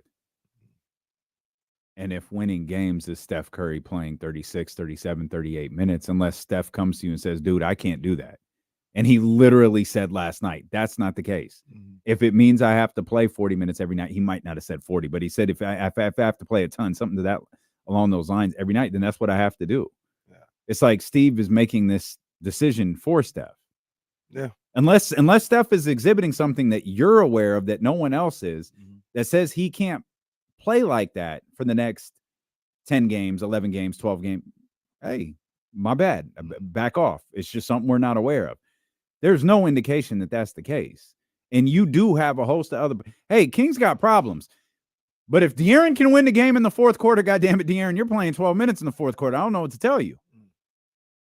Hey, we got to fix leak outs. We got to fix half court defense. We got to fix transition. We got to fix all of that. But if we're in a position to win, the guy who won the clutch player of the year last year He can win it for us. We're going to do that. If we're the Golden State Warriors and we're in a position to win and we have to rely on the greatest shooter to ever exist to do it, then that's what we're going to do. So this is where, if I'm a Warriors fan, I start to get concerned, because you got Draymond getting frustrated during press conferences. They're being asked about the Rockets. Obviously, the spotty play of the Warriors is coinciding with this run from the Rockets that no one predicted.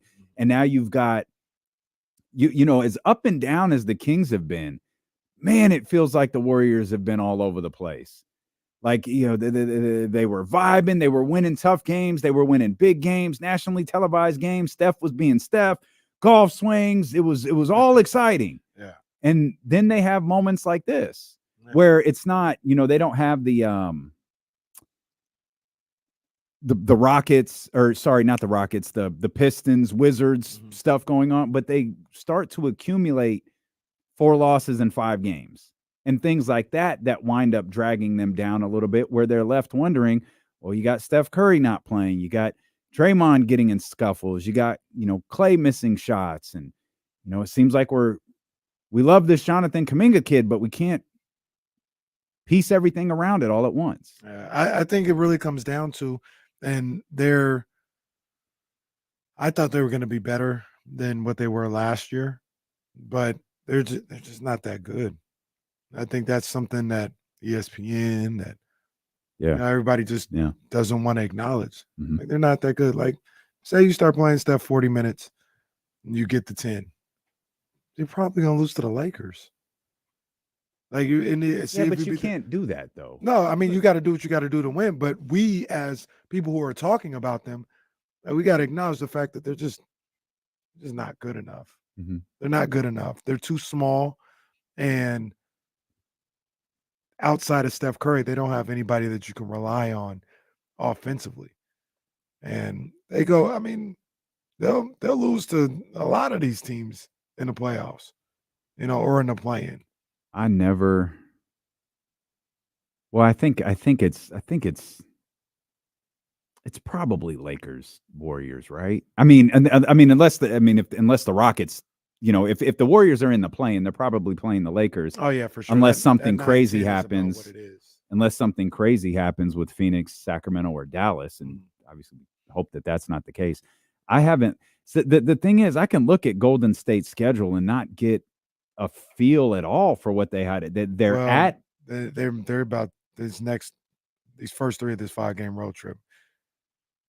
They're at Miami. I wouldn't be surprised if it was 0-3 to start. Did I click on the wrong team? I think you might be. They're at Miami, at Orlando. Yeah, they already lost to Minnesota. Oh, I'm sorry. Okay, yeah. I got you. So at Miami, at Orlando, then they're at Charlotte, at San Antonio. Then they have Dallas, at Houston, where Houston, they have been 25-10. They've been very, very good at home. Then they're at the Mavericks. Then they close out with the Jazz. They're at the Lakers, which that could hold some weight on April 9th on TNT. At the Blazers, Pelicans, Jazz close out there. The Pelicans could be done by then, or could be fighting for 4 at that point. Yeah. And in Houston on the, I can't determine whether that schedule is tough or not. It's tough, right? It eases Miami up and Orlando. It eases up towards the end. Those 2 Dallas games, the Lakers games, Mavericks. The next week and a half. Yeah. They better do what they got to do to survive the next week and a half. On the flip side, RIP to Houston. Or excuse me, RIP to the flip side. Wow. Houston's still alive. Your friend Flipside was from Houston. Exactly. Yeah. Exactly. Not to be confused with Lil Flip. Flip side was from Houston. They've got, or Flip from above the rim, which RP him too. Damn shame what happened to Flip. Above the rim 30-something years ago on Saturday, I think it was. All-time favorite. Phenomenal movie. They're kind of like a hodgepodge of good and bad teams. They don't have this distinct, it's an easy road or it's a hard road or anything like that. And even the home and away splits, I think, are about even with Houston. So there's one part of me says there's no way the Lakers. The home and away splits for Houston. Yeah, just how many games are left. Like gotcha. Because in the record-wise, it is night and day. Right. They are dominant at home. Yep. They are anemic on the road. Yeah. So I think, I don't know, let's say if they have 12 games left, it's probably close to 6-6, home and away. But I can't imagine the Warriors not being a part of this play-in situation. Let's take a peek. Well, we mentioned this earlier. Their next game, Houston, their next game is against Portland. They have the Thunder after that in Oklahoma City. They're in Utah. Mm-hmm. They host the Mavericks. They're in Minnesota. Mm-hmm. Then they host the Warriors, which we just mentioned. They host the Heat. They're at Dallas. Mm-hmm. Yeah, you're right. It's a pretty even split. Then they host the Magic, and they close with 3 on the road. Those 3 are the Jazz, the Blazers. Make what you want of those 2 teams. They are road games, but it's the Jazz and the Blazers. And then the final game of the season could be interesting because it's the Clippers. Yeah. So depending on how things shake out with the Clippers and the Pelicans, and I don't know, would the Clippers fight for seeding? The Clippers need to just. I don't know if they would. Yeah. Like I don't know. I don't know what the Clippers got going on right now because I may have to rescind my pick of who gets to the NBA Finals out of the West. They got beat down by these Sixers the other day. Yeah, they did. Also, with the Warriors and Rockets, how much do the schedules really matter right now? Just given like Rockets are playing good ball, Warriors aren't right now. Like the Warriors can lose to anyone on their schedule. Rockets can honestly beat anyone. Facts. Yeah. I think the Warriors have the ability. I hate this term, but it's like they have the ability to get up. Well, stop begging. Stop it. No. I got to coach a fair game here. I got to coach a fair game here. It's a 5-yard penalty. Let's play on. Yeah. Can't even make a drop tackle anymore, man. Unbelievable. We passed the rules today. All right, it's on my discretion or whatever. Just bear with me this season. It's a new rule. Wow. But your point is well taken. They can. But Jesse's point is, you know what's crazy? I was watching Kings Warriors from the play-in, the Malik Monk shot. I was stumbled across that last night and watched the fourth quarter. And it's so crazy to see like where these two teams are at. You know, I guess the Kings are about where you would think they are. But the Warriors, remember at that time, they're like, oh man, you know, they're playing better, feeling good about each other. I think Draymond had just come off suspension. And Moses Moody's hitting shots. Wiggins is playing well. You know, I think everything is going to be great. Like these two teams are going to battle it out for the whole season. And in reality, the Warriors are one game out of not making a play-in. It's crazy. It's crazy to see. Sasha was in that game cooking too. Oh, man. Sasha was cooking. Blocked Steph Curry a couple times. Will Sasha ever return? We thought he was close and just hadn't heard nothing else about it. Yeah, no, nothing yet. By the way, the officiating is getting destroyed in the chat. Shout out to the chat. Oh, hey. There's some questionable officiating. What's going on? Look, we don't always get calls right, but we do our best. All right, we are sleepless over this, but we will do our best going forward. There you go. Tony Brothers in there. It's D'Lo and KC, brought to you by Sky River Casino and Sacramento Sports Leader, ESPN 1320.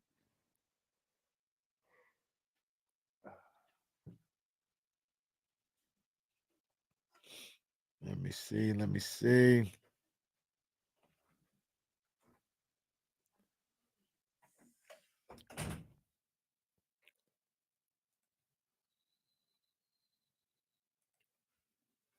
"13th round with your main man, Kenny Caraway." Shout out to Cola Moss. You already know the vibe. Shout out to Jordan Brand. Shout out to the dope ones.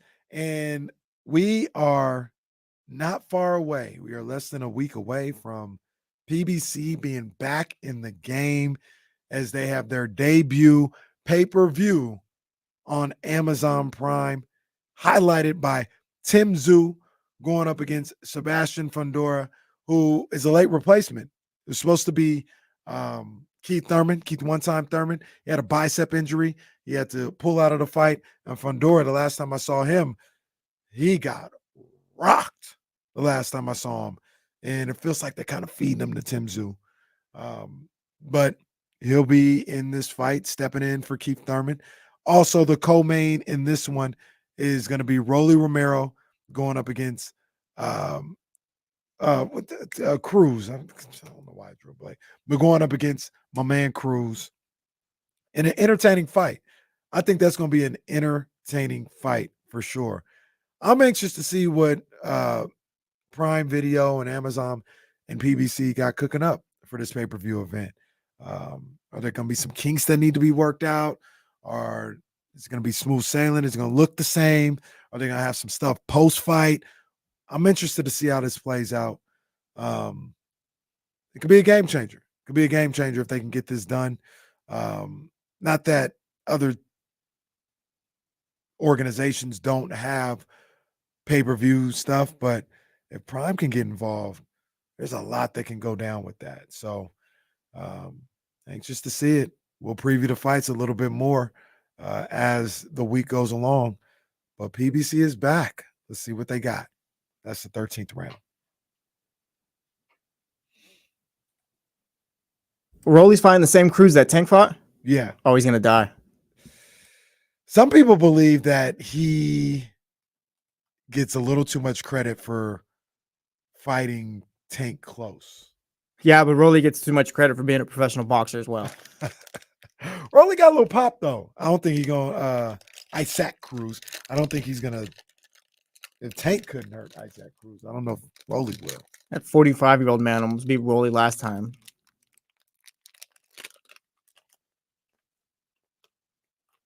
Didn't he just win a fight, the old man? I think you were telling me he did after that fight as well.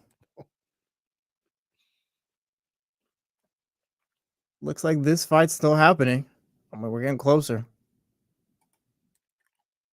They're saying Ryan's trying to hustle everyone too, acting like he's all crazy, but he's still looking like sharp or whatever, and he's fit and ready to go. Ryan said he thinks this fight might do $2 million. Said him and Tank did like $1 million. He said this could be bigger. I'm gonna keep it like the way he's gone about it. Like it's weird, but I don't think Devin's done anything to sell this fight. Nah, Devin's not. He's not a draw. Not yet. He's not there yet.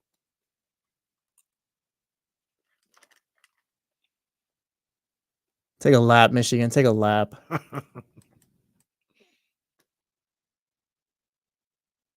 Boxing's starting to pick up too these next few months.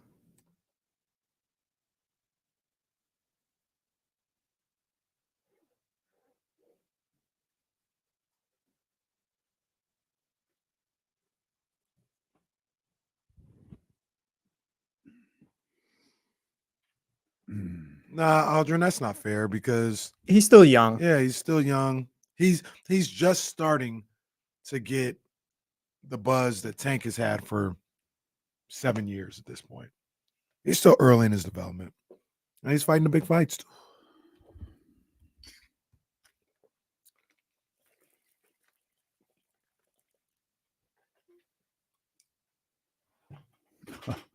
That's amazing. Is that real? That's amazing. I think the stat was net free throws too, so I'm pretty sure that means like that's your plus minus as far as like how many, like it's negative if like you give up free throws, you know. But they get more in their favor, I guess. Somebody got to ask somebody about that. Adam, somebody. That's crazy. Lakers getting that Roman Reigns push before he got good.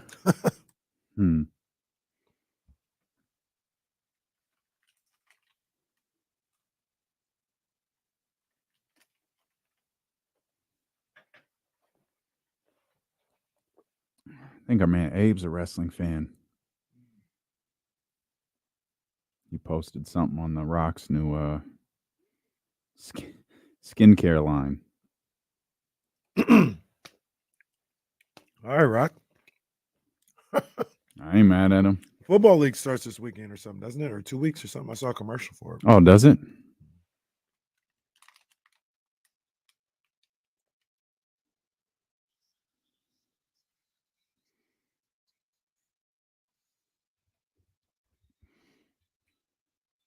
916-909-1320 if you want to talk. James Ham going to join us coming up. Top of the 3 o'clock hour. If Will Z has some time following his work meetings, he'll preview tonight's game against Philadelphia 76ers with us sometime this hour as well. Let's get to our man Steven at 916-909-1320. Steven, what's happening, baby? What's going on, D-Lo, Casey? How y'all doing? We good, big dog. How you doing, man? Good. Hey, so I think, Casey, we probably have similar hoop backgrounds. You did at my class, I did at the K House, but nobody's perfect. It's all good. That's all right. I got y'all. I was listening to a lot of the fan base, like just go at D Fox, like, for putting up 30 shots against Washington. And the way I see it as, like, when you're the guy who can kind of create shots, and with the league being more physical since the All-Star break, we're all seeing it. We're kind of getting a preview of playoff basketball. And outside of Monk, I don't really see that many guys on the Kings, so you can just go to create a shot, just like off the bounce and get a decent shot. Like, you're not going to get that. What I don't want to see is what I saw at the end of the Orlando game ever again, where we have a Harrison Barnes bringing the ball up the court, trying to get the ball to Fox, and we end up with a bad shot from 27 feet because of, or not even being able to get him the ball, and then like another wasted possession and stuff. And this kind of goes back to, I think we even talked about this in the off season. We have to make things easier for our guy to get good shots, because it's not going to be like it was last year, where we have this magic. Everybody knows he's the clutch player of the year. Teams are taking him away or doing everything they can to take him away. And granted, last game we didn't have Monk having a game where he could even be on the floor, and he's a big difference maker in that regard. Yeah. But we need to figure out ways to get De'Aaron in the positions where he doesn't have to force shots and have two guys on him at all times. What are you guys' thoughts on that? Yeah, I'm looking. It's not a. It felt like De'Aaron settled a little bit, but I didn't. I was going to say that was the killer in the two games. 27 threes in 2 games for De'Aaron Fox. Yeah. It's a lot. It's a lot. Yeah, he settled. I mean, it wasn't a terrible look though. It was a long 3. It came up short. Harrison having the ball in that position does look kind of awkward though. Like the clock's and Harrison is just almost like he's like just doesn't know exactly whether he's trying to get De'Aaron the ball or he just doesn't know exactly what to do with the ball. And De'Aaron just quickly, once he gets it, he kind of steps into the 3 relatively deep, but steps into it and comes up short. It wasn't the most beautiful possession that the Kings had there down or up 1, and it led to the basket on the other end. The thing that I talked about on Friday after the Wizards game, because he took 30 shots, I think he took 15 threes or whatever, and I was just talking to James and anybody who would listen. I said, man, I know it seems like a lot, but it really felt like he was just trying to get those guys home. He was like, look, man, we got to score. I'm the one of the scorers here. I don't care if I got to take 37 shots. I got to do what I got to do to get this win. And the crazy thing about it is he had 13 points in the fourth quarter. Mm-hmm. They took the lead, in part because of how he was playing in that fourth quarter. And it just didn't he wasn't able to bring it all the way home. But a lot of people were not upset, but just like, that was too many shots for him. In theory, yes. But if you're watching the game, he was trying to do everything he could to bring that home against Washington. Just wasn't able to do it. They really had 3 chances. That was crazy. Goodness gracious. That was a trip. Goodness gracious. Hey, there are a couple Kings things to talk about, but I know James is coming to wrap with us in a second. Can I get 2 non-Kings things real quick? Let's go. Is one of them the Washington Post and LSU? No? All right. Still waiting. We wait. Still waiting. Isn't Tuesday the day? Aren't we expecting on Tuesday or something? I don't know when to expect it. I've been expecting it. I started refreshing the second she said something. It's like, You know what my favorite part about all that was? I know this is not what you wanted to talk about. No, it's good. How all these journalists are like, I'm watching these journalists from various walks of life, like quote tweet the video. Like, it sounds like this journalist followed like every protocol you're ever taught in how to interview a subject. She goes, they emailed us this detailed list of questions right before the tournament starts. It's like, ma'am, you just said it's been 2 years. Is it 2 years or is it 2 days? Like, which is it? Oh, I ain't even gonna say no. I can't wait. I'm just waiting. I wonder what could be in there. I don't know. I wonder what could be in there. Just can't wait. She said she's gonna sue. She's ready to sue. She's not gonna sue. She shouldn't have said that. No, she said enough. Because it's gonna look really, really bad when you don't. Yeah, if you don't sue, then yeah. Well, we'll see what happens to little Kim, the other little Kim. Well, number one, stay in the women's game. Iowa-Stanford last night was a great nightcap to a heck of a weekend of basketball. That game was crazy. Yeah. And I said, oh, man, I don't want Stanford to go out early again. Not again. Now, last year was in the second round too, wasn't it? It was second round Sweet 16. Yeah, it was in the second round last year, I think. Yeah, that's tough. And it almost, I don't know what the final number ended up being. It's probably close to, I don't know how many games that is. But when I say this, you'll understand. I always talk about how, I'd be like, man, I'm not watching the first 2 rounds of the women's tournament because there ain't no upsets. Like, we already know what it is. Wake me up when the Sweet 16 gets there because that's when we start getting them good matchups. And this year I was like, you may be able to, have a first 2 rounds where you got some upsets and things of that nature. I think they said, I know for sure after the first games, there was only one lower seed that won. And I think after the first 2 weekends so far, it's only Duke and Middle Tennessee State. So that flies in the face of everything that I've said.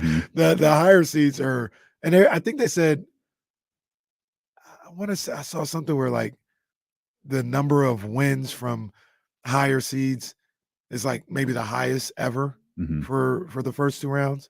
So I was just like, damn, I guess we weren't getting the competitive, and there've been blowouts too. Wasn't even close games. So I've enjoyed it nonetheless, but I guess I thought it was going to be a little bit more competitive. No numbers in yet for the weekend games, the ratings. I just pulled up my little sports media watch page. Nothing posted yet. I'm anxious to see what those look like. Caitlin was on ABC on Saturday, I believe. Yeah. Some of y'all need to chill on Caitlin. Like, their road is tough. Like, I would be surprised. I don't have them going much further. Like, their road is really, really tough. Like, I know she's a megastar and I get all of that, but like their road to the Final Four is brutal. Yeah, it's not easy. The other thing that I wanted to talk about is I know we saw our guy Jay Gayden has an interview with Vivek. I wonder what that sounds like. I wonder what they're talking about. I haven't seen it. But the Giants were here yesterday.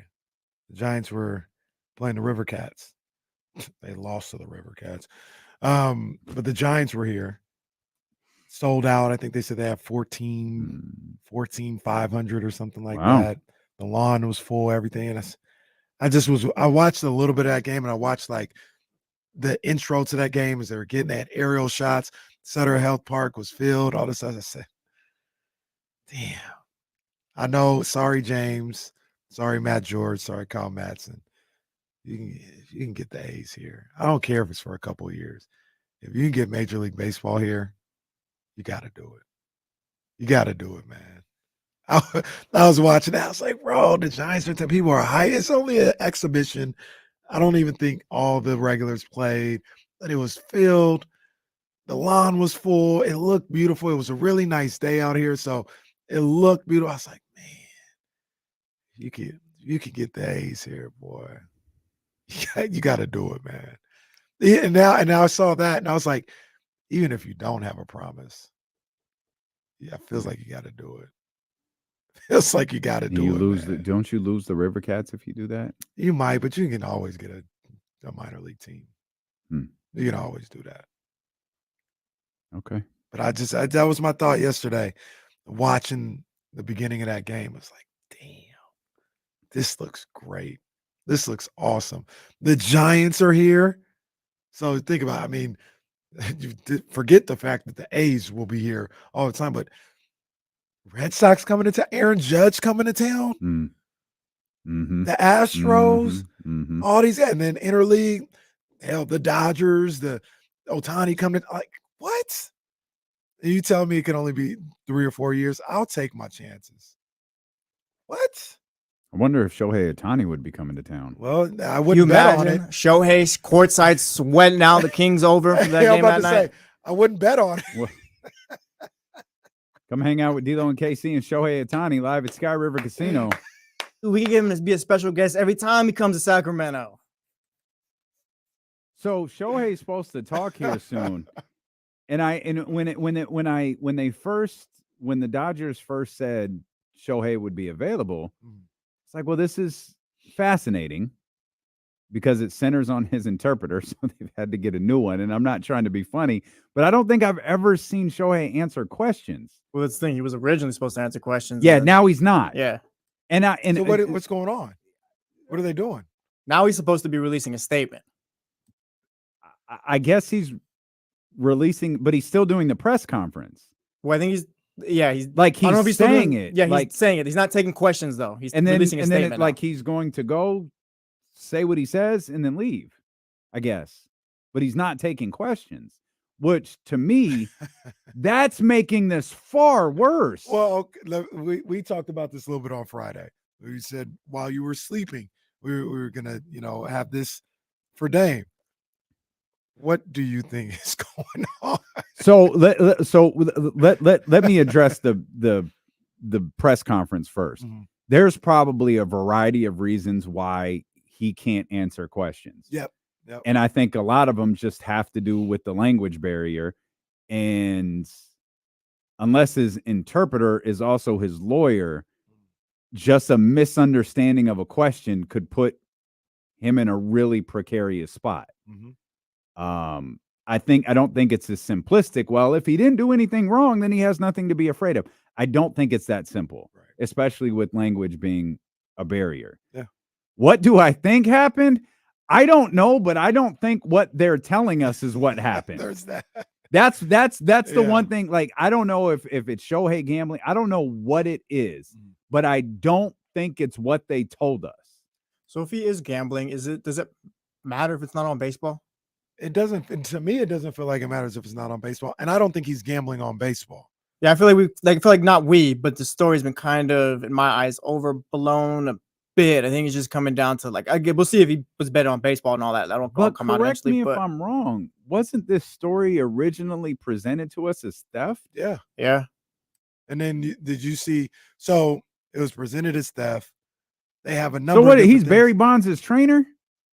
He's got to. The interpreter's got to take the fall.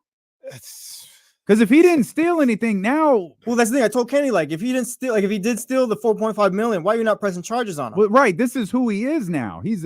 That's grand theft. You might not even have the option of not pressing charges when you're talking $4.5 million. They just no. Hey, bro, see ya. It's all good. I know you stole 4.5 mil, but no charges needed, bro.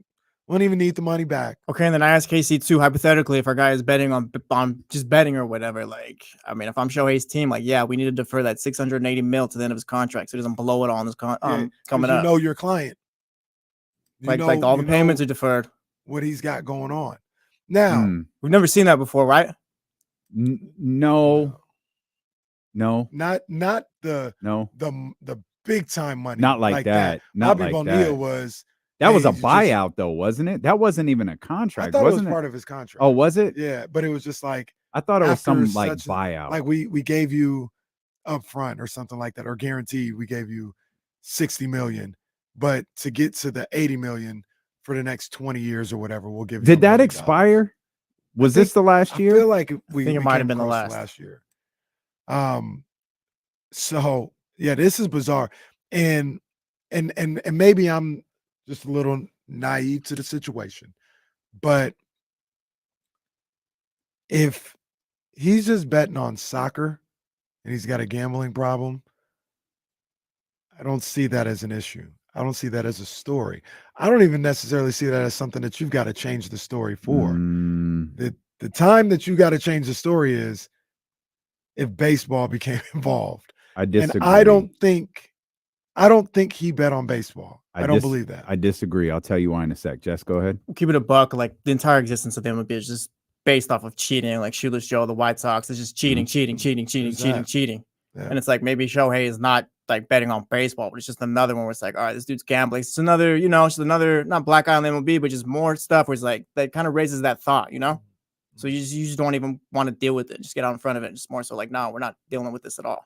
Drew Down says the Bonilla deal runs till 2035. That's facts. I looked phenomenal. Here's why I think it's a greater concern if it's soccer, Kings basketball, or whatever, or the amount of time the Lakers go to the free throw line during that game. is easy money.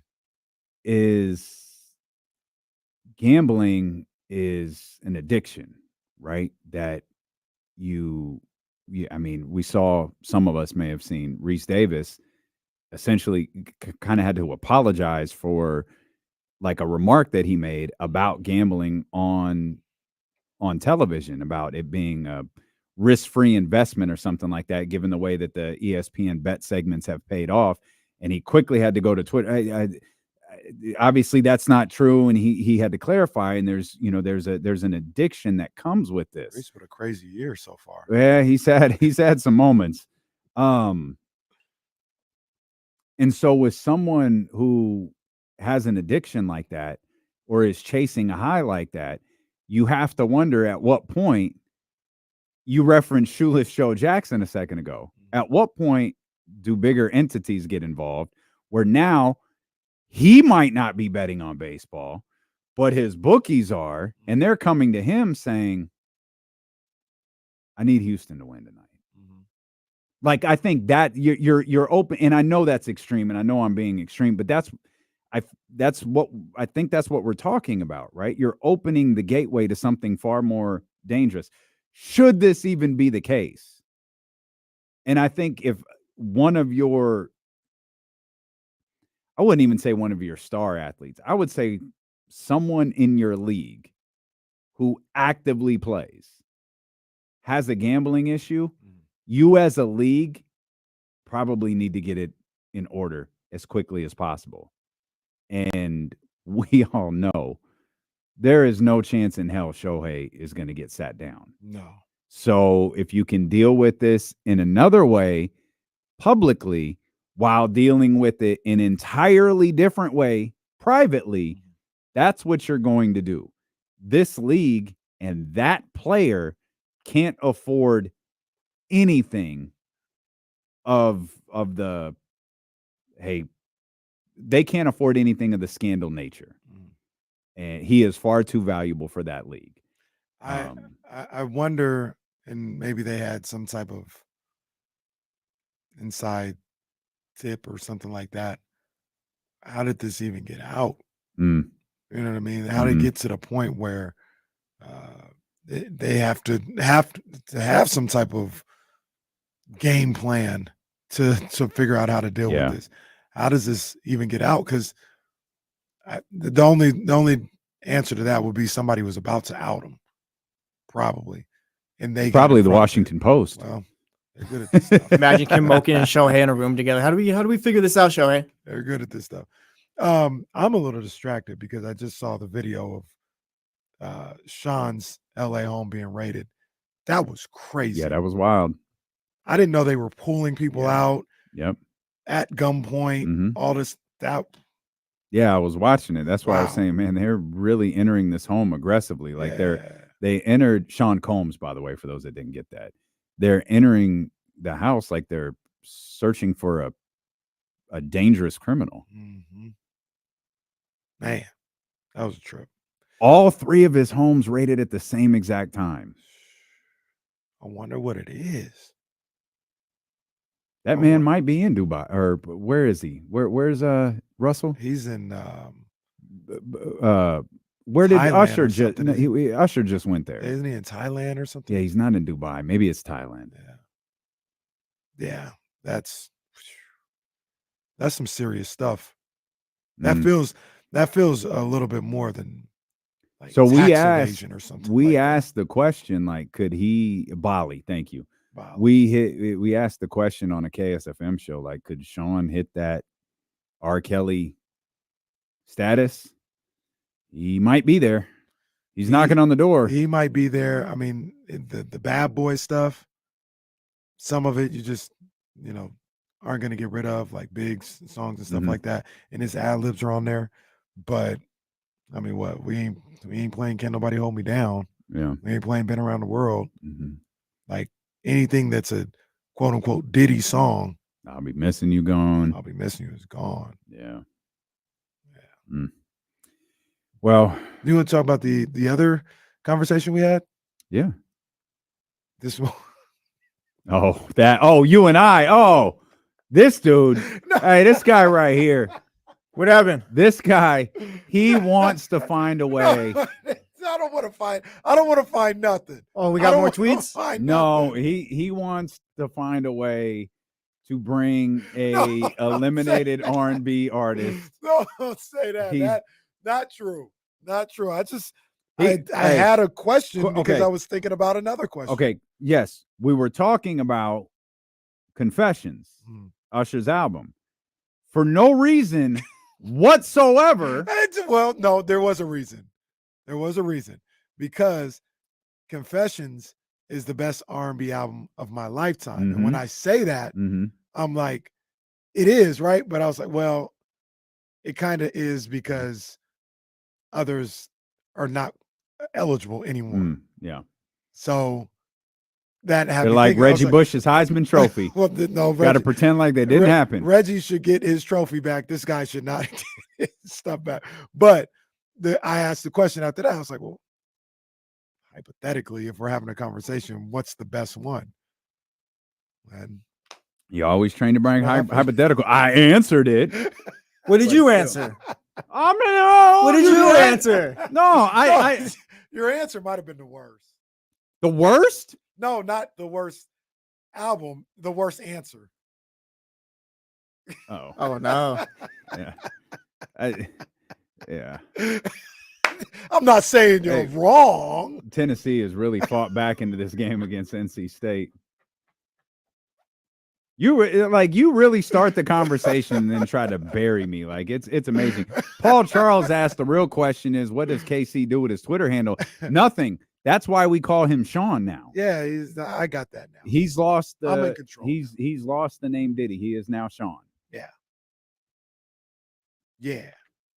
We'll get James' thoughts on Sean Combs Holmes being rated. And what R&B album he'd like to bring back. And I guess Shohei's gonna do whatever he's gonna do in the coming minutes. So we'll try to. I don't know how we report that, but we'll try to bring it to you. No idea. It's D'Lo and KC, brought to you by Sky River Casino on ESPN 1320.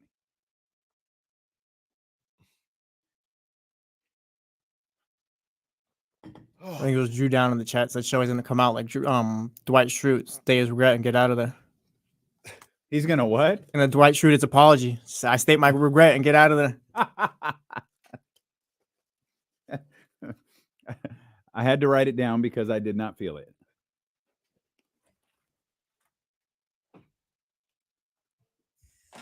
I got home so late this morning. I couldn't even grab my oranges. Damn, man. I ain't gonna say nothing. I think that was Kenny's favorite.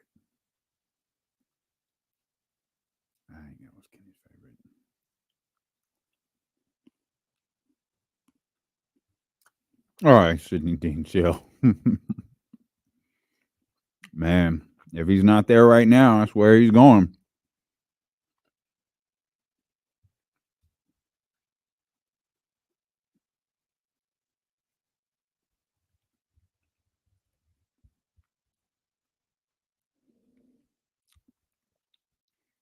It's usually the other way around, though, isn't it?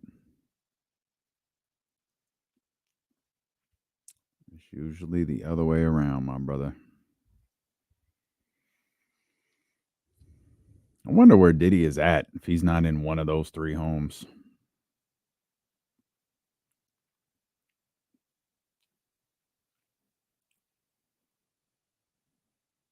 Man, how many kids Future got?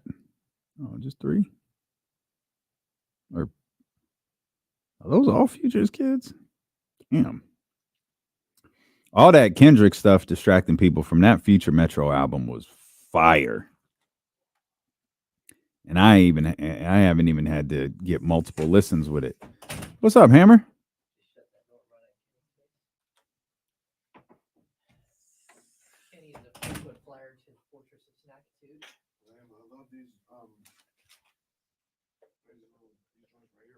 The cereal bars? Which one? Yeah, well, Hammer. God damn it. Sir. Expect better of you, James, but I know exactly what you're talking about, and I wholeheartedly agree. They are phenomenal. They are really good, aren't they? Yeah. Or our version of. So I'm gonna have to supply it. I'm gonna have to, replenish some joints, man, because that's my go-to. Michael,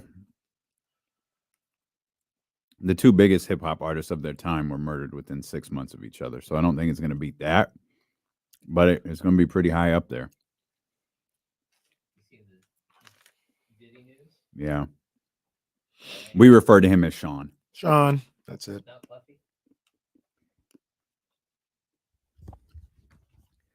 Emma. Yeah, he's in some hot water. You don't usually want Homeland Security raiding not just 1 but 2 of your houses.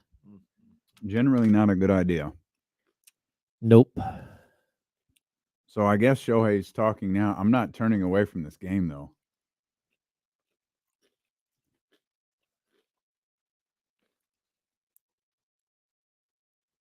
I did kind of laugh at the irony of that. Is he got to do interpreter? It's sponsored by DraftKings. FanDuel, actually. Got a FanDuel polo on. Hello, everybody. Shohei's up there. Yeah, it was Domantas Sabonis triple-double bets hit every time. What do you want me to do? Doubles clean.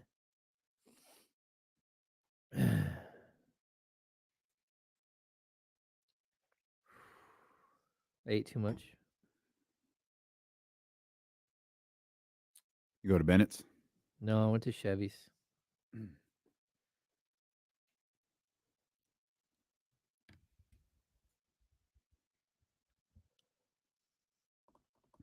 Zay, I wouldn't consider Robert hip hop.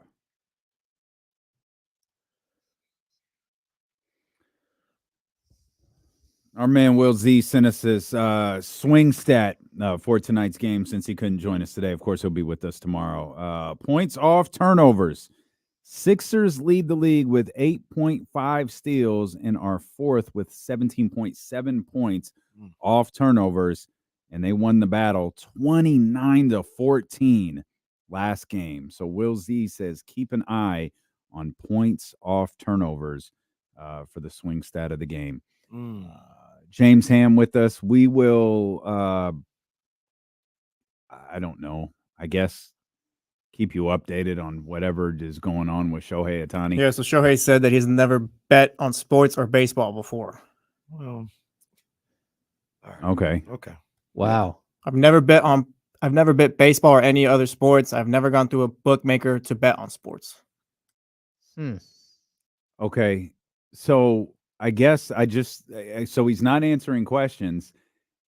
What I'd like to know is, did his interpreter steal $4 million from him? Right.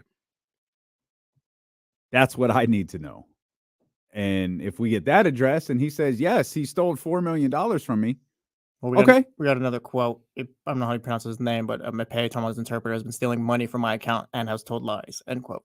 Okay. So he's putting it on him. All right. And look, it is conceivable that you know what's going on, and you just play the role because you got this guy, you got him on the hook, and the hammer's about to come down, whatever the case may be. But the questions arose because like hours before, and he was just like old chummy with guy, like, hey, how you doing, buddy? Like, it's all good or whatever.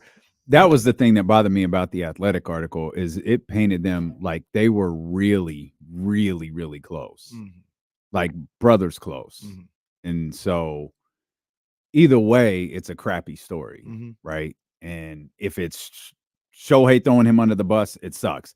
If that's what he did, it sucks for Shohei. Like, either way, it's just a bad story. Yeah. It's a bad story. Hey, you gotta. I'll take him at his word, even though it just, I don't know, it doesn't looks funny. Doesn't seem right. Then the guy, the interpreter, had a different story. Like, they asked him about it. How did it go, Jesse? They asked him about it, and he said one thing, and then a day or later that day, he had a completely different statement about what happened. I didn't know he talked. No, I think that was Otani's camp. I think. Yeah. No, so the interpreter. The interpreter.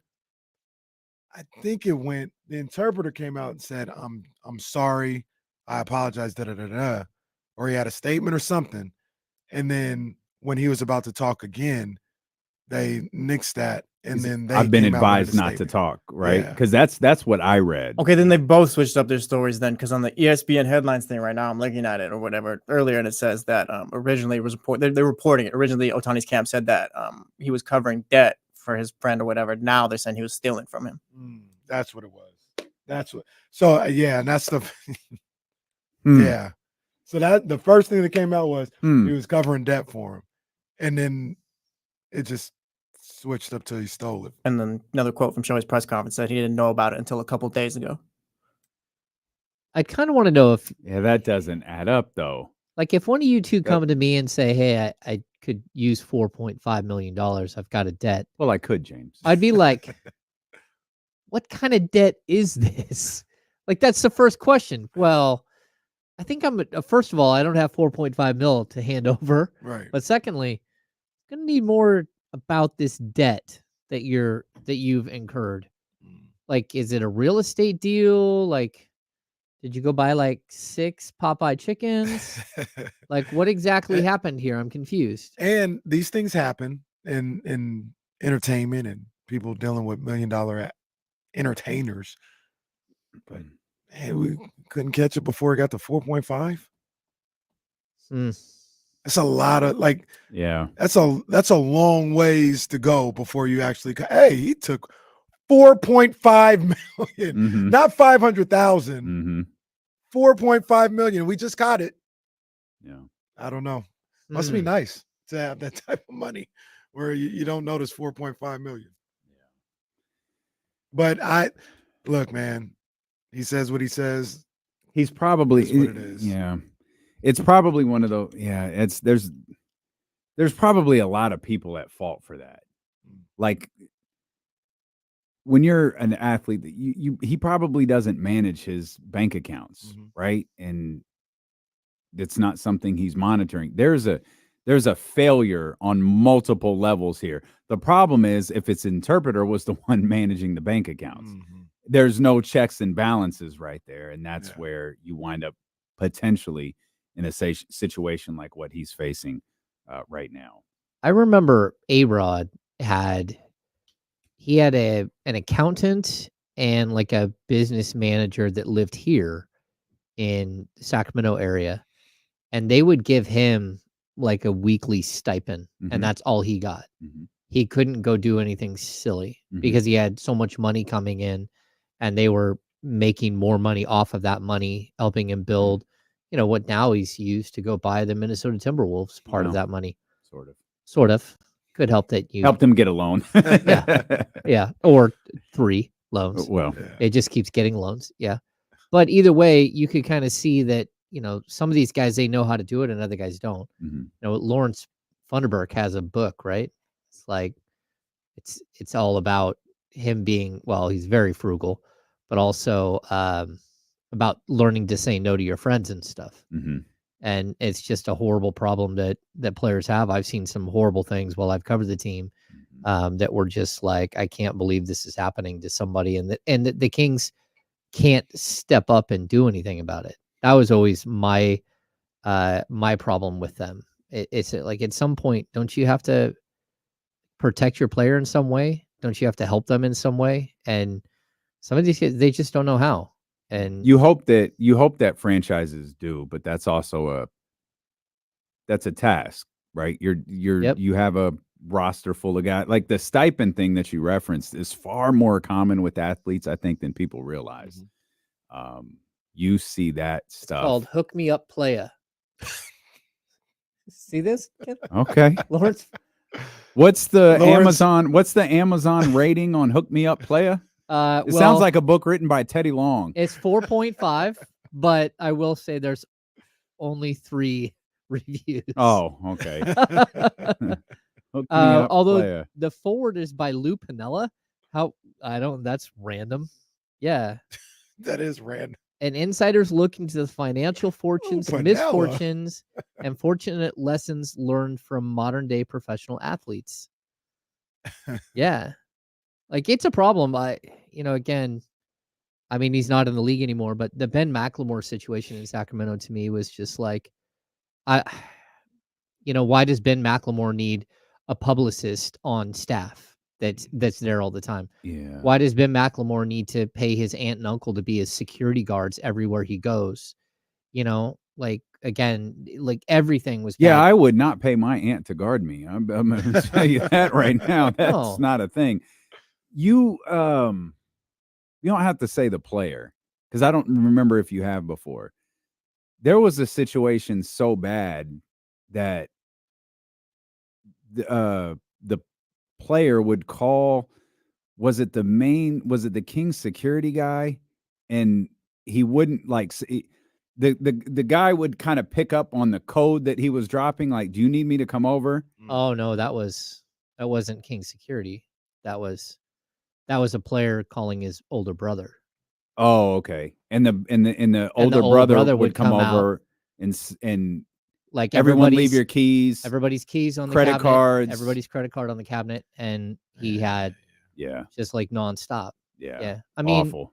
Ben McLemore Awful. would, even the second time he came around, he would have 25 or 50 envelopes of tickets that he's filling out for family members or friends or people who he runs into that he would give tickets to.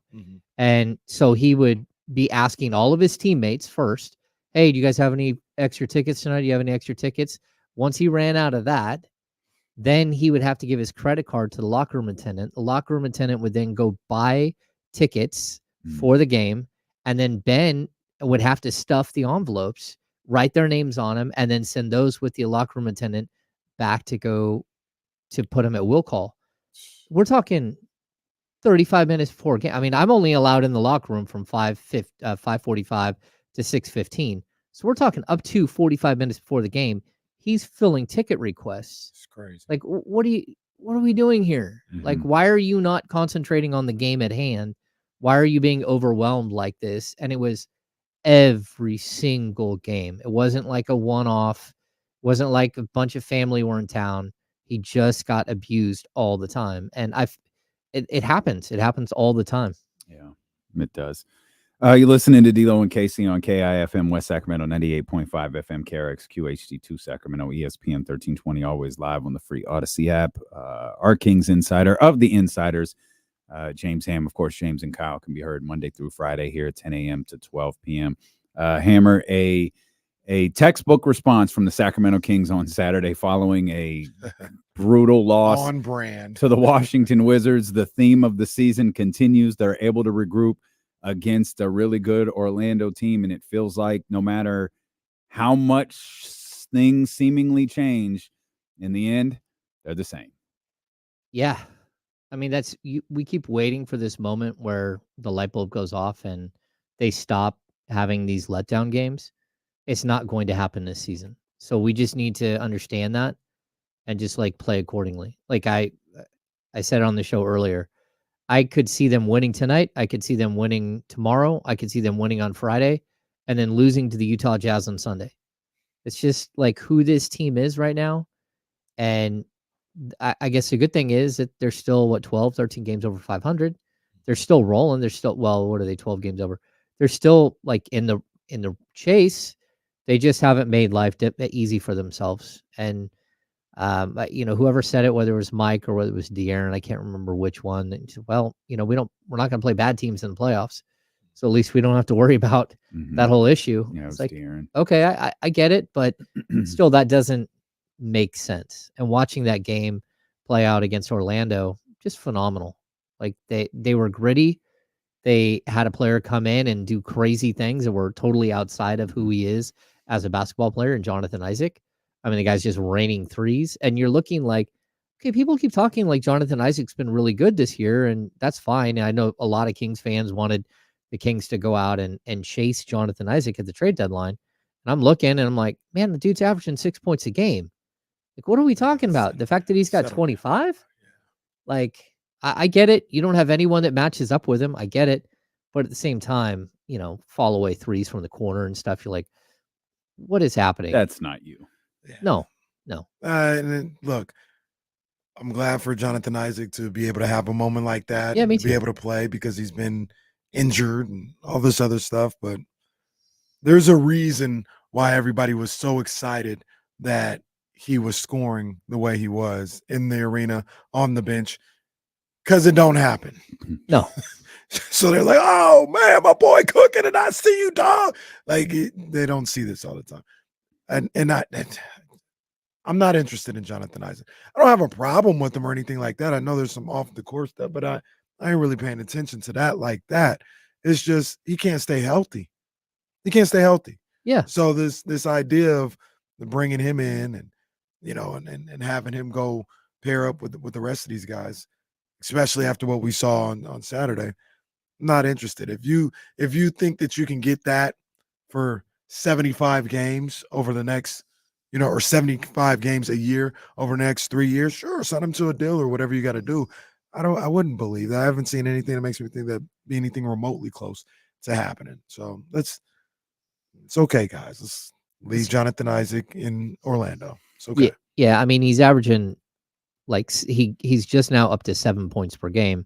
He's also averaging 15 minutes per game. And I mean, that's what he just tore the Kings apart in the first half in 8 minutes. So I get it. Sometimes there's just a weird, bad matchup, or sometimes a guy gets on a heater. But overall, I thought the Kings played well. And I thought they were gritty. That we talked about it. Like, the good thing was that they got 4 stops in the final 21 seconds.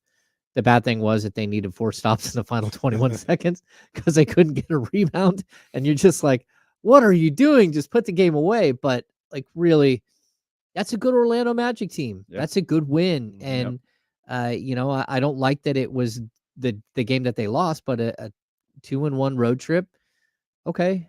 James Ham Caraway over here. Look at him. Wow. Well, listen James, to you guys. This is what I said, James. If I talked to anybody on last Tuesday, so you got these 3 games coming up, you're going to beat Toronto and Washington, but you're going to lose to Orlando for a 2-1 road trip. Nobody would bat an eye. Yeah. The teams just got mixed up here this time. And I know it's, maybe a missed opportunity. If you were 2-0 going into the Orlando game, you could get greedy and do. I get all that, but at the end of the day, just 2-1 road trip. Yeah, I get that, but I'd also say, like, this 8-game stretch here, we kind of circled and said, look, this is probably the most important 8 games that you're going to face all season, because you got a bunch of winnable games right up front. And, so it goes Memphis, Toronto, Washington, Orlando, and then you're getting a Philadelphia team that hasn't played that well, a Dallas team that's all over the board, and then Utah. So those 8 games, but you need to go 7-1 or you need to go 6-2. I don't like going 3-1 against those first 4 games and then looking at the final 4 and saying, okay, I only get 1 at worst. I can only have 1 mistake here. Because if you don't take care of, if you drop 2 in a row to Dallas, you're in the play-in. It's over. Like, that's it. Yeah. So you need to split with Dallas at least, which means you got to beat Philly. And you've got to beat Utah on Sunday, and I don't know. I mean, that's a really tough thing. And then you're down the sprint with the final 8 games, which aren't easy at all. But at least you're playing really good teams almost the whole way out, and this team is usually okay there. Which, to a certain degree, is what you got to do anyway. I mean, Philly is a tough opponent. They've already beaten the Kings once without Embiid. Tough opponent. But if they would have won the game against Washington, nobody would have been like, well, it's cool that you can lose this one at home. Because you're in the same scenario, right? Like, you'd have to at least split against Dallas, and you'd have to win against Utah. Yeah. It's the game against Orlando saved them to a certain degree. It really did save them, winning that game. But you're going to have to win regardless. You're going to have to win to get into the 6th spot. You're going to have one of those stretches anyway, because Dallas is probably playing better than at least I gave them credit to be able to play to end this season. And you don't know what Phoenix is going to do, but Dallas is going to keep that pressure on you, where you're going to have to. You got 12 games. You're going to have to go 9-3 probably to get in at the 6th spot. Mm-hmm. It's just it is what it is. It is, and I don't think the Washington game changed that much anyway. Yeah, I just looked at of the final 12 games we talk about right here, there are 2 just games you're going to lose without any question. I mean, you play Boston one night, and this team can't beat Boston. I don't care what anyone says, but they can't beat Boston. And then the other is you have the Pelicans one more time. And again, you haven't beat the Pelicans all year long. It doesn't matter who's playing for them. They've thumped you 4 times already, And I don't think that the Kings really are going to just like become someone else and figure out a way to beat that team. Maybe I'm wrong. But so now if you're talking 9-3, you got one more. That's it. And you still got a game against the Cavs. You still got Dallas twice. You still have Phoenix. I'm saying you still got one more to get to 9-3. And so that's where you start getting a little in the weeds here with this team. Oh, you meant the Clippers, maybe, because they're done with the Cavs. Maybe meant the Clippers. Oh yeah, maybe. Yeah. They do play the Clippers. Yeah. Yep. I think the number, and this will turn Kings fans' stomach. The 76ers are 10-15 without Joel. Mm. They've been a below 500 team without him, but they've been up and down. They have some good wins though without Joel. Yeah, so they're capable. Yeah, one of them being the other day. Was one of them against the Kings? Yeah, because Joel didn't play that game, and Tobias scored 90. They beat. He did score 300 points. Yeah, he did. I'm sorry, it was 300. Yeah, right. It was 90 in the first quarter. They beat Dallas a couple of weeks ago. They beat the Clippers the other day. Well, salute for the Dallas win. So, they're capable. It's a tough game. It's a tough game, and you got to be ready to go.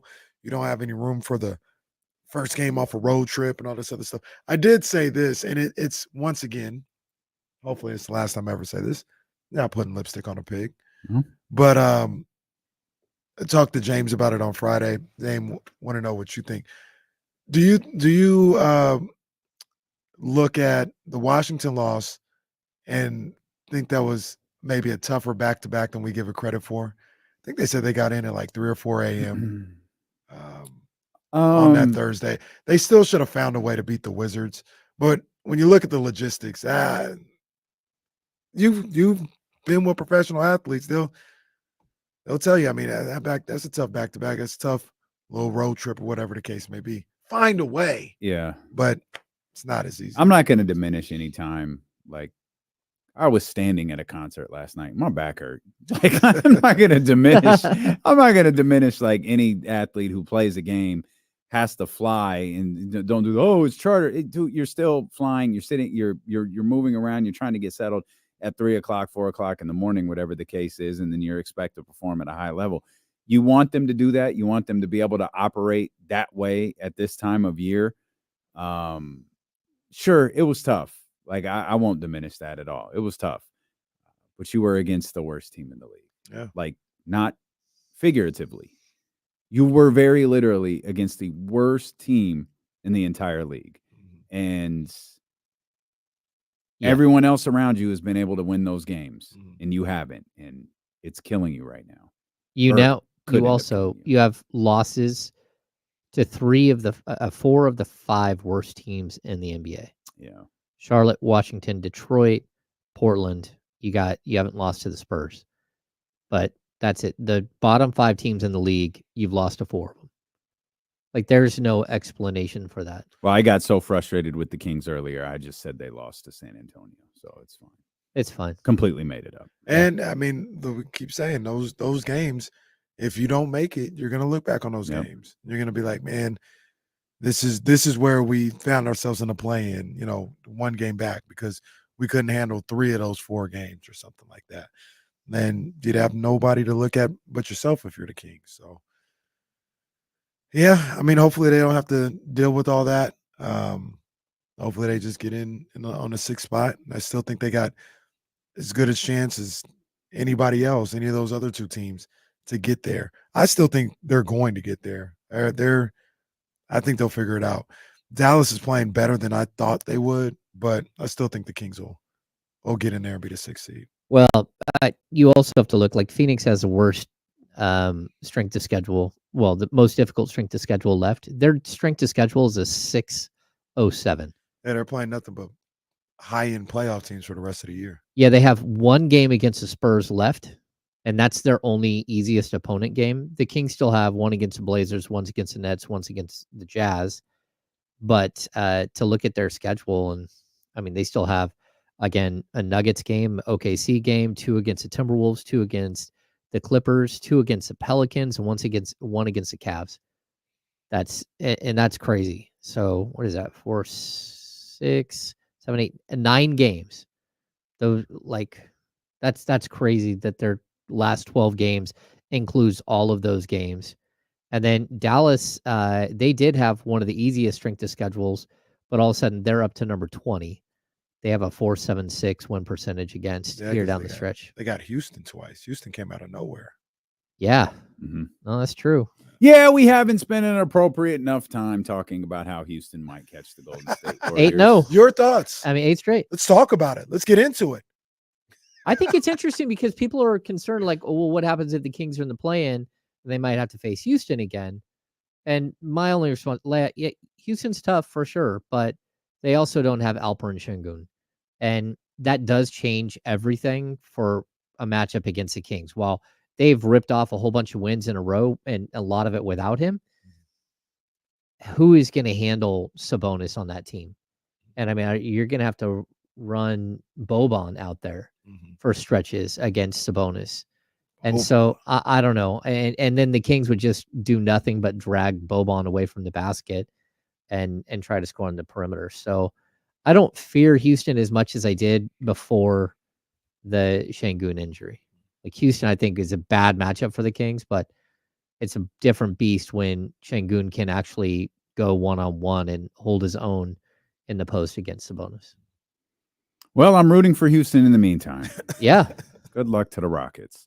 Rock it up. I don't think that's it. That doesn't sound right. You talked about Şengün being a difference maker for Houston. We were talking earlier about Keon being obviously a difference maker for Sacramento. One of the big reasons the Kings were able to win this game on Saturday was not just Keon Ellis and what he's been doing for the team overall, but what he did on the offensive end that day. I think hitting his first 4 or 5 shots, he was connecting from threes. He was scoring at all 3 levels. And Jesse brought this question up earlier. Hammer, how much do you think what we're seeing from Keon Ellis right now changes what the Sacramento Kings approach to the offseason might be? Well, I think he gives you one of the 2 answers. Like, I think you had one of the 2 questions, like answers to the questions. I think this team clearly has to improve defensively at the 2, and they have to improve at the 3/4. One of the 2, and that's because Keegan can play either one. And so now I think you go into the offseason knowing that you're going to get a large enough sample size from Keon Ellis to know whether you can trust him to potentially be a starter next year. And it's going to take a little while because, I think one thing that people need to understand is that the gravitational pull that is Kevin Huerter on the offensive end.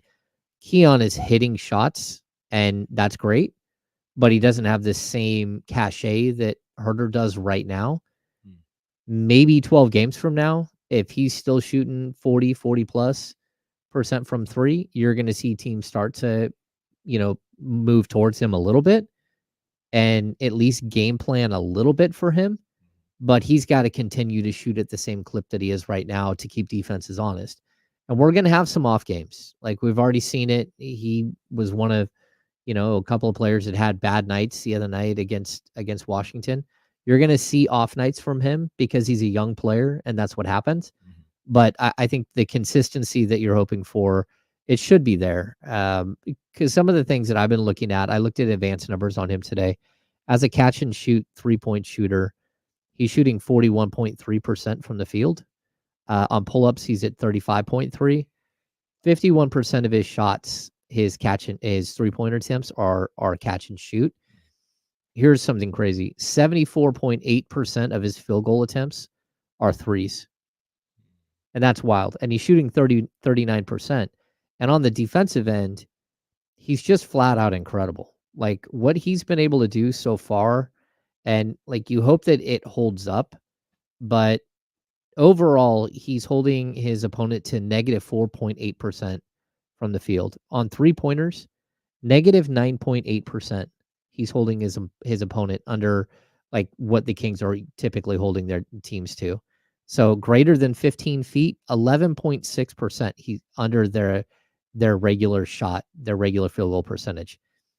He's just extremely good defensively, and he's not letting players get by him, and he's not getting abused in any way, shape, or form. He's had the one bad game against Jalen Brunson.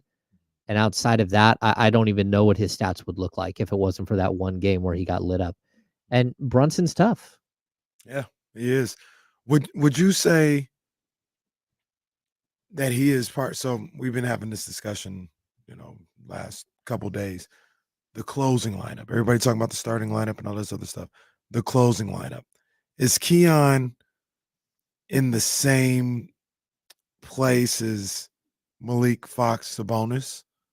Or is he more Harrison, Keegan, and himself, I guess, Keon? Yeah. Fluctuating versus solidified. Yeah, I'm going to say that he's really close to solidifying because the last 5 minutes of a game, it slows down, but you still need a defensive-minded player, especially against ISO ball, which is typically what happens in the NBA in the last 5 minutes. You get a lot of isolation with great players, and I want Keon in that situation more often than not. I mean, we saw it the other night. He played 37 minutes, and he's got to clean up the free throw shooting. I think he's like a 65% free throw shooter, and that's going to be something that you're going to shy away from a little bit. But if I can sort of ride the hot hand between Keegan and Harrison, whoever has it going that night, and then rely on Keon with Monk and Fox, the fact that he's 6'4", 6'5", gives you a little bit of range. He can play the 2-3. Against bigger players, of course, he's going to struggle a little bit, but just like the way he's been able to play up in size is pretty crazy. And, no one can get a shot off against him from the perimeter. We talked about this. I had all this written down for the insiders today, but, on the season, the Kings, their offensive rating, 116.6. Pre-All-Star break, it's 116.6. Post-All-Star break, it's 116.4. They're basically the same offensive team. But what we've seen is the league as a whole, the defensive numbers have gone like way down since the All-Star break, right? Everyone, because they're not calling fouls. The fact that the Kings are still at almost the same identical offensive rating pre and post All-Star break shows you that their offense is actually working better than it was before because they're actually holding to the same line where everyone else is diving. And then the defensive metrics are crazy. The Kings are all the way up to number 15th in the league with a defensive rating of 115.1. Since the All-Star break, the Kings are at 111.6. And that's just their net rating since the All-Star break is a plus 4.8. And Mike Brown talked about this at the All-Star break. Coming out, he's like, look, if we can just be a league average defender from three, right? Just league average. Like hold teams to whatever. He said we would be a number 8. We'd be number 8 in defensive rating. And right now in the games since the All-Star break, which is like 15 games, they're at 36.3 over 16 games. They're holding their opponents from 3 to 36.3%. And it was at 39.7 before. So 40%. They've shaved almost 4% off their 3-point shooting defense, which is incredible. And part of shaving that number down is that other teams aren't even taking as many. They're taking 2 less threes per game because the Kings are playing them better defensively. And so those are good signs. That's how, if that 36.3% that they're holding their opponents to since a break, that would be 13th best in the league overall.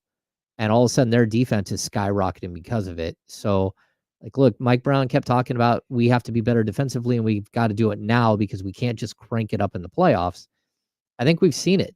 We've seen the response from the team, and it hasn't been perfect, but name a team in the league that's really been perfect. Like the All-Star break, well, Houston's one of the better teams in the league. Yeah, they are.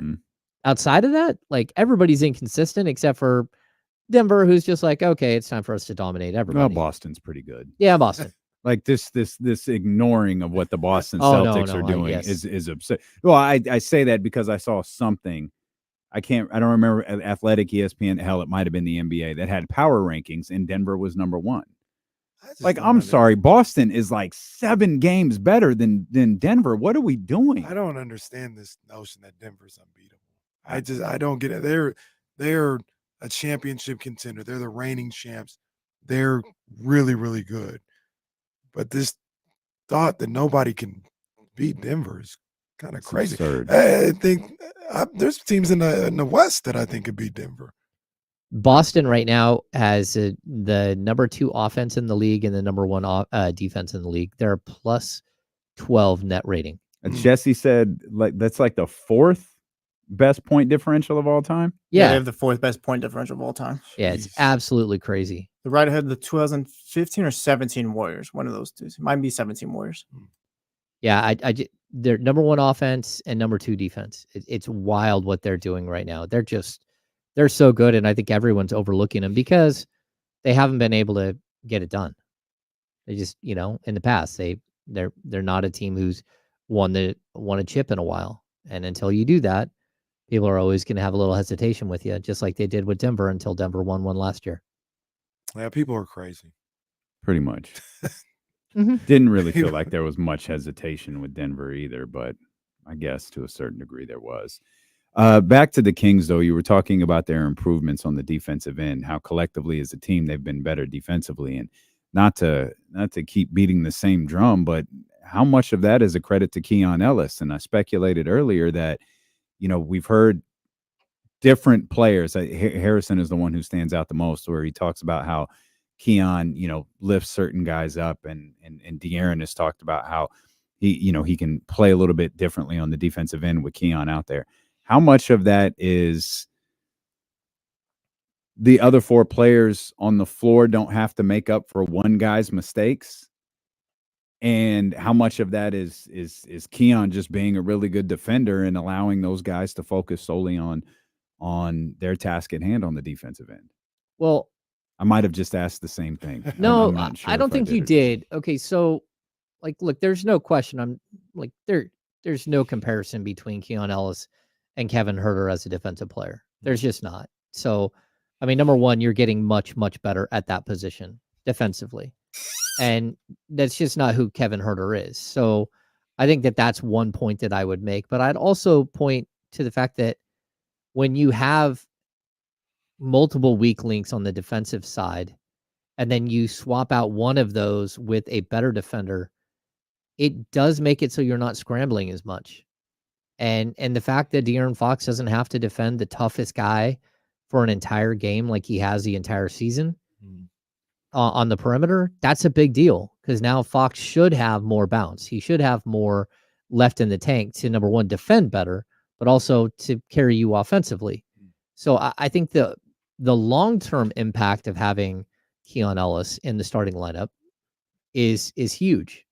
Like we're only seeing the first, what does it look like type deal. But over an 82 game schedule, I mean, I would think that there's potential for him to continue to get better as a player. Mm-hmm. And I also think that you could have a situation where Keon becomes like a Tony Allen, like I always bring up Eric Snow. I think one of the problems that you have with the Kings is you've never had someone to put next to De'Aaron who is like an Eric Snow next to Allen Iverson, where all he has to do is defend, hit an occasional shot, and again, Keon Ellis is a much better shooter than Eric Snow ever was. But defensively, he just took the pressure off all the time off of AI and allow him to do what he does and just float around the perimeter and be open all the time. And I think that it's sort of the pairing you've been waiting for the Kings to find. Find me somebody that can play alongside De'Aaron that is a 3-and-D specialist and doesn't make a bunch of mistakes, but allows De'Aaron to be who he is and take some of the pressure off De'Aaron on the defensive side. As the czar of the early 2000 Philadelphia 76ers, mm-hmm.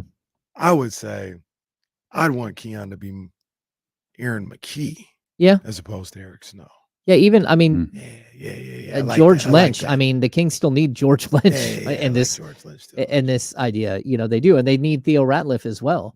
Well, you know, you could be Raja Bell. Raja Bell was on that team. But Jermaine Jones was on that team. Raja Bell is also a really good comp for what Keon is doing right now. If you can get him to become like a Raja Bell type, and the other thing that we're talking about here, he's so inexpensive for the next 3 years, like 2 years after this, and then he's a restricted free agent. He can't go anywhere. Like this is exactly how you build a team. You find diamonds in the rough, you develop them, and the Kings have, shout out to Dutch Gately and the development staff in Sacramento, and to Bobby Jackson and his crew last year at Stockton. They've done a great job of bringing this kid along, and Keon has done a great job of responding and learning and being a sponge and learning how to handle the ball better and not being he's a functional offensive player. Mm-hmm. And that's great. Got to respect Bobby Jackson and the teams that he coaches. Absolutely. Be it as a head coach or an assistant coach, you got to respect those teams. Absolutely. They play hard. They do. Shout out to Rodney Buford, too. He was on that Sixers team. Matt Geiger. Oh, yeah, Matt Geiger. Was on there. Theo Ratliff was there. Got traded during the deadline. Mutombo became a Sixer. Yeah. We also will get to see Bobby Jackson tonight. Yeah, that's what I was alluding to. And Brian Gates. That's definitely what I was alluding to. Big Brian Gates fan as well. We'll come back. We'll talk more with James Ham. The Sacramento Kings take on the Philadelphia 76ers tonight. First of 4 home games this week-ish. Well, yeah, it's 5-game homestand, 4 this week. What's the 5th game? The Clippers is like Tuesday or something like that. There it is, the Clippers. We'll come back. We'll talk more with James Ham here on Sacramento Sports Leader, ESPN 1320. Yo, Drew down. Come on, man. It can't be. Well, Drew.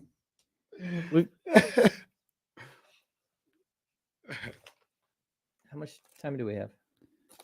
Probably like 3 minutes or so. All right. I'll be right back.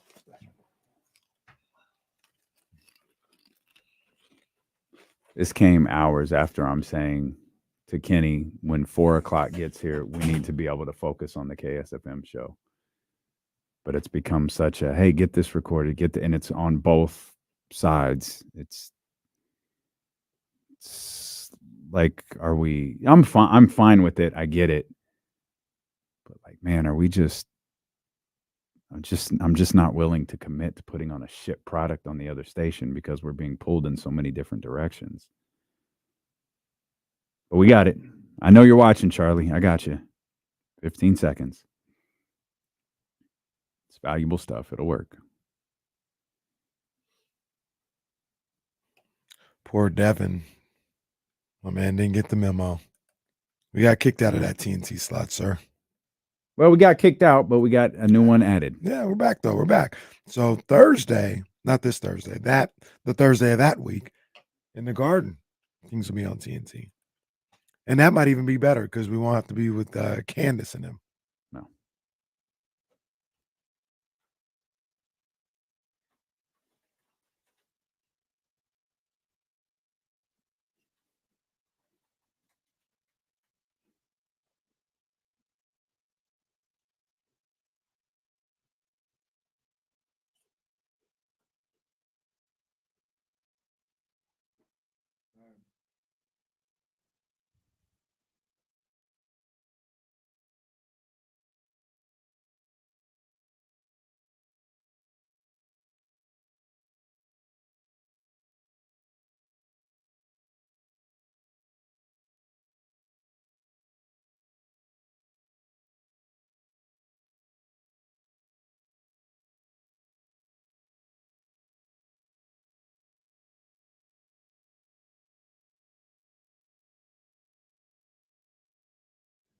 Well, Soren, there's no need to feel that way about Kenneth Parker. I wouldn't go that far. I do watch. I watch those NCAA games, and I'm not sure Kenny watches any of those games. Kenny just be like, well, like when you have Kentucky, you're going to have a good team. So if you have Oakland, that team typically isn't going to be as talented as Kentucky. So, and I love California. So, I mean, them boys from California is different. Kenny, it just looks like he doesn't watch any of this stuff. Well, I think that's true for NBA basketball too.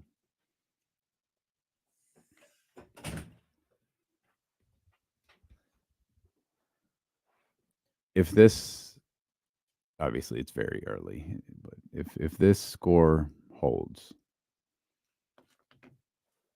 no matter what else happens, just give me one more. Just give me one more. One more win. Nelly. One more win. Get your popcorn ready. One more win. I don't think history behind that one. I don't think she's ever done it. I think she's played him once as the head coach of Duke. I think just once. And then she was, Taurasi era. And their best chance was the year Tamika got hurt. And she still almost beat them. You guys seen this Jonte Porter story? Yeah, I saw that. Prop betting irregularities. I didn't think bet on whether he'll play or not. I don't know that what's an irregularity that you prop bet, because you're not allowed to have a prop bet if you're a player. I don't know. It's a good question from Sal. I mean, who are we rooting for should this happen? Wow. We root for Duke. We root for Duke.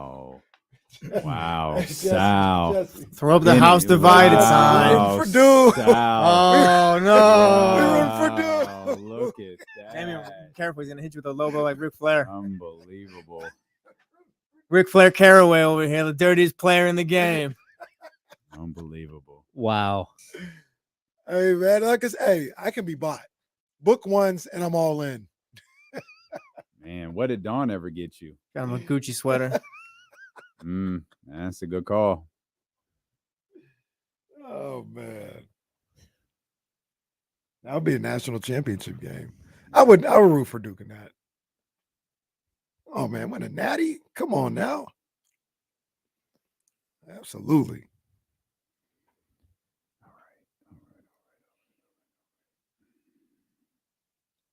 Hey, Paige with the floater. Oh, with the dime.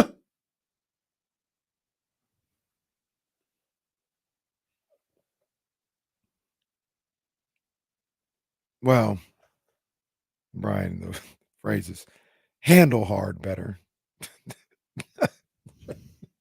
Well, that's a Blue Chew ad. My goodness, man. Brian. Take a lap, Brian. Yeah. Take a lap. Yeah. Some push-ups or something, man. Boy. Yeah, the chatty houses. Boy. I love it. Yeah. I love the chatty house, boy. I love him. Brian's taking a lap. He got the saying all wrong. Hey, but Brian is hyped up tonight, though, because another opportunity to boo the crap out of Buddy Hill. Well, yeah, he's excited about that. Brian is hyped up. Understandably so. Understandably so. Do you think that'll ever stop, James?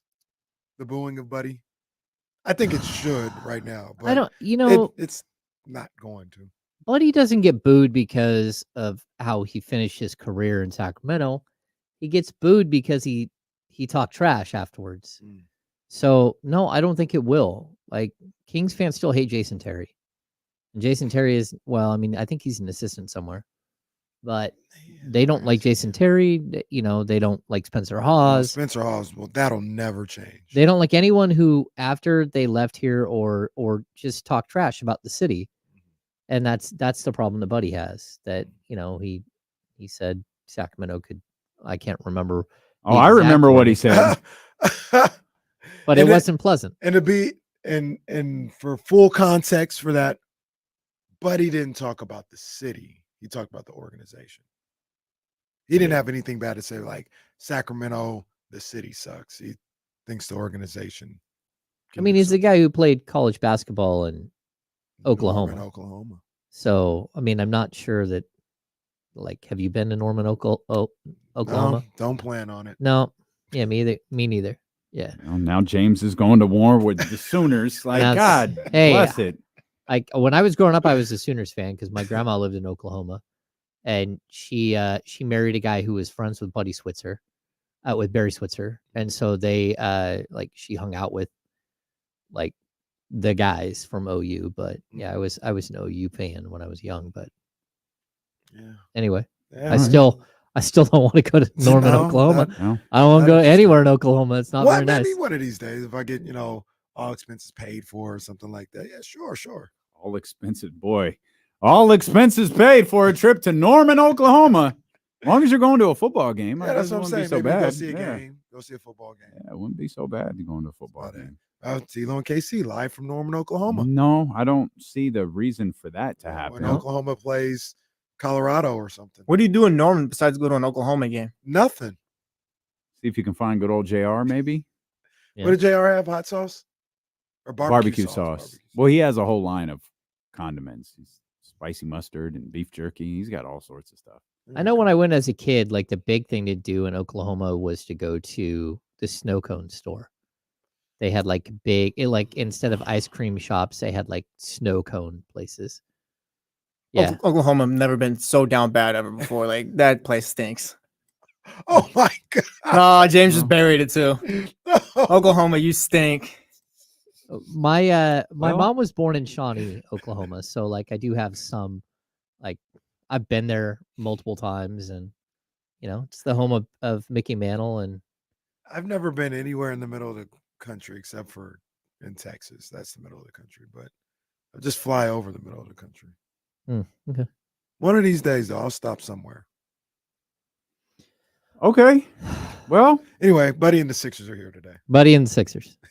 Joel is not, and the Philadelphia 76ers are 10-15 when Joel Embiid doesn't play. Of course, that comforts absolutely nobody because one of those 10 wins was, in fact, against the Sacramento Kings. As a matter of fact, has Joel played the Kings at all the last 2 seasons? The last year he played. He played one then. Yeah. He didn't play both. Where, not Metu, but what's my man's name? Neemias Queta. Yeah, they put Neemias Queta in the game. Oh, that was bad. Oh, that was so uncalled for. Before the game, it was like, yeah, Neemias is going to be the backup center for a couple of games. That lasted 3 minutes. That was so bad. 3 minutes and like 3 fouls. Yeah, it was not good. Nasty. Yeah, you know, it's funny. Like I was watching the Magic game, and they talked about De'Aaron hitting the shot. Maybe it's just me that I had to take was that last year or was that 2 years ago? Like I couldn't remember. It seemed like it was so long ago. It was only a year ago. Yeah, that was last year. Yeah, it was only a year ago. You know, the last time the Kings beat the Philadelphia 76ers, it was. Oh, let me think. It wasn't when Tyrese was here. Oh, I remember. At least I think I do. It wasn't when they played Scranton. Dave Yeager was the coach. I think it was 2018. It's 10 games. They've lost 10 straight. I remember the game at the Golden One Center because I remember who was De'Aaron hit the game winner. No, that was the year before. No. That was 2017 as a rookie. The Kings dominated this game. Who was the coach on that staff that he came from the Phoenix Mercury? No, the King staff. He was on Yeager's staff. He came from the Phoenix Mercury. The Mercury or the Suns? The Mercury. God, I can't remember his name, but I remember Not Igor Kokoskov or no, whoever. it was definitely not. I yeah. definitely have not had a conversation with Igor Kokoskov, but I was sitting with him courtside, and he gave me the whole before the game, the same place you go. Will you stop? Say it. Jason, Will you stop? He told me, he was like, this is what we're going to try to do. We're going to push the tempo. We're going to try to wear Joel Embiid out. We're going to throw a bunch of, and that he told me all of that before the game, and I watched them execute that damn near to perfection, and they wound up winning that game. That's what I'm assuming is their last win against them. I feel like it might have been De'Aaron because the next Walton, year I don't feel like Luke Walton. Why? Well, just was that called for? Probably not. It probably wasn't. I'm sorry. Just Luke. minding his business in Cleveland, trying to get ready for the playoffs. I do know that when they fired Luke, I think the next game was against Philly. Philly had 5 starters out, and the Kings got swept. I remember that. What'd you call them, Scranton 87ers? Something like that. Yeah, it was not good. It was not good. I'm trying to think who you're talking about with the Kings. So who were Brian Gates? Who am I missing? Jason March? I think that's who it was. Yeah, he came from the Phoenix Mercury. I don't know that he came from the Phoenix Mercury, but I know he was like maybe a video coordinator for the Phoenix Mercury. Because we used to talk about Jason the WNBA a lot. We used to talk about the WNBA all the time. Okay, so his staff was Brian Gates, Jason March, Big Bob Thornton. Yeah, I love Bob. Dwayne Tickner. Tick is amazing. Elson Turner. And then they had Dan Hartfield, who was an advanced Scott. It was Jason. Yeah. I think this is the last time they won. They beat they beat the Sixers on De'Aaron's game winner. They actually beat them twice that year. They beat them 109-108. This is the 17-18 season. 109-108 at home. That was De'Aaron's shot. And then the other one was 101-95 in Philadelphia. The De'Aaron shot, was that the shot at the rim? No, he shot a 16-footer over Embiid. And that's the night where I cannot remember that. That's the game where Willie Cauley-Stein had 2 unbelievable stops in the final 20 seconds against Embiid. A great closeout too by De'Aaron at the end of that game. He got one that set up the Fox play, and then he got one after the Fox bucket and stopped Embiid. And then we got Willie Cauley-Stein. He tried to get out of the locker room early, and we caught him in the hallway to the locker room. What is he? She was trying to make a run for it? He was trying to make a run for it. And then outside the locker room, that's when he started. I asked him about his 2 defensive stops, and that's when he started talking about how he's a unicorn and he's like Porzingis. Oh, I remember that. It was that night. Oh, that was that. Yeah. Wild. I had a couple of doozies with him. I can't remember De'Aaron's shot. That's killing me. It wasn't at the buzzer.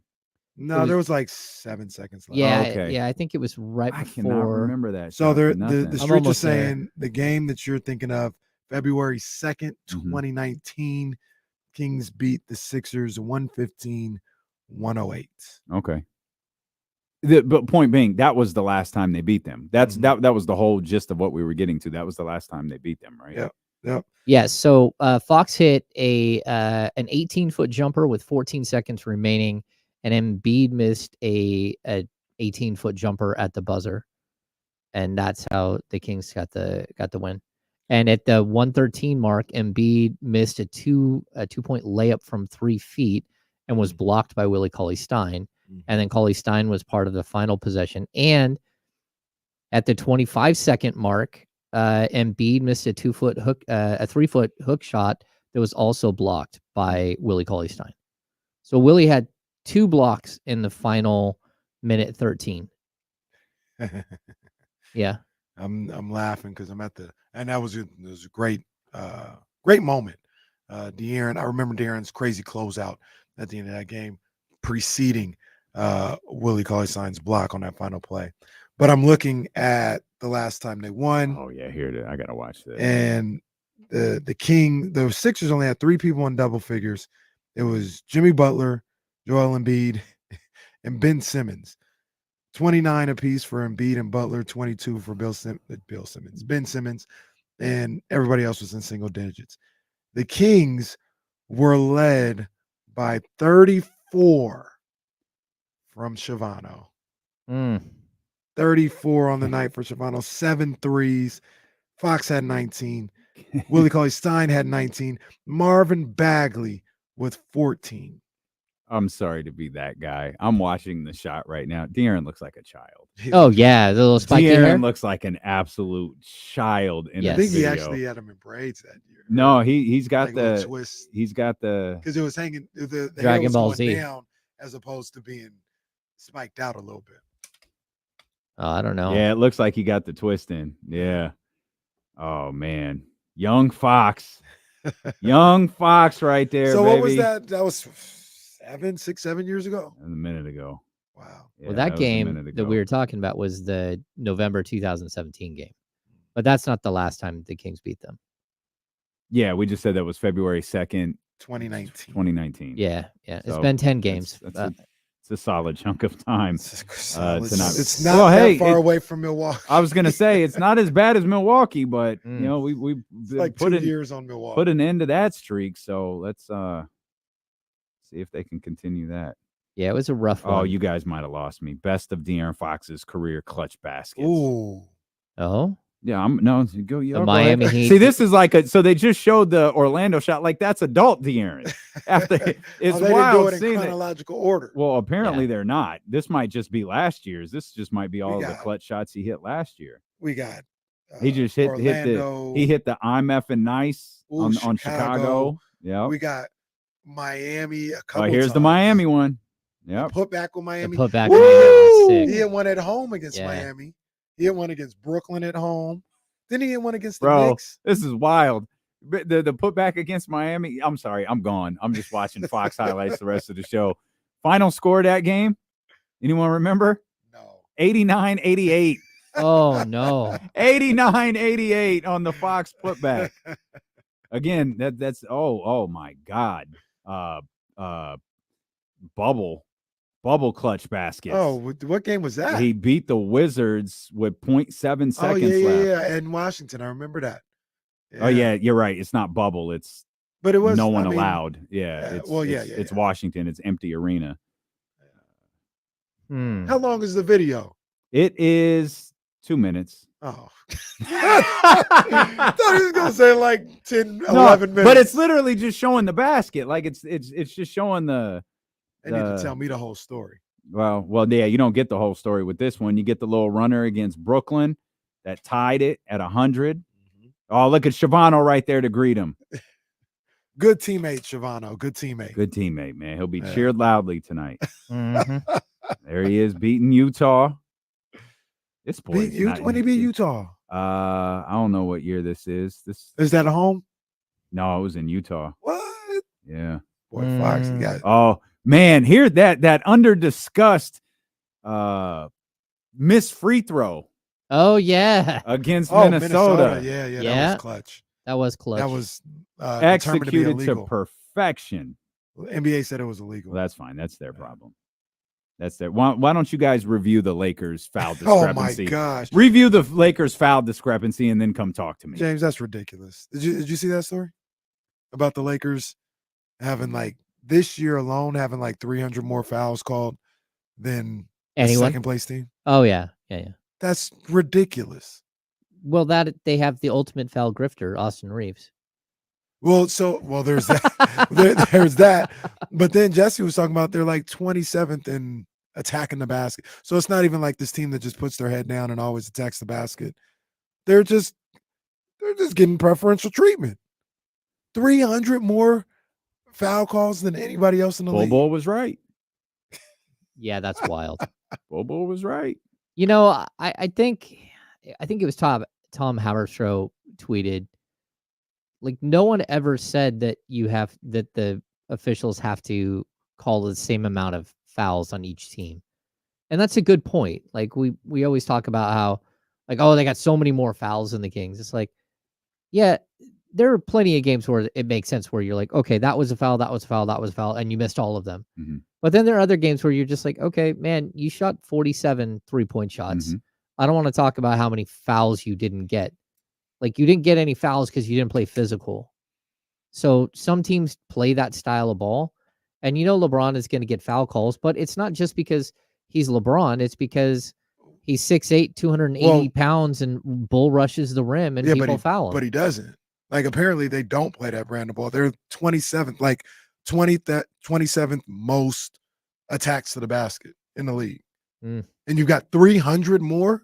No, look, that's crazy. And LeBron James just happens to be on your team. And that's why I keep saying you do not want to play a play-in game against. No, that's fact. LeBron James. It's gonna be tough for the Rockets. You want to play a play-in game against LeBron?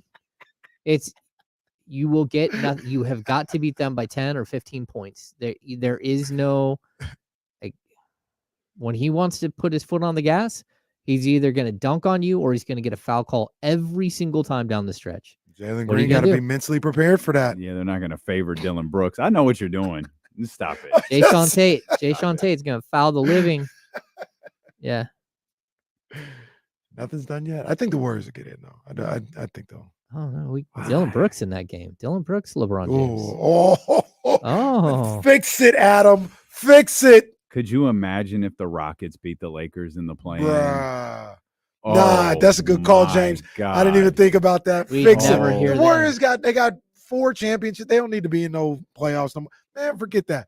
I want to see Dylan versus LeBron with a trip to the next playing game on the The trip to the next play-in game is amazing.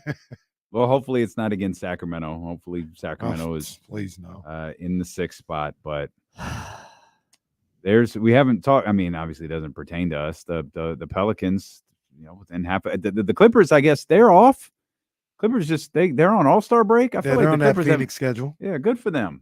Good for them. Phoenix is on the Phoenix schedule again. Man, they got that AARP schedule. Man, it's like Adam knew.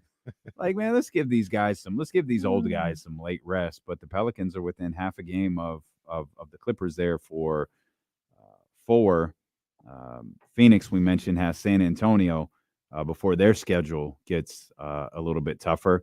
And Hammer, it feels like, and this is where, the context of we're going to run out of time here, but the context of what KC was talking about earlier, where, if you knew you had gone 2-1, you just reversed the games.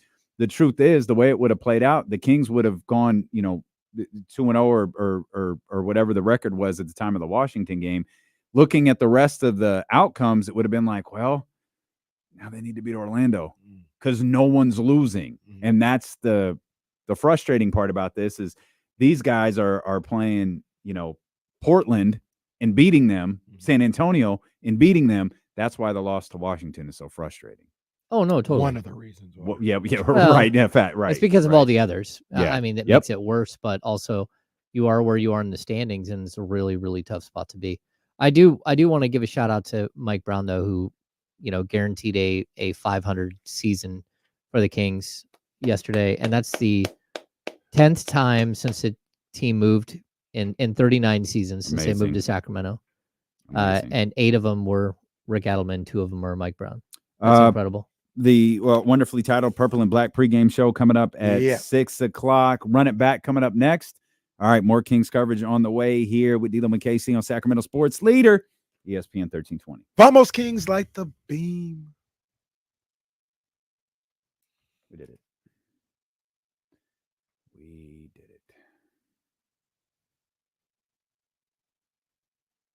Go back to watching De'Aaron highlights. He's got some fun ones. Yeah, De'Aaron is nice, man. Yeah. Ooh, Drake's dad is upset. Yeah. What's that? Drake's dad is upset. Where are you at on this Drake, Kendrick Lamar, J. Cole triple threat match? Do you have a favorite? You down with Dreamville? I have no idea what Top any Dog of these Entertainment. words are. Even though, and Kamara, bad job on him. Just keep saying words I don't know what they mean. He put TDE in that, the whole scientific thing he broke down. Kendrick's not with TDE anymore. Yeah, I thought he was breaking down a line, and I kept thinking I didn't hear that line, and I tried to listen to it on the way in, but had to call Karosh and didn't get to. So I never. It's part of the reason I didn't respond to him. Yeah. I don't remember that. I see him working, but yeah, Kendrick is off TD. I don't really know where he's at. He might be doing his own thing, but he's no longer hit him up records. Well, I've met Drake. I haven't met the others. So Well, I guess you're partial to Drake then. Hi, Drake. maybe. I don't know. We're gonna go do another radio show and apparently cut commercials. Oh boy. All right, Dr. David. Actually, let me check Twitter. Wait, what? Let me check Twitter before we. Come on, man. What are you talking about? Where's Come on, Dr. dog. David? Come on. Is he ratting Come out himself? on. That's my. Come on. Wow. Come on. Wow. How Look at unnecessary was picture. that? Wow. Look how happy he looks. I'm not even smiling. What are you talking about? That hurt. That hurt. Good find, Dr. David. Wow. Good find, Dr. David. Well done. Didn't even know that was out there. I'm not even seeing what you guys are talking about. Well, he wore the same outfit he wore in front of the Anthony Davis pic. I guess that's just his standard mural picture. I'll retweet it. This is ridiculous. I'll retweet it so you could see it, James. As Cardi once said, how convenient is that? Wow. How convenient is that? We're going to get out of here, and man, that hurts. We'll see you guys tomorrow, man. Hit the thumbs up before you go. We'll see you guys tomorrow, 10 a.m.